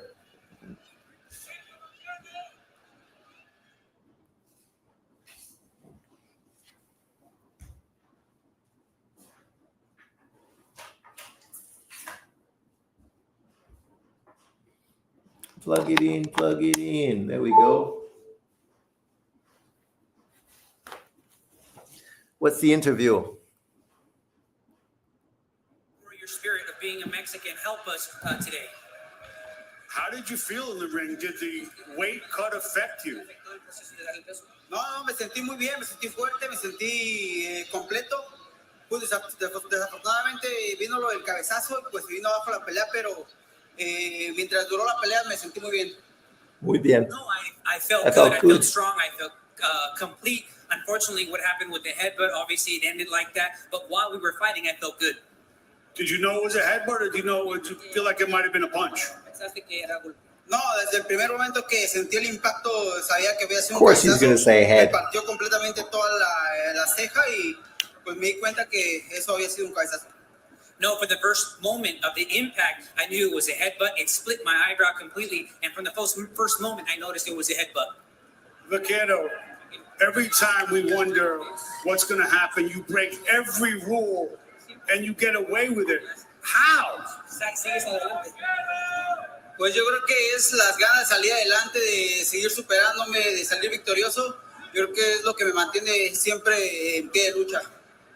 Well, I think it's the desire to get better, to get ahead, to be victorious. That's what keeps me in there.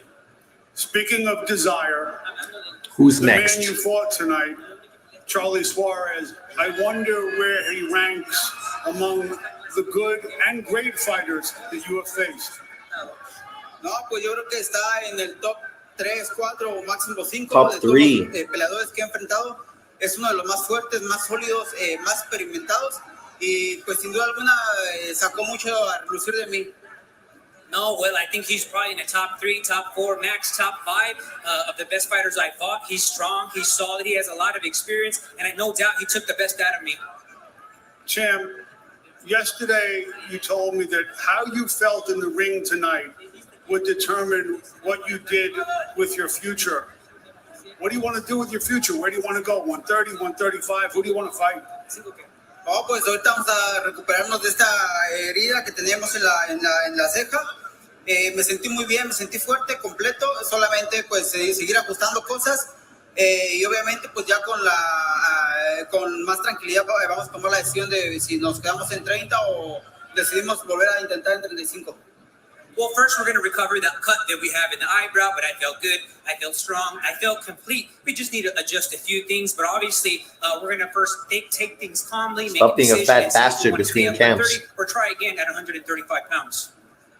Vaquero, I'll remember every one of your fights. I don't know how you do it. Is there something that you want to tell your fans? Thank you. Sí, la verdad estaba en deuda con toda la gente de San Diego. Me sentía comprometido con todos ustedes y la verdad les agradezco mucho pues todo el apoyo que me han dado toda mi carrera y la verdad me da mucho gusto compartir este tipo de... Dun, dun, dun. Oh, El Vaquero with the victory. A little disappointing. Obviously, nobody likes a stoppage like that. That's definitely not what we were hoping for. We're hoping for a sensational performance, sensational knockout. But unfortunately, fucking cuts are part of boxing. It is what it is. I thought it was a punch. He says it's a headbutt. I guess he knows better than me. But of course, he would say it's a headbutt. But we will see what's going forward with these guys, right? Like right now, obviously, we had some good fights today. Let's quickly look at the right here in Memorex. So the Probox card, obviously some good fighters on this card. If you guys didn't watch it, it's on YouTube. Go back and watch it. This kid here, Herbert Kancicao Sosa, if you watch the Olympics, you may remember him. Currently, the kid is 7-0, 4 KOs, 27-year-old kid from Brazil, 6'1.5", 76.5-inch reach. He was an Olympic medalist. Already, he beat the best Brazilian fighter in the world in Falco, right, at 31. Beat him by decision to become the Brazilian super middleweight champion. Just jumped in to stay busy today on this Probox card, obviously fighting in America. But you know this fight that he had, his last fight in 2024. I mean, how much bigger could it get for a Brazilian guy than to beat another Olympian in Falcao? Obviously a great fight. He's a guy that we got to keep our eyes open for. You know, whether he's fighting at middleweight, where they kind of need him right now, that division obviously doesn't have too much excitement going on, or whether he moves to 168, where you got some big name fighters. Then, of course, you have Naji Lopez. Naji Lopez, I talked about. Don't be surprised to see him potentially be a David Benavidez opponent. Probox, PBC, right? 25 years old, 14-0, 11 KOs, Puerto Rican kid. This kid's exciting. Today he went out there and beat a guy who was 22-2, stopped him in 2 rounds, destroyed him, right? And when we look at this kid, Osuna, right? 24 years old, obviously an experienced guy. His last fights, he lost to Cal Cole, stopped in 2 rounds, lost to this guy, Espana. We know he's not a high-level opponent. Nonetheless, it's still an exciting victory for Lopez, and the guy that potentially is going to be catapulted into the top 10 at 175 pounds. Then, of course, you have Nicholas Flab, the welterweight fighter, who looked great today. 15-2, only stopped once in his career, 29 years, Puerto Rican kid, 10 stoppages. He went in there and beat Alan Sanchez, who's been in legitimately with very good opponents and looked sensational, looked great. His punch combinations, the punches he put together looked really good. He wasn't loading up on punches. He was just flowing, and eventually it was just too much. This guy coming off of victories over Jahai Tucker, right? Olympian from the U.S. team, 22 years old, right? A kid that was really getting hyped up hard, went in there and beat him, sort of throwing him back to the drawing board. And of course, Brian Cabala.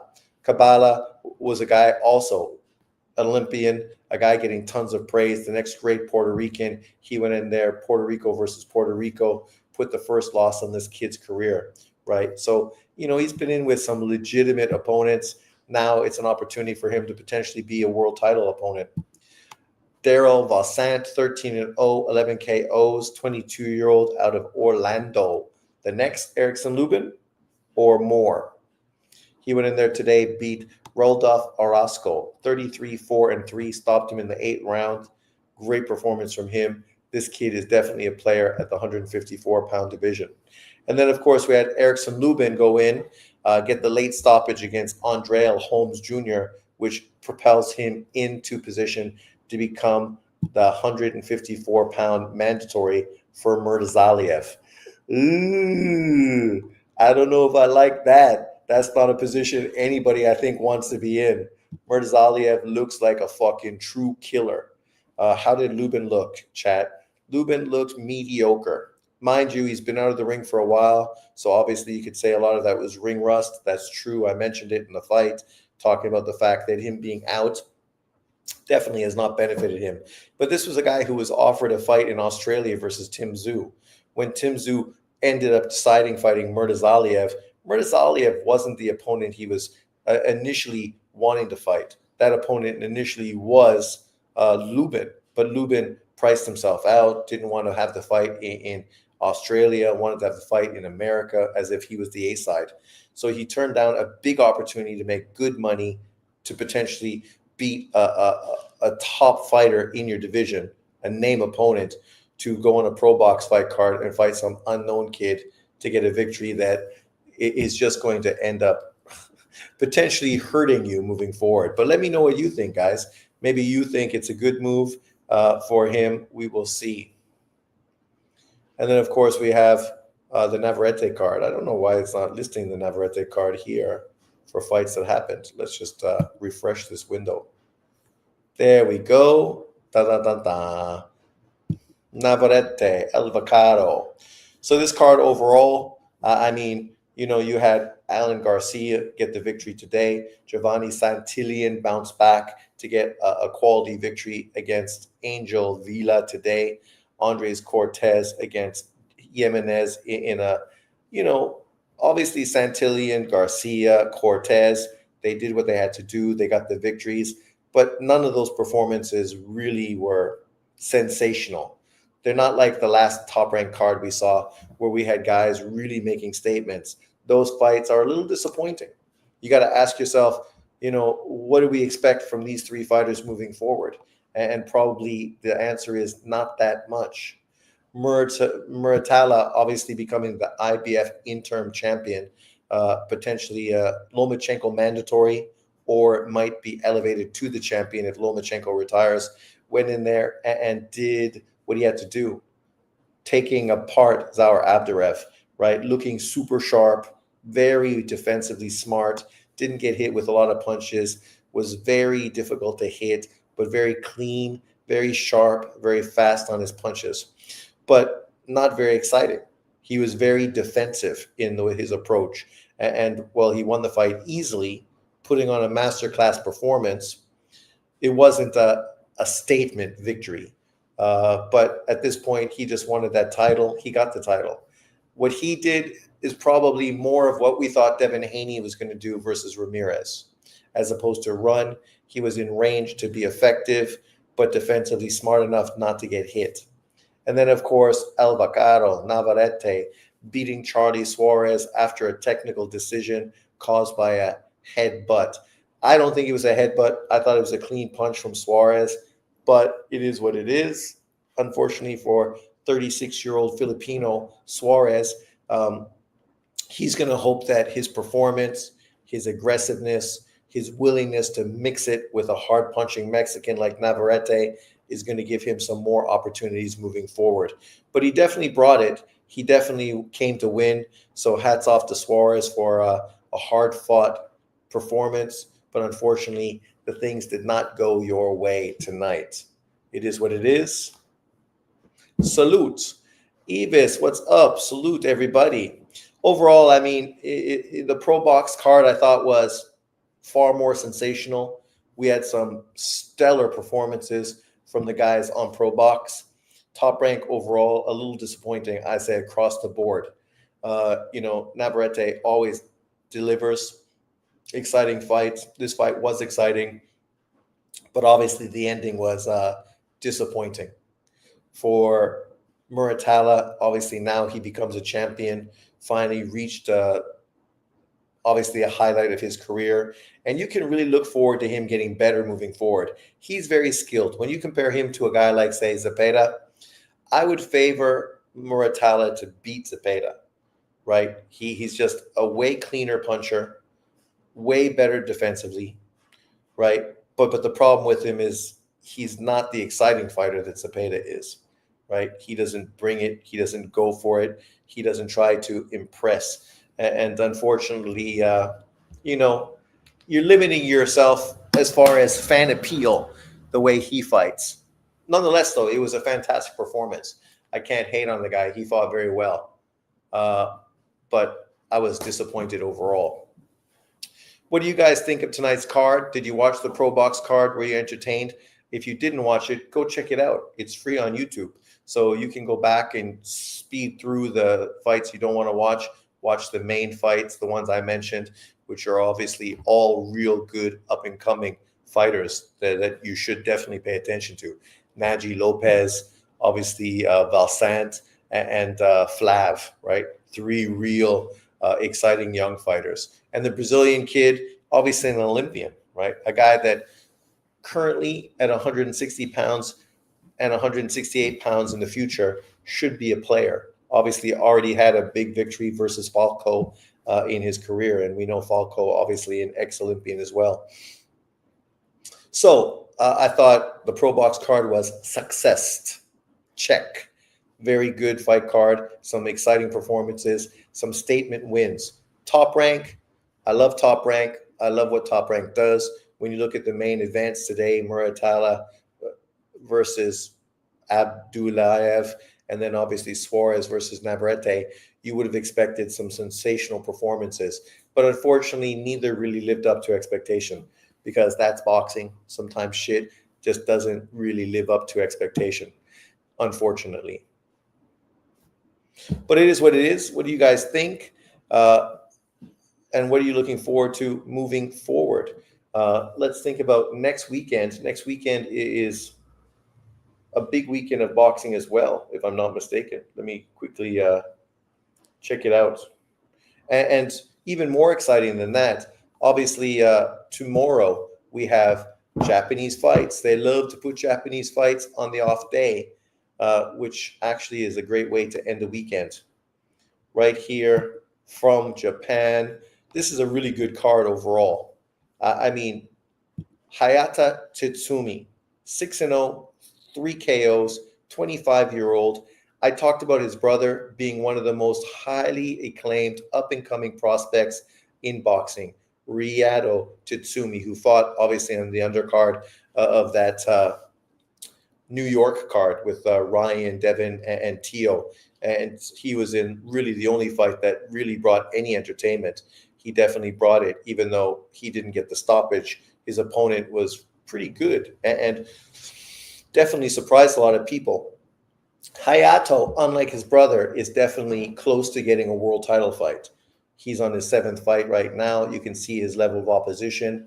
The first guy he fought, 23-3-1, far better than his brother, who fought a guy who was 1-2-1.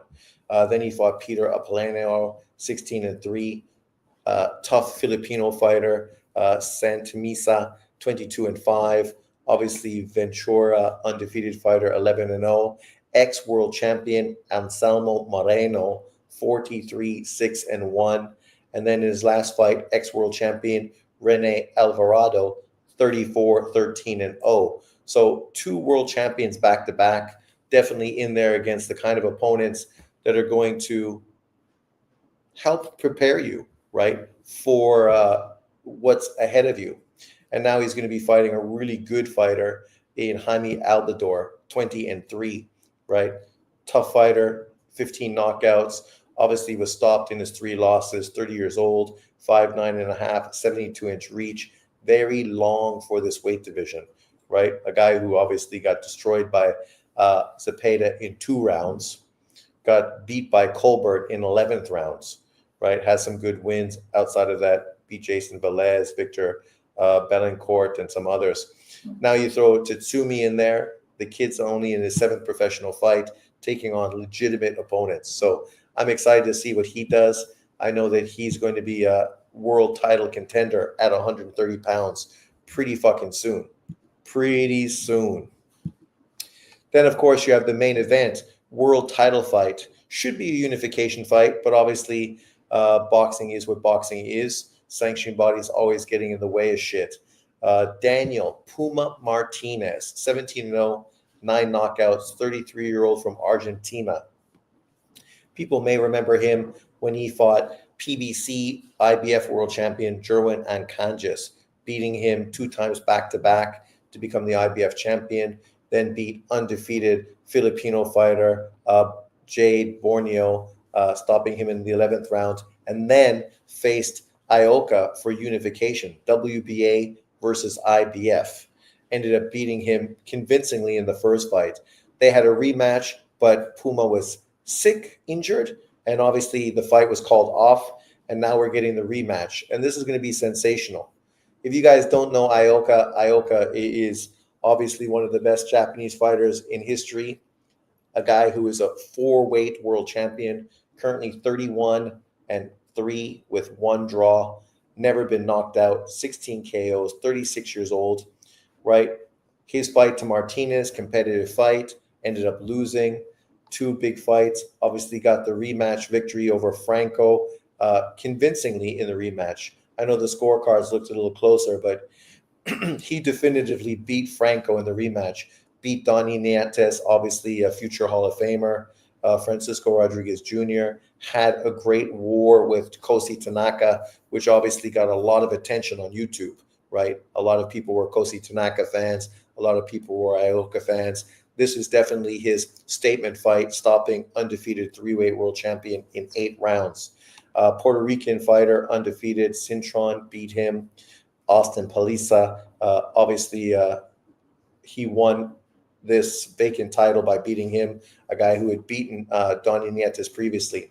His loss to Donnie Nietes was a controversial split decision loss. I felt he beat Nietes easily. McWilliams Arroyo, you go back farther, Kevin Lara, Juan Carlos Revco beat him in the rematch to Revco, fought him before. Amnet Rongrong, he lost to him in the Philippines for the IBF title. In another fight, I felt he won. I felt he was robbed, obviously, in this fight. But you lose to the fighter coming into your backyard in a controversial fight, right? It just shows you Japanese officials are more than willing to rob their own fighters. Obviously, beating Felix Alvarado back in the day when Alvarado was undefeated, beat Akira Yagashi, who ended up going on to become a world champion, ended up getting beat by Roman Gonzalez, beat Juan Hernandez Navarrete, obviously a very good opponent as well, right? So a great resume, historical. So this is a great fight. I'm really hoping that Ioka can pull back the clock and do what he's always done, beat guys in rematches, go in there and get the redemption victory versus Puma. And if he does that, look forward to potentially, I would love to see him versus Roman Gonzalez. That's the fight I would love to see. Roman Gonzalez, Ioka, what a fucking clash of 4-weight world champions, right? 2 guys, both 36 years old. I think it would be fucking phenomenal. Bam Rodriguez, I'm not really that interested in seeing Bam fight another old fighter. I'd rather see 2 old fighters fight one another. For me, that would be a far more interesting fight. They're obviously on the same level. Why do we need them to fight a primed young fighter who obviously should beat them at this point of their careers? Nava dominated the rounds, but man, that cut wasn't bad enough to stop the fight. I don't think so. I don't think it was bad at all. I thought it was an early stoppage, but the cut was caused by a punch. Yeah, David, I thought it was also caused by a punch. Anthony Kakache looked good today, 2 in beating Woods. Yeah, I'm surprised. I thought Woods would come in and win. I'm kind of disappointed that Wood, after moving up in weight, took so long before he actually put himself in position for a big fight. You figure moving up to the weight division, he would have tried to fast track himself into a big fight in the UK right off the bat. But unfortunately, he's been a few years, I think, since he was a champion at 126 pounds. Minnesota beat Golden State today. That's disappointing. I picked Kakache to win. Good fight. I think I picked Wood. Let me see.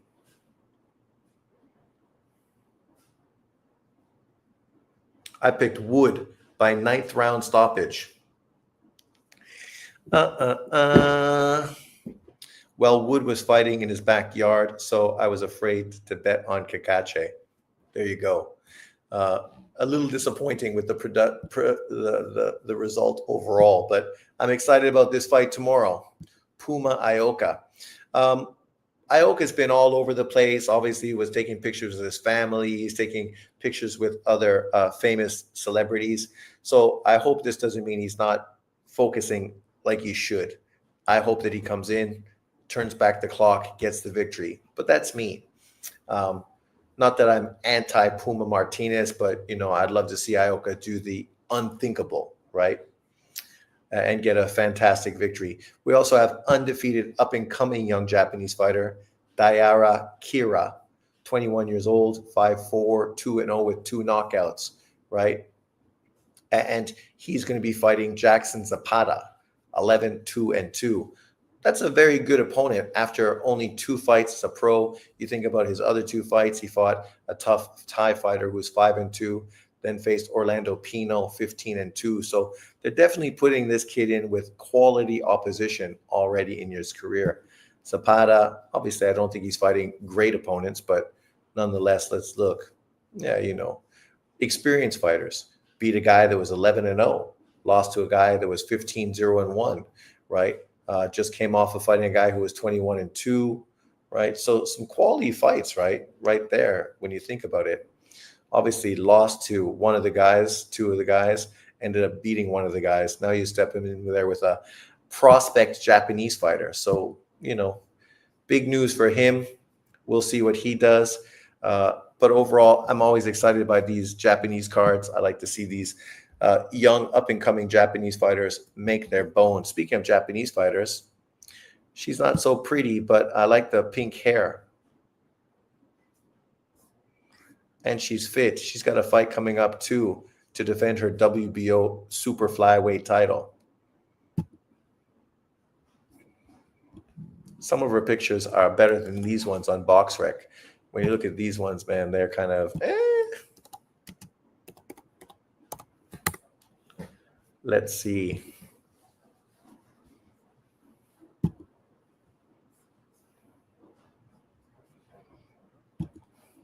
Here we go.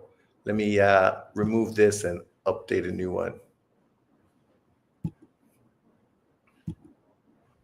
He got good skills and fast hands. Who? Kakache?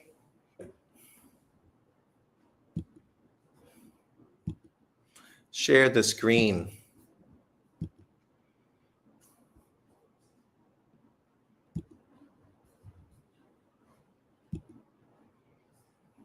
Here we go. No boobies, but that's what you expect from athletes with very low body fat percentage. And she definitely got very low body fat percentage. Look at her. She's lean, mean, fighting machine.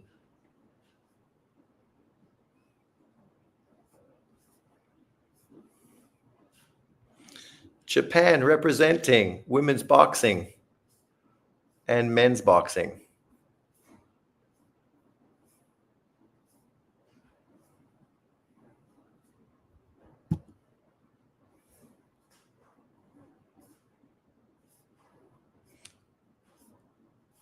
I'd throw it to her.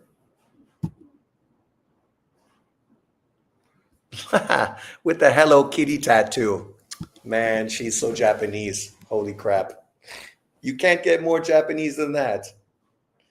Hello Kitty tattoo. Jesus. Shame he doesn't want to fight Nunez. Yeah, that's a bitch ass move. But to be fair, you go fight Wood. Obviously, that's going to be a far bigger fight in the UK and get a lot of attention. That was the worst fucking free kick I've ever fucking seen. The dude literally fucking just kicked it straight to the fucking goalie. Trying to do that was garbage, man.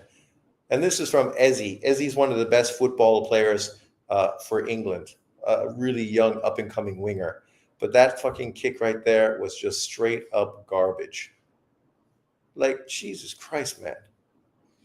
You know, there was one guy, I don't know if you guys watch football, but during the World Cup, the English team had a shootout, and the one English player who I think is now playing in the Middle East, he literally didn't even look.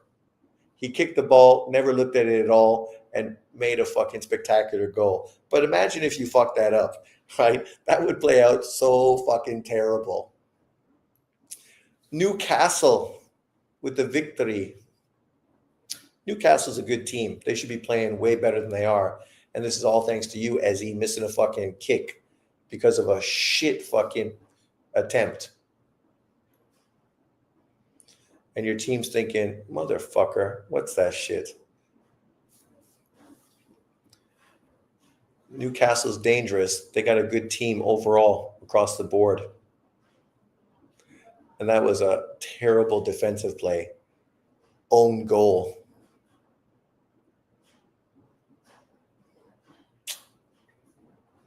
Oh, well. That's life, man. Sometimes shit just doesn't fucking go your way. I was hoping to get that Kakache Nunez fight. Obviously, they ended up stripping him. So, David, who is Nunez going to fight? He's going to fight Rikishi, right? Is that what they're planning on doing? Rikishi versus Nunez now? Because I'm interested in seeing that fight. I'd love to see another Japanese champion, especially, obviously, at the bigger weight divisions. Right now, let's check this out. 130 pounds. Super featherweight. Rikishi, who is considered number one. I don't know how. 16-1, one stoppage, 30 years old, 11 stoppages. Yeah, so Rikishi is going to fight Nunez for that IBF title. I think this is going to be a fun fight. I'm not surprised if Nunez goes in there and knocks his ass out. Eduardo Nunez, 27-1, never been stopped, 27 knockouts, so 100% KO ratio on victories, 27. He's a hard puncher, but the dude is definitely wild. Him fighting Rikishi should be a fun fight. You know, some good victories, obviously, Escandón, Mariaga in recent fights, both smaller fighters moving up in weight. Rikishi, he's pretty tall, almost 5'10", 72-inch reach. That's going to be a problem if he can control distance. He's got some pop on his punches. When we look at who he's fought, obviously Ricardo Nunez was a solid opponent, stopped him in 3 rounds. Michael Magnesi, 23-1, stopped him late, so his power carries, right? He's able to get a victory late like that. This fight's going to be fun, man. I don't know who's going to win. I could see this playing out either way. The last time I watched Nunez fight, he looked real limited. But at the same time, the dude offensively is dangerous. David loved him. David was hyping him up like crazy, man. So who you got, David? Who do you think is going to win? Rikishi or Nunez? Hey, Sean, who's the greatest of all time? Let's base it off of the opponents and accomplishments. Well, it's hard to say greatest of all time because you talk about different weight divisions, right, across the board. Obviously, most people feel Sugar Ray Robinson, who was undefeated as a welterweight, right? Was he undefeated, or did he lose that one fight at welterweight after being like 48-0 and then ended up losing one fight and then went on to be like 60-something and 1? But definitely, he's considered by most people the best because of his dominant run at welterweight when people think he was just fucking sublime. Obviously redeemed his loss at welterweight by getting multiple victories against the same opponent afterwards. Then he went on, he lost. Who lost? So, Jason, you're just trying to push Floyd Mayweather into the conversation? You talking about Pacquiao. Pacquiao fucking lost too. Then a lot of people have Ali. When you watch early Ali in the 60s, there's, wow, my man, Isaac, what a goal. We've never seen a heavyweight move the way Ali moved. There was nobody, I think, at heavyweight that was ever going to beat Prime Ali, right? His foot speed, his hand speed, he was fucking unreal. Like none of the fighters today would even fucking get close to him. Usyk fights not like him, but more of a boxer, right? So there's some similarities. But his footwork and hand speed compared to Ali, pedestrian, right? Ali also had a fucking great chin. So even though he was a boxer and a mover, if you did catch him with a shot, you're not gonna fucking knock him out, right? Dude never got knocked out. Well, until he was fucking literally mentally fucking broken already. So I would say it's between those two fighters, Ali and Sugar Ray Robinson. I think Nunez might lose that fight. Pac-Man champion in 8 weight divisions. Pac-Man had more exciting fights compared to any other fighter. Pac-Man fought more world champions than any other fighter. So who has accomplished more? I think you're really pushing Manny. Manny also had 6 losses. And as far as fought more world champions, well, he hasn't. Floyd Mayweather fought more world champions than Pacquiao. I think right now Canelo's fought the exact same amount of champions as Manny Pacquiao. And then there's another fighter. Who am I thinking? Somebody else is right there, a few fights behind Pacquiao as well. But you could talk about weight divisions. You could talk about overall pound for pound, right? Then you got to compare other guys. Not true. Pac-Man did go. Not true. Pac-Man did go research it. Someone did go. What's did go? Floyd Mayweather on every list has fought more world champions than Manny Pacquiao. If you want to say that Pacquiao fought guys multiple times and check those guys multiple times, it's still only the same fighter. But yes, he did have more rematches than Floyd against guys like Marquez, Barrera, and Morales. You say not true, research it. But every single lists tells you that Floyd Mayweather fought more world champions than Pacquiao. But regardless, what are you counting guys more than one time? You counting Morales, Barrera, and Marquez every single time you fought them? Because that's a little unfair as well. I know, I hear you saying not true right now. But Jason, regardless of you wanting to jam Pacquiao into the conversation, Pacquiao also lost 6 times, right? And I love Pacquiao. I like him far more than Mayweather. And I think he's been in way more exciting fights and obviously accomplished more than Floyd as well. And I feel if Floyd wouldn't have ducked him, he would have ended up losing to him early on. He waited until after he'd lost twice, once to Bradley in a controversial fight, and then once after he got flatlined by Marquez. So I'm not, Ali didn't lose when he was at his best. He lost literally after fucking being blackballed and thrown out of the sport for multiple years and came back and was never the same champion again. If you do remember when I was talking about Ali, I was talking about Ali when he was in 1960s, when there was no fucking person anywhere close to him. But that's fine. You can think Pacquiao is number one. Obviously, that's what you think. But people in the comment section, what do you think? Everyone, leave a comment. There's 8 of you in there. Who do you think is the best fighter of all time? Feel free. Like, everyone has an opinion, and that's what this is. When you make a statement like that, it's all opinion, right? Everyone's going to have a different opinion. I don't think anybody else will list Pacquiao. Somebody might list Floyd. Many people will probably say Sugar Ray Robinson. Somebody else might have somebody different.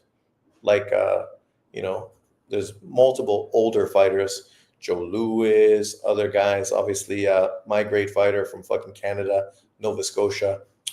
I never can remember his name. Sam Langford. You had lots of other great fighters as well. Sam Langford, a middleweight fighting at fucking heavyweight. Some people would even say Roy Jones, but unfortunately, Roy, after being a heavyweight champion, he should have retired at that point, and then people would be looking at him as fucking the GOAT. But you fought too long, like Ali fought too long, and unfortunately, a lot of that ruined your career. Ali was bigger, longer reach than 90% of his opponents. That's not true. Bigger. He was never a big heavyweight. I mean, he was a light heavyweight in the Olympics. Ali fought a bunch of 180 pounders when he was 224. That ain't true. At 100 in the 1960s, he wasn't fucking even close to 224 pounds. He was probably no more than fucking 205, 210. He only fought 4 people as big as him his entire career. I'm looking at it. Okay, you're looking at it. What are you looking at? Henry Armstrong is another to consider, of course. Henry Armstrong was a 3-weight world champion at the same time, right? 180 pound was counted as heavyweight. Yeah, you can't. Yeah, I know. That's why when you're talking about Ali, you're comparing what? Modern boxing to historical boxing. Joe Louis, fucking Marciano, all those guys were fighting dudes at the same weight class because they were literally all considered heavyweights after you got past 175 pounds. Everything above 175 was a heavyweight. And ironically enough, Ali was never a big heavyweight. He was 6'3" with a reach, but he wasn't big physically. And he wasn't a guy like George Foreman that used his physicality to beat you. Well, Marciano was bigger than 180 pounds, but yes, he wasn't a huge, towering heavyweight. But Jason, what's your fucking point? All you're trying to do here is highlight and fanboy Manny Pacquiao by discrediting and hating on other fighters. This doesn't win your debate because there is no debate. People all have a different opinion.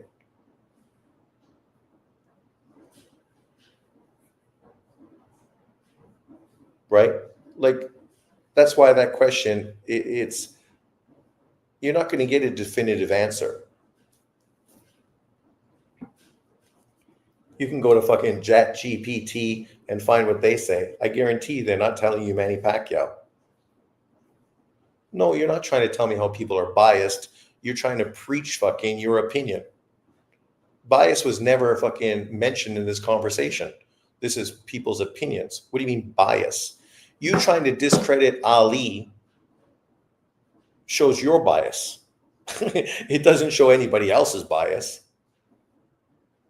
Because you're finding ways to discredit a guy, showing you're blatantly biased, trying to find ways to prop up your fighter, to disprop other fighters. Everyone else, what do you think? So far, Machado said Henry Armstrong's in the conversation. Jason is obviously a Pacquiao guy. I gave several opinions, and really my opinions are based on what the majority of fucking listed things list. Majority of lists list Sugar Ray Leonard number 1, Sugar Ray Robinson number 1, Ali number 2, right? And for good reason. If you disagree, many people, modern day people, are going to have Floyd Mayweather number 1. I totally disagree, but that's fine. You could put him there. Sean UC Yoribo Campus is fighting again. Shut up. That dude must be like 50. He was old when he fought fucking 10 years ago. How old is he now? Oh my God, Boston's killing New York. But I wonder what Drunk Irishman has to say about who would be the best fighter of all time. I'm not a Pacquiao fan. I go off accomplishments and the challenges and fights and skills. Yeah, but see, first of all, now you're being biased, though, if you're going off of accomplishments. You saying Pacquiao's an 8-weight world champion is disingenuous. Because when Sugar Ray Robinson fought, he could never have done that. There were only fucking 8 weight divisions. So then David, instead of hating on fighters and trying to make excuses, like, you're giving Pacquiao credit for being an 8-weight world champion in a modern day boxing where there's 4 world champions and fucking 8 more divisions than there were historically. Did Ali jump weights? No, of course he didn't, because he fought as a pro at heavyweight. You don't need to jump weights when you're a heavyweight. You're at the premier division, right? That's why guys moved up to heavyweight, to try to prove that they are that guy. No point proven, Jason. Like, See, you're showing your bias. You're coming here preaching to everybody. Notice the only person leaving comments is mostly you. Everybody is mostly looking at you. Who agrees with Jason? You can say yay or nay, right? Like, you gave a question which is open-ended. Your opinion is no different than anyone else's. No better, no worse. But here you are trying to downplay, discredit, and hate on others. I mean, you haven't said anything about Sugar Ray Robinson, who was on the list and is considered by most people the number one. Bro, go watch H Money right now. Why? What's H Money saying? H Money, biggest clown on YouTube. Is he hating on Inui? H Money, boxing.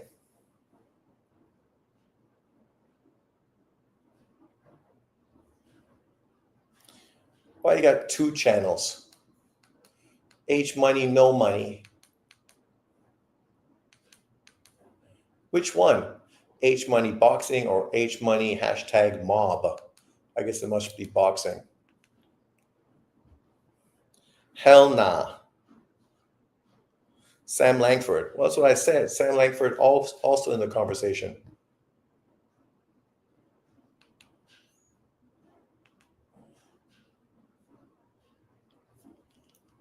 What's your mama address, you bitch boy? What's your mama address, you bitch boy? What is your mama address, you bitch boy? Look at these tough guys, eh? When you's a bitch boy, what's your mama address? What's your mama address? I'ma slap a fucking knee, come be the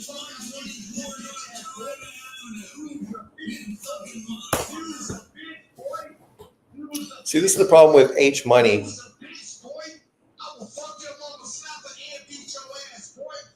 You're gonna fuck his mom. His mom's probably like 70. His mom's probably dead or 70 years old.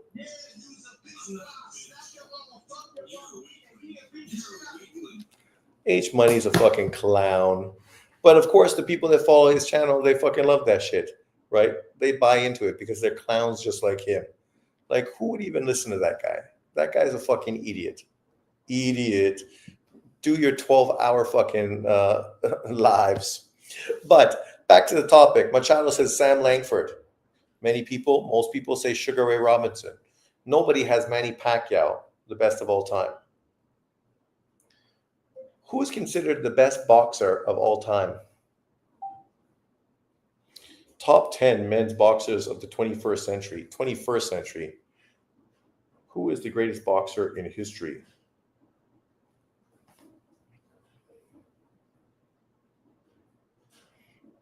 That's what Wikipedia says. Muhammad Ali was an American professional boxer, social activist, global cultural icon, widely known as the greatest. He's often regarded as the greatest heavyweight boxer of all time. King of boxer history, Muhammad Ali. Who's the greatest boxer now? Usyk, Fury, Canelo, Spence, Inui.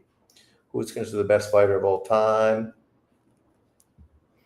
Best fighter.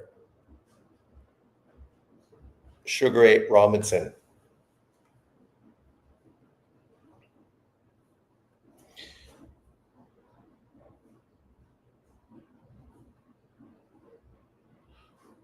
So, there you go. Bleacher Reports. Top 10 fighters.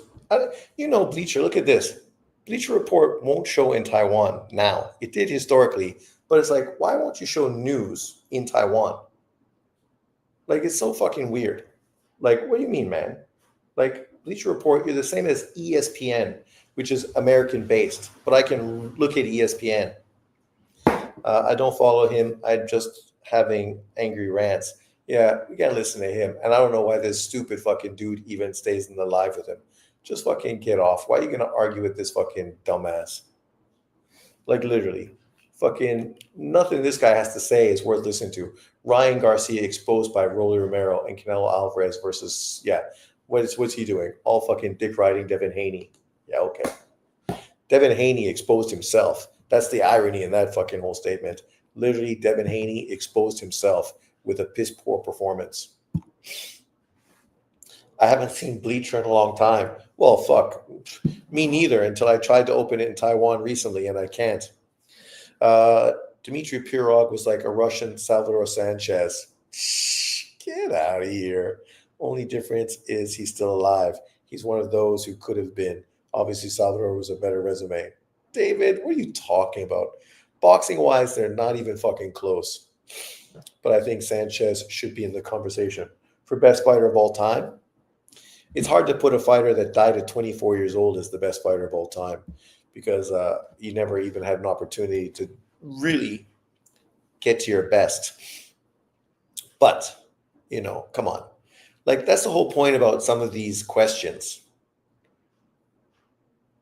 There's no right answer. So when you ask the question, already fucking you're limiting yourself. H Money makes John Boxing seem like Isaac Newton. That's true. That's true. That dude is fucking dumb as rocks. Yes, I don't care. Beat so many greats. Yeah. So not so many. Like 2, 3. Azuma Nelson and what's his face? The Puerto Rican fighter.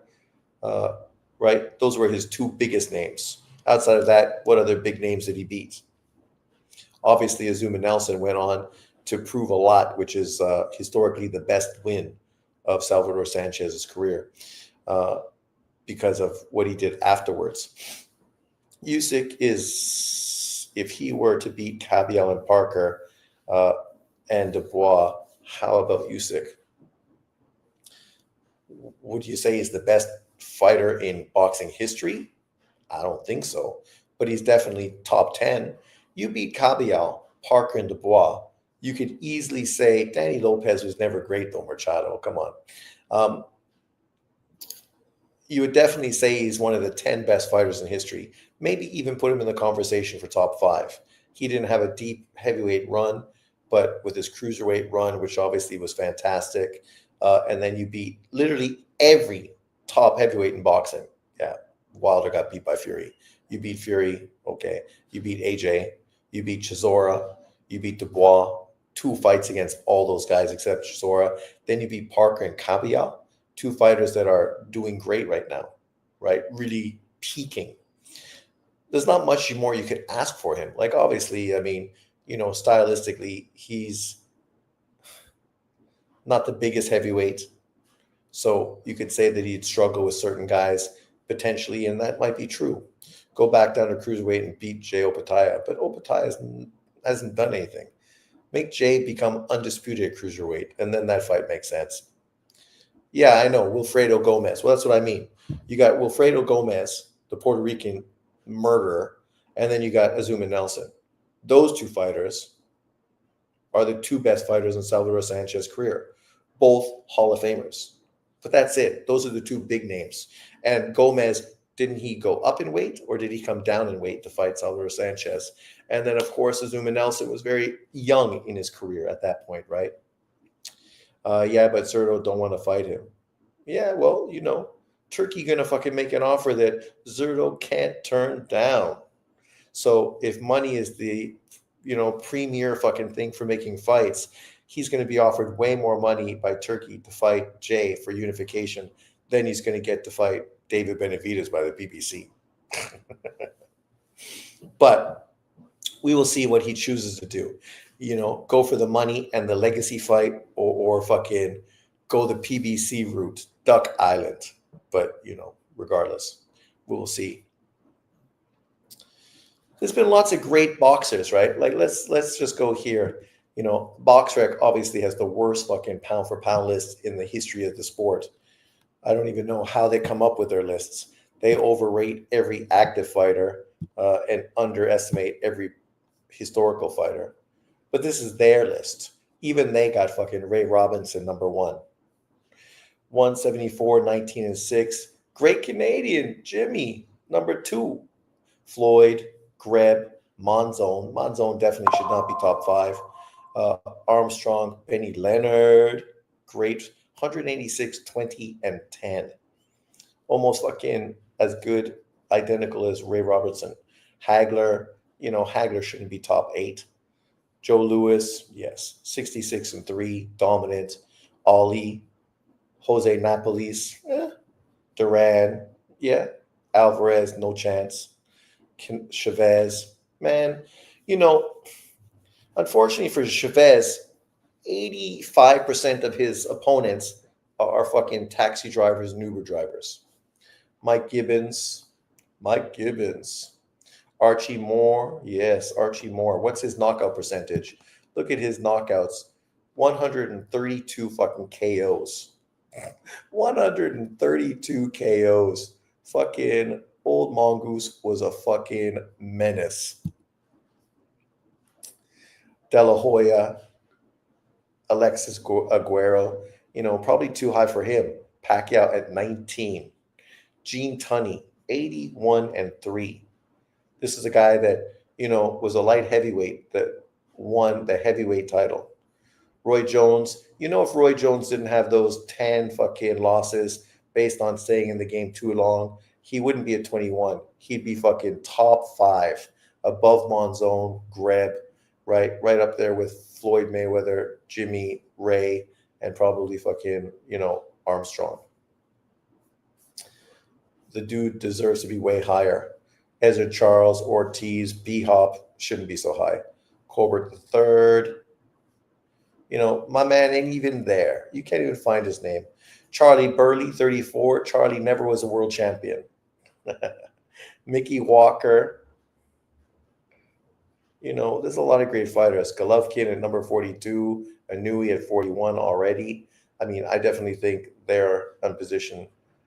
Mike McCollum there. Leonard should be higher, but obviously injuries and shit sort of ruined that on his career. Trinidad at 50. So there you go. That's BoxRec list, and we know BoxRec list is kind of a shit show, but it is what it is.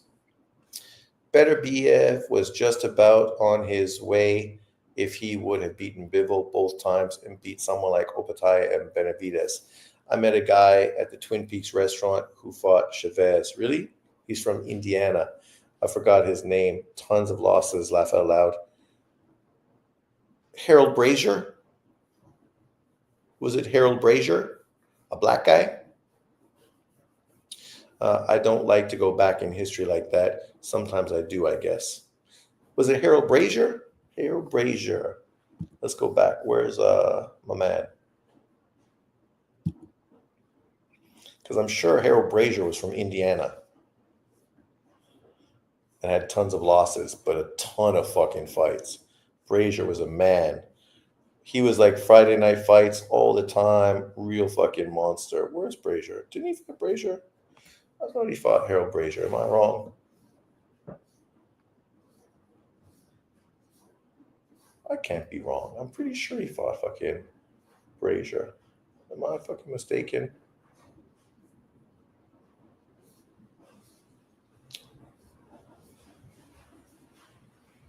So I know Pernell Whitaker fought him, but he fought everyone.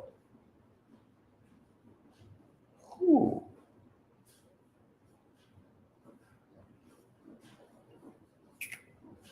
Oh. I guess I'm fucking delusional. Delulu. Well, that's not fucking mistaken. There's so many names on his list. He didn't fight Harold Brazier, really? Probably Buck Smith. Fucking Buck Smith, 183, 13-2. I thought he fought fucking Brazier. No, from Tombstone. Tombstone. I seen Brazier fight on the Midwest card. I love Harold Brazier. Brazier was fucking, the dude was excellent. Nice guy. No, I believe his name was Greg Haugen. Oh, yeah, Greg Haugen. Yeah, Greg Haugen was a world champion. Greg Haugen didn't have tons of losses. Greg Haugen, didn't he just die recently? Greg Haugen was a quality fighter. Where's Greg? There he is. Greg Haugen, WBC title. I think he fought Greg twice, if I'm not mistaken. 39-10-1, only stopped 3 times. Greg Haugen. What was his first big fight? Hector Macho Camacho, Pernell Whitaker, Vinny Pazienza. Pazienza and fucking Haugen hated each other. Beat him once. They end up having their trilogy fight. Lost to Pernell Whitaker. Fucking fought Pazienza again. Beat Camacho. Lost to Camacho. Think about that. You beat Pazienza once. You beat Camacho once, right? You beat Ray Boom Boom Mancini. Like, your career is fucking great at that point. Even with the losses you took, man, those are 3 fucking Hall of Fame dudes on your resume. Do you think Jose Luis Ramirez was an underrated fighter? Totally underrated. A lot of those guys at lightweight back in the day, they were totally underrated. People don't even know who they are. I mean, they totally dismissed them. He was kind of like the Mexican Ray Mercer. Well, not Ray Mercer. Ray Mercer's a fucking heavyweight. Chavez fought Brazier. He didn't. I thought he did, but I'm mistaken. 130, 140. He did a gift opponent Whitaker, though. Haugen first. Yo beat Camacho. Haugen beat Jimmy Paul, too. Greg Hauk. That was the guy's name.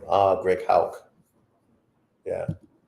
We saw him in there, but that's definitely not Haugen. Haugen was far better than that. There he is. 51-25. Hauk. Ended 67-39.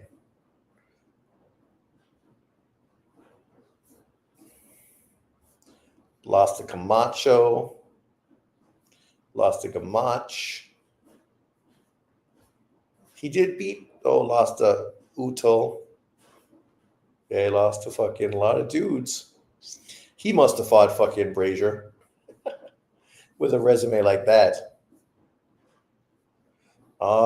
Maddie.